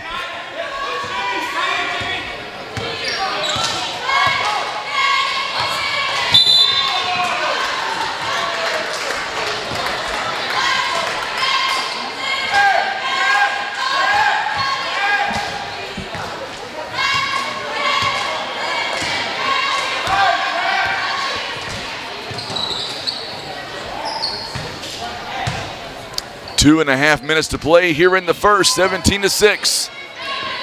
Greenville leads it here.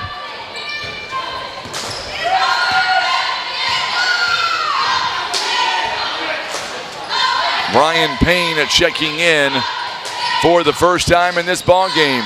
Drives baseline. And we're going to get a travel on Trevor Bratton. So now Bratton takes a seat. Braden Odell coming in. 2:14 to play. Cameron says, good luck, Clearwater.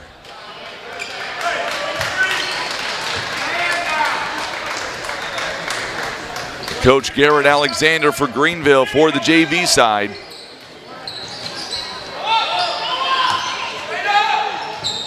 And this one's going to be tossed away as Harris turns it over. Clearwater, 5 turnovers here in the ball game thus far. 11-point game, 17-6.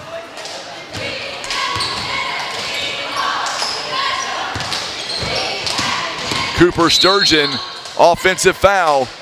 It's going to be against Greenville. I think it's on Braden Odell. It is, and that'll be his first. Team foul number 4 now for Greenville.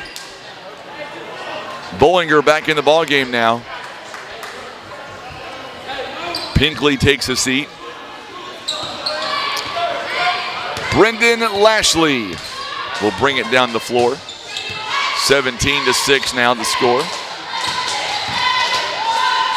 Goes up and it's good. Isaac Thompson. 18-7 now, or 17-8 rather.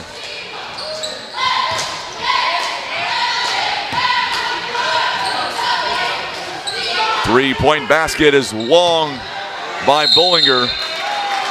And a foul going to be called, this one on Clearwater.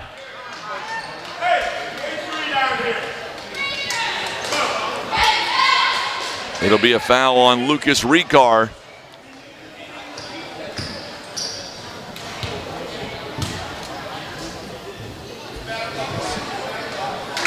First one is up and good by Sturgeon. So Odell will take a seat. Ty Burchard in the ball game. 18-8, 10-point game. Second one by Cooper Sturgeon. He's got 6 of them. Makes that one nothing but net. 1:27 to go here in the first. And a carry on Lashley, and that's going to be turnover number 6 now by the Tigers of Clearwater. Greenville with 5 fouls here in the ball game in the first half. Clearwater has 3. Good move outside. A 3-point basket is no good by Ryan Payne. Rebounded by Mikey Barnes.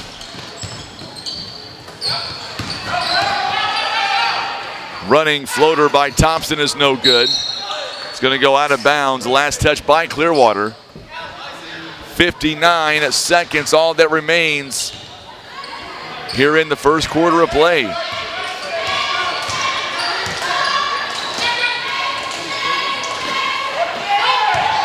Nearly a turnover there by Greenville.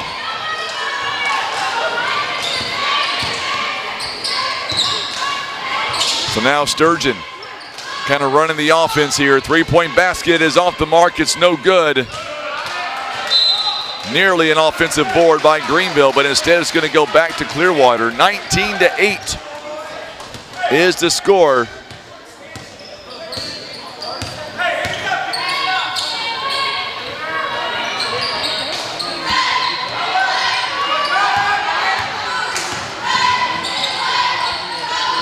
On the other end, Bollinger with a big bucket, 21-8.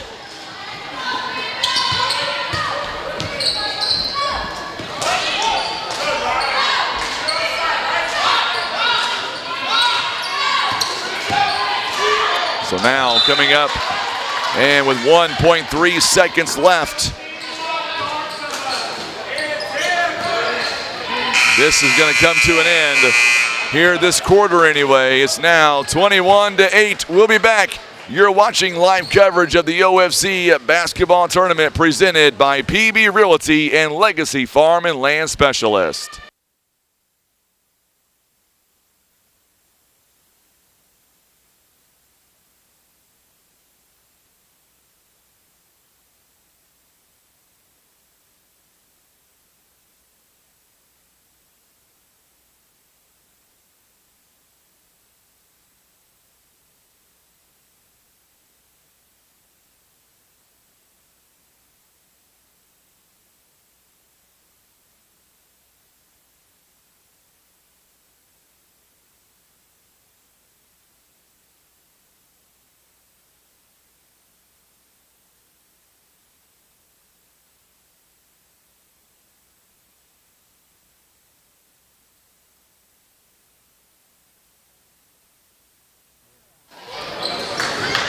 All right, we are coming back to the second quarter here tonight.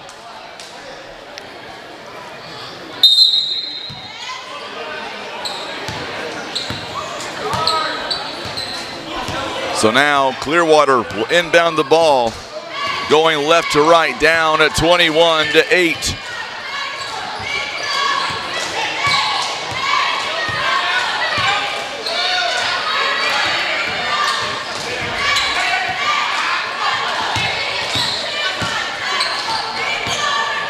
So Isaac Thompson now gets it over to Brendan Lashley. Lane Pickley also back in the ball game, as is Mikey Barnes. Long three-pointer is nothing but net by Lane Pinkley. That was swish all the way, 21-11. Ty Burchard's shot is no good. Greenville now, Cooper Sturgeon down the floor. Three-point basket again by Pinkley is no good. Trevor Bratton that time with a rebound. It's going to go the other way though. A steal by Pinkley. It's going to go out of bounds, a turnover on Clearwater. Bollinger.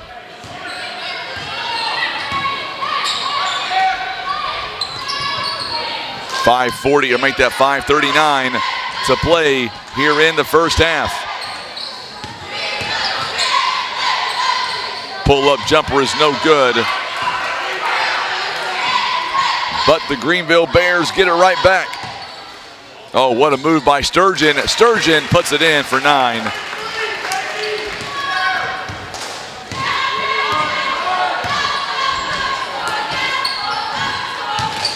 It is a 23-11 score. Mikey Barnes goes up top. It's no good.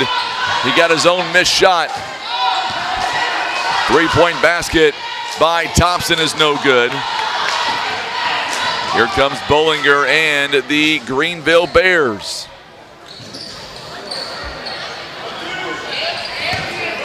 We are back with you Monday night starting at 4:30, or Monday afternoon at 4:15 for pregame.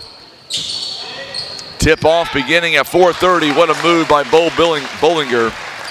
He's got 8 points in the ball game.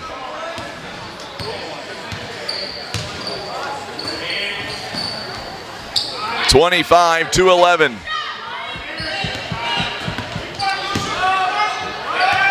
Lucian Harris. Bollinger now gets the, he misfired. It's going to go out of bounds, and last touch by Clearwater. Bollinger. And we're going to get a whistle here, and Pinkley will stay in the ball game. It's going to be Mikey Barnes instead. It will come out.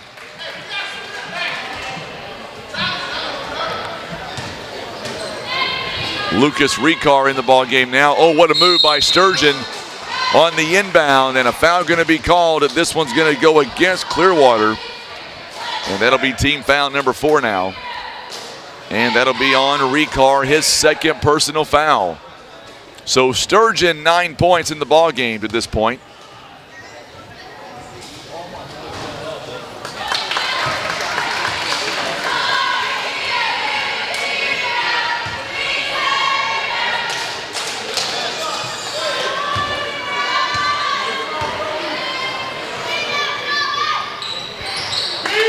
(27-11) now.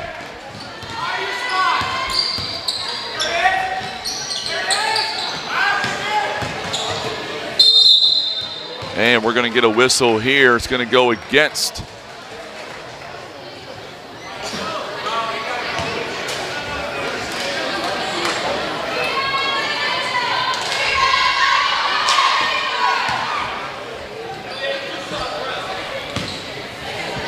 going to be a foul on Braden Odell, who picks up his third personal foul. That is team foul number 6 now. Puts Clearwater on the 1-1, or make that, 1-1 now. 27-12.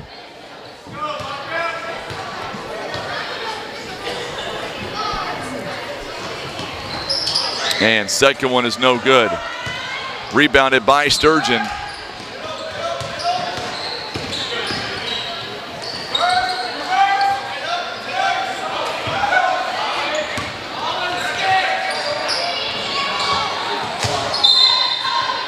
And we're going to get a turnover here. It's going to go against Greenville.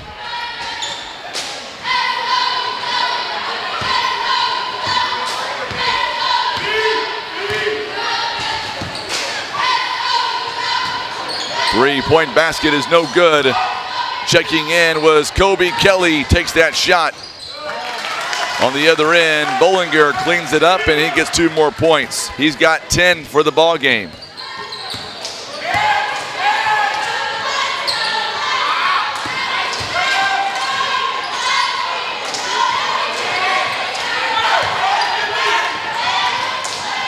(29-12). Good move by Trevor Bratton, 31-12 the score.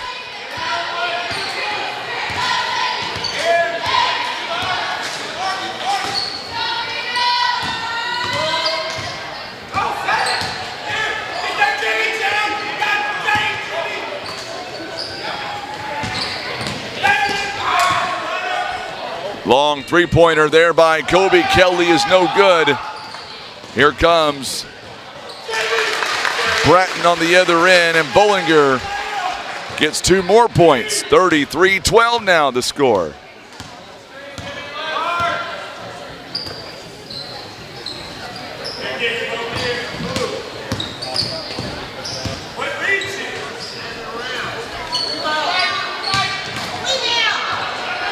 Taking right to Greenville now is Jimmy Marler out in front, and again Bollinger. 35-12 the score.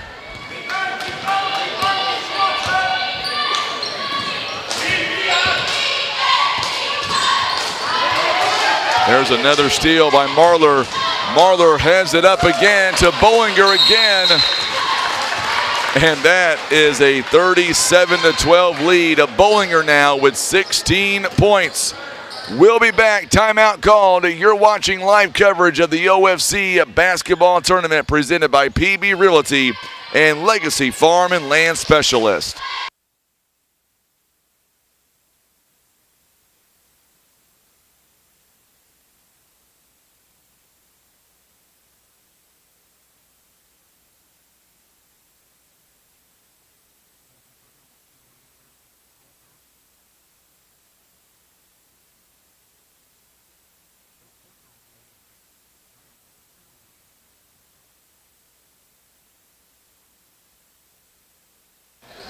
So here we go, following that timeout by Clearwater.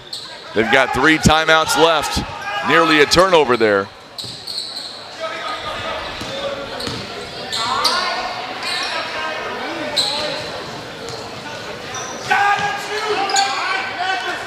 .125 to go here in the first half. It is a 37-12 score.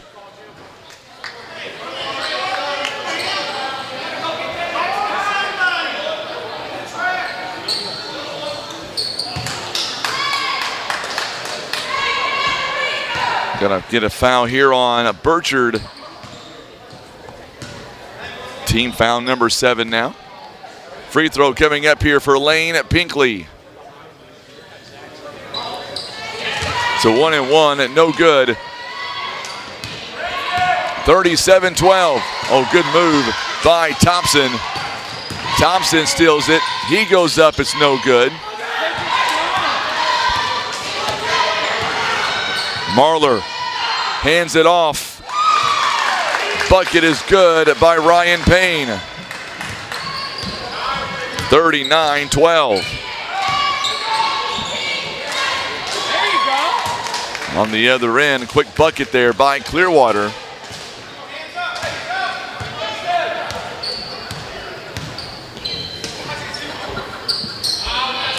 (39-14) the score. Marler's shot is no good. Mikey Barnes on the rebound. 39-14. 3-point basket in the corner by Kobe Kelly is no good. 24 seconds and counting.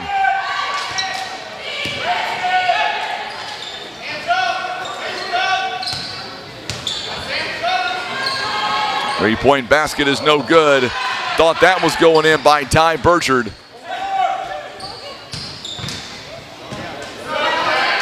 hands it off. Good job there by Greenville's Ryan Payne. And a foul going to be called. It'll be on Lane Pinkley.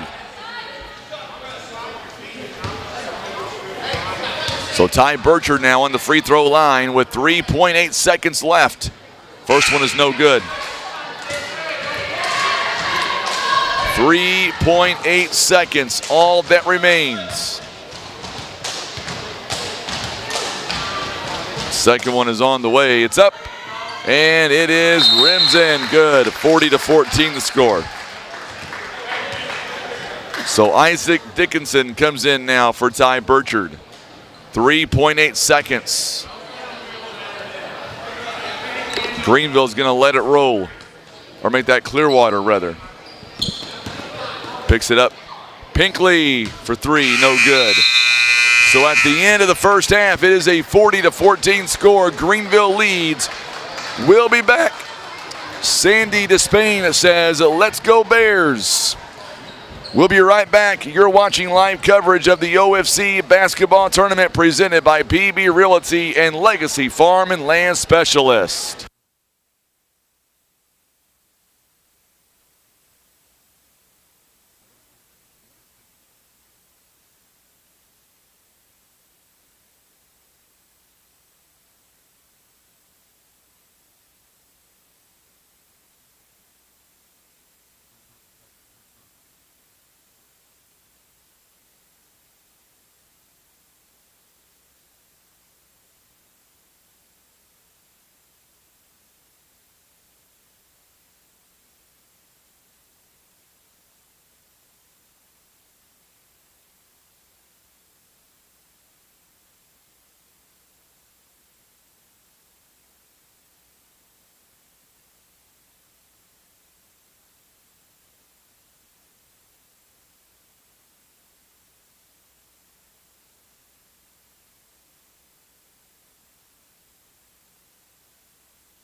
So we're going to have a fast halftime. 40-14 is the score.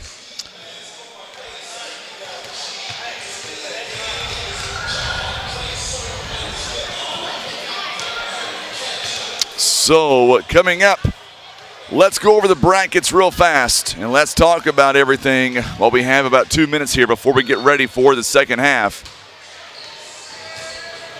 And it's going to... Brackets are pretty much set now as we get ready for the third quarter. All right, Monday, let's go over the brackets here. Monday, starting at 4:30 p.m., Twin Rivers on the JV side. Twin Rivers will take on Doniphan, or make that East Carter rather. That should be a fun ball game coming up in that contest. And then that'll be at 4:30. Coming up on Monday at 6 p.m., Doniphan takes on Naylor That'll be a 1-5 matchup. And then I think, honestly, the game of the tournament, it could very well be, it could be the number 2 seeded Lady Redbirds of East Carter. They're going to take on the number 3 seeded Lady Tigers out of Neelyville. That one will be a great ball game on Monday. Let's talk about Tuesday. Tuesday beginning at 4:30. Neelyville. They will take on, it appears as of right now, unless something dramatically changes, it'll be Greenville taking on Neelyville. That'll be Tuesday beginning at 4:30. And then on the other side, on Varsity Boys, it is Greenville. They're going to take on Twin Rivers at 6 p.m. on Tuesday. That should be a good matchup. Doniphan Clearwater at 7:30 on Tuesday. I think that could also be close. I think that one could also be a close matchup. I really don't see either team running away with it. I mean, it obviously could happen, but I don't see it happening.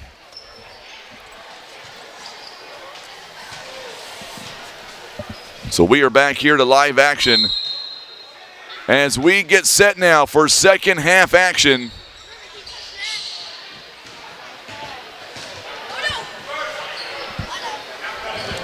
.6:49 and counting here in the third quarter. 3-point basket is no good by Jimmy Marler.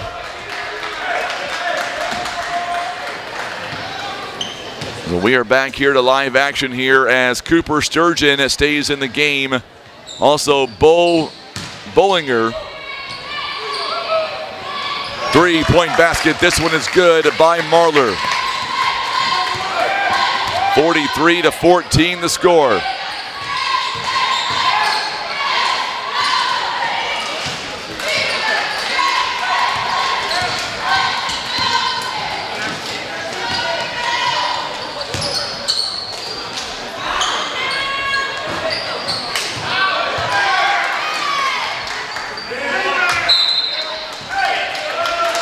.43-16 the score. Trying to get reset from that very short halftime that we had.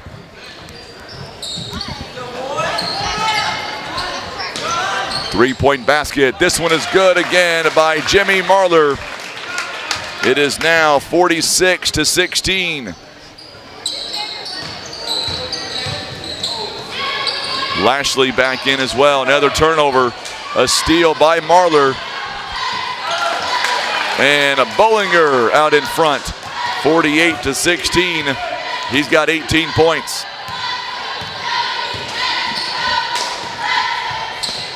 Lane Pinkley, three-point basket is no good.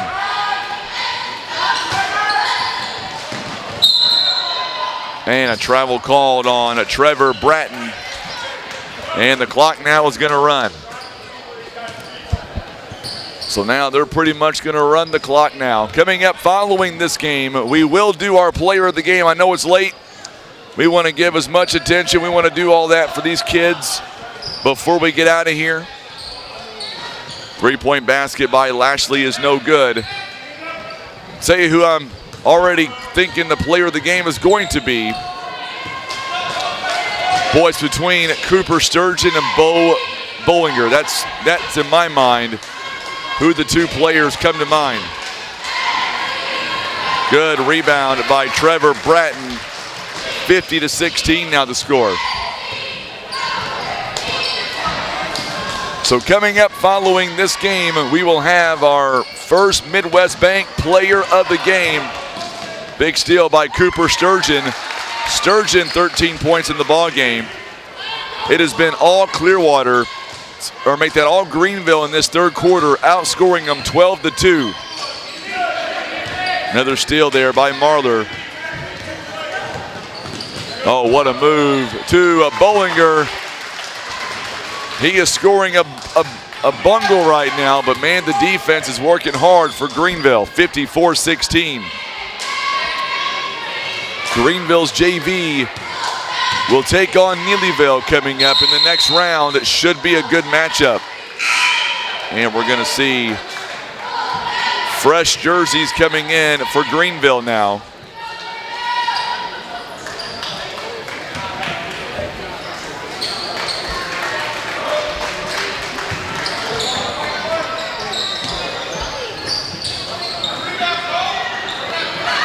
So now for Greenville, Ryan Payne is in the ball game. Also Connor Miller is, Isaac Dickinson, Ty Burchard, and Jimmy Marler all on the floor. Ricard is also in, Lucian Harris is, Isaac Thompson. There's a good steal by Harris. Count it and the foul.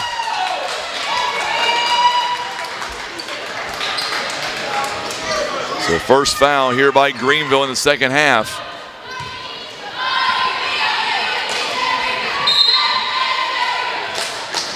We're going to see for Greenville now. We're going to see Bollinger back in the ball game, as Jimmy Marler takes a seat. Free throw is up, and it is no good by Harris.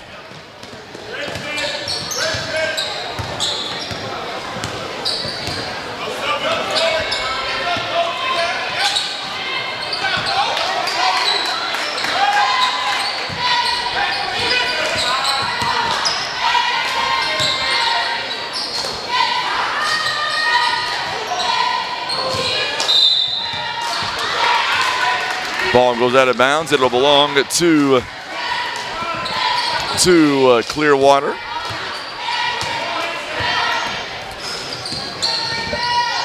Almost through the third quarter here.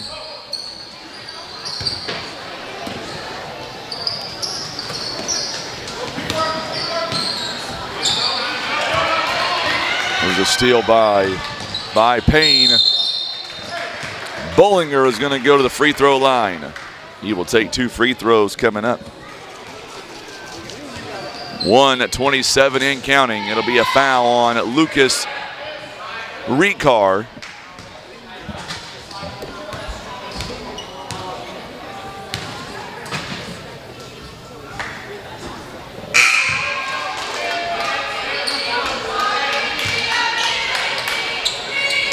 So Ricard checks out. Brendan Lashley back in.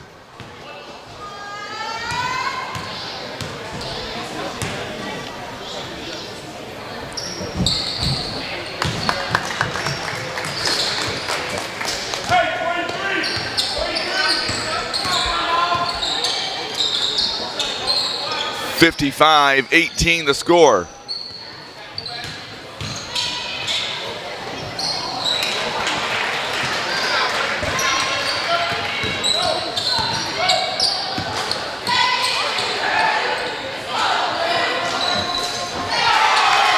Big three-pointer in the corner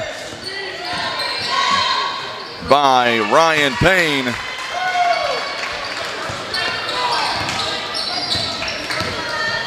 (58-22) now.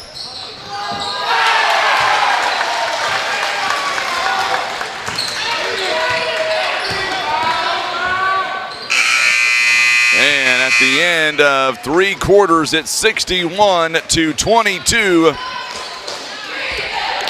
We'll take a quick timeout. We'll get everything reset and come right back. Actually, we'll stick right here with the cheerleaders here for Greenville.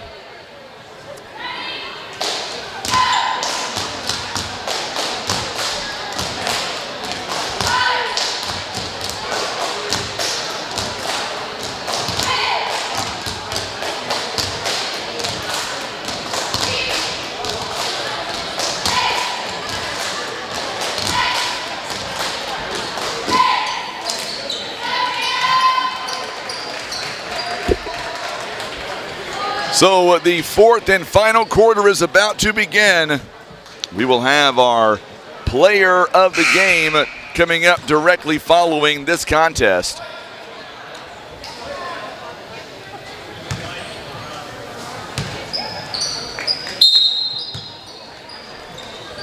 So here we go. as we get ready for the fourth and final quarter.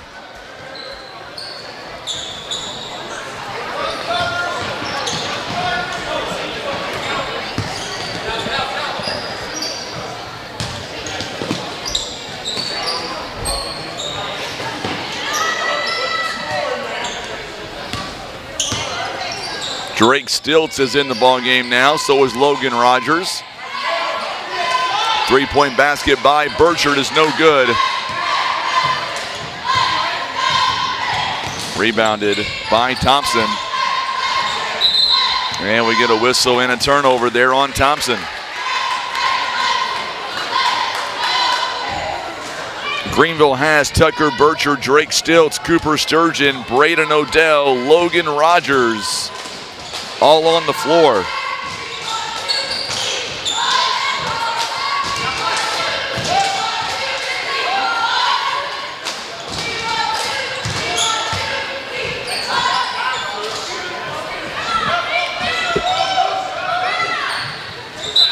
Goes out of bounds. This one on Lucian Harris. Friendship there between Harris and by Drake Stilts. Good sportsmanship there. 5:32 to play here in the ball game. Three-point basket is good by Braden Odell. 64-22. 5:19 to go here in the ball game.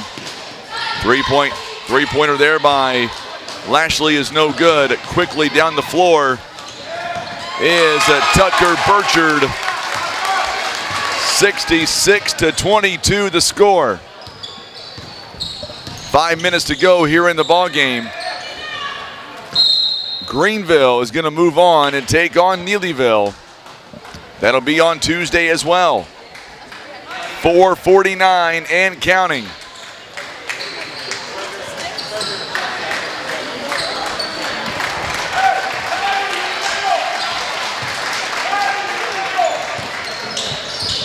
So now we're going to see some fresh jerseys coming in. Connor Miller checks in the ball game. 4:27 and counting. Three-point basket on the inbound. No good by Kobe Kelly. Rebounded by Drake Stilts. Here comes Burchard. No good on the shot. And we're going to get a whistle and a foul coming up as Pinkley and Burchard go down.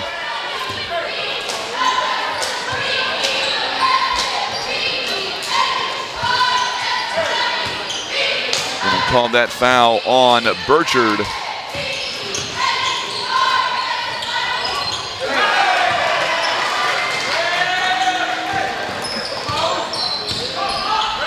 (66-25).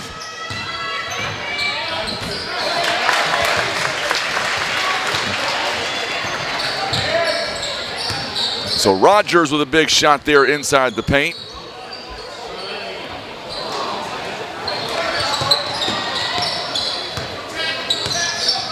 68-25 the score.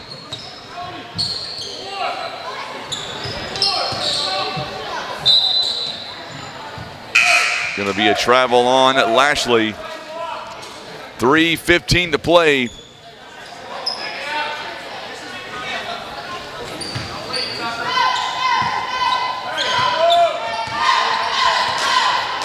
Go through our sponsors here before we end tonight as well. I'm going to read them off again. Three-point basket by Tucker Burchard. 71-25.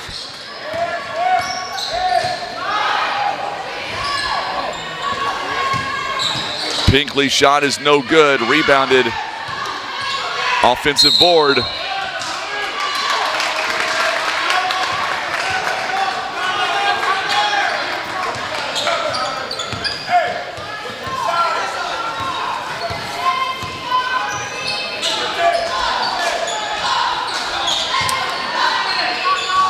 (71-25) the score.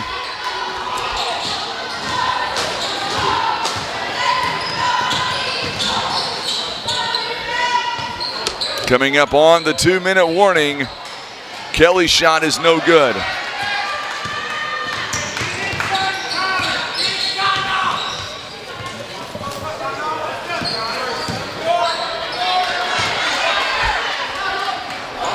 Coming up, we will be interviewing one of the players from Greenville. And then we will be saying so long tonight on night number 1 is in the books. 3 times, can't get it to go. 4 times, there you go, Miller.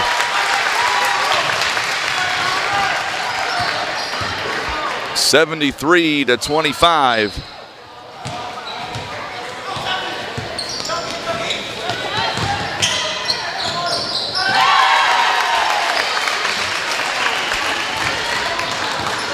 (75-25) now the score.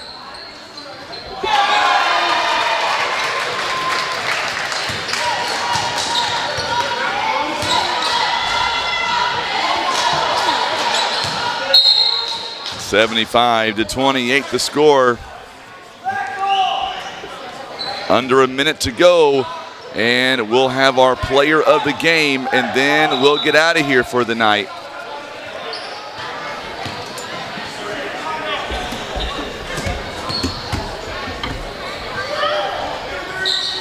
Big three-pointer there by Rogers.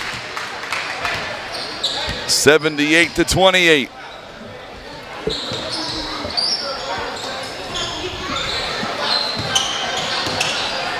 So this game is going to come to a close with 14 seconds left. Greenville's going to move on.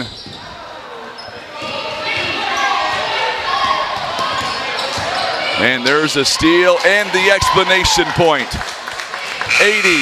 80-28. We're going to come right back with our player of the game, brought to you by First Midwest Bank.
All right, we are back with our First Midwest Bank player of the game, Bo Bullinger. And man, tonight 21 points for you, 4 rebounds.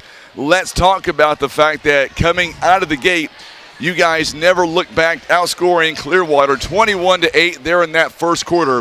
Walk us through what happened in that first quarter. Yeah, Coach really told us to come out here, go off, get strong, make it not a game in the first quarter. So that's what we tried to do. Really brought it on defense. Made a few mistakes. Could have cleaned it up a little bit better, but overall we did pretty good. Everybody got involved here tonight, from the starting 5 to the bench players, and that's what it takes to win this kind of tournament. So walk us through coming up here. You guys will have Neelyville coming up on Tuesday. What do you expect from them coming up on Tuesday? We faced them 2 times. They're pretty good, and they gave us trouble. It came down to the last few seconds of every game. So we know what they can do. We know that some of their players will be on varsity, so we won't see some of them, but we expect some of them to step up and be very good. Now, did you guys win both meetings already with Neelyville? Yeah. So how tough is it to beat a team 3 times in one season? It's pretty tough. They know what we're going to do. We know what they're going to do, so it's really hard to beat them 2 times. Obviously, winning tonight 80-28. What are some things that you didn't like about tonight that you guys want to clean up before Tuesday? Our defense, we really played a little bit sloppy in that first half. We didn't really do what we were supposed to do. We didn't make the adjustments and be where we're supposed to be on the defensive end. We're really trying to clean that up. So coming up on Tuesday, the boys will play at 6 on the varsity. You guys have 4:30. How big is this crowd going to be coming up? And then at the same time, how big is a motivator is that for you guys? Pretty big. It's pretty nice to be here in Greenville for this whole thing. And it's going to be a really packed crowd, I believe. It usually is, so we're excited. I know you want to get back to your team, so anybody you want to give a shout-out to, look in that camera and go for it. Everyone, who supports Greenville, we love you, and we expect to see you next game. All right, Bo, thank you so much. Congratulations. We'll see you on Tuesday. Thank you. You betcha. Bo Bollinger joining us live. He is our first Midwest player of the game here tonight. 21 points. And, man, what a night here for high school basketball. Tonight, Greenville gets the job done. They are now going to move on, and they will play in the semifinals coming up on Tuesday. And they will take on a very good team out of Neelyville. And we're going to be there to cover that game as well. And once again, thank you again to Clearwater, Zach Moore and company. Did awesome job here tonight, and we appreciate him allowing us to interview one of his players before we got off the air earlier, or after that varsity game earlier. That was phenomenal as well. So let's say thank you again to our sponsors real quick. And what do you say, Tim? We get out of here and get ready for Tuesday. We want to say thank you again to PB Realty, Legacy Farm and Land Specialists, First Midwest Bank, First Choice Insurance, Russians Towing, Scott Law Group, also Day One Chiropractic, Elite Trucking Academy, Countryside Chevrolet, Current River Ford, Whitworth Gift Chest Jewelers, also Barker's Towing and Automotive, J.W. Walker and Sons Recycling, Dorinda's Fast Tax, Christian Automotive, also being brought to you by The Shooter Shack, Parrish Graphics, Rice Trailer Sales, a Black River Shooting Supply and Indoor Range. Also being brought to you by Baker Implements, Senator Jason Bean, Smokin' Aces, Mossy Oak Properties, Pepsi Mid-America, Hester Trucking, Stan Bader Wood Trust, Southern Care and Comfort, Jayco Apparel, and Kevin's Automotive, proud supporters of the OFC tournament. Thanks again to everybody who tuned in tonight, shared, and commented. We had such a blast. I can't wait to do it again. James Gracie, thank you so much for everything you guys did as well. We're going to have a great time on Tuesday, but we're back on Monday. We've got a JV game at 4:30, and then the girls semifinals, and then Tuesday it is JV semifinals, followed by the boys varsity as well. For Tim Hicks, I'm Frankie Castillo. We're saying so long tonight. I've got so many drinks going on down here, it's crazy. I will see you back here Monday beginning at 4:15. You've been watching live coverage of the OFC basketball tournament. It is presented by PB Realty and Legacy Farm and Land Specialists.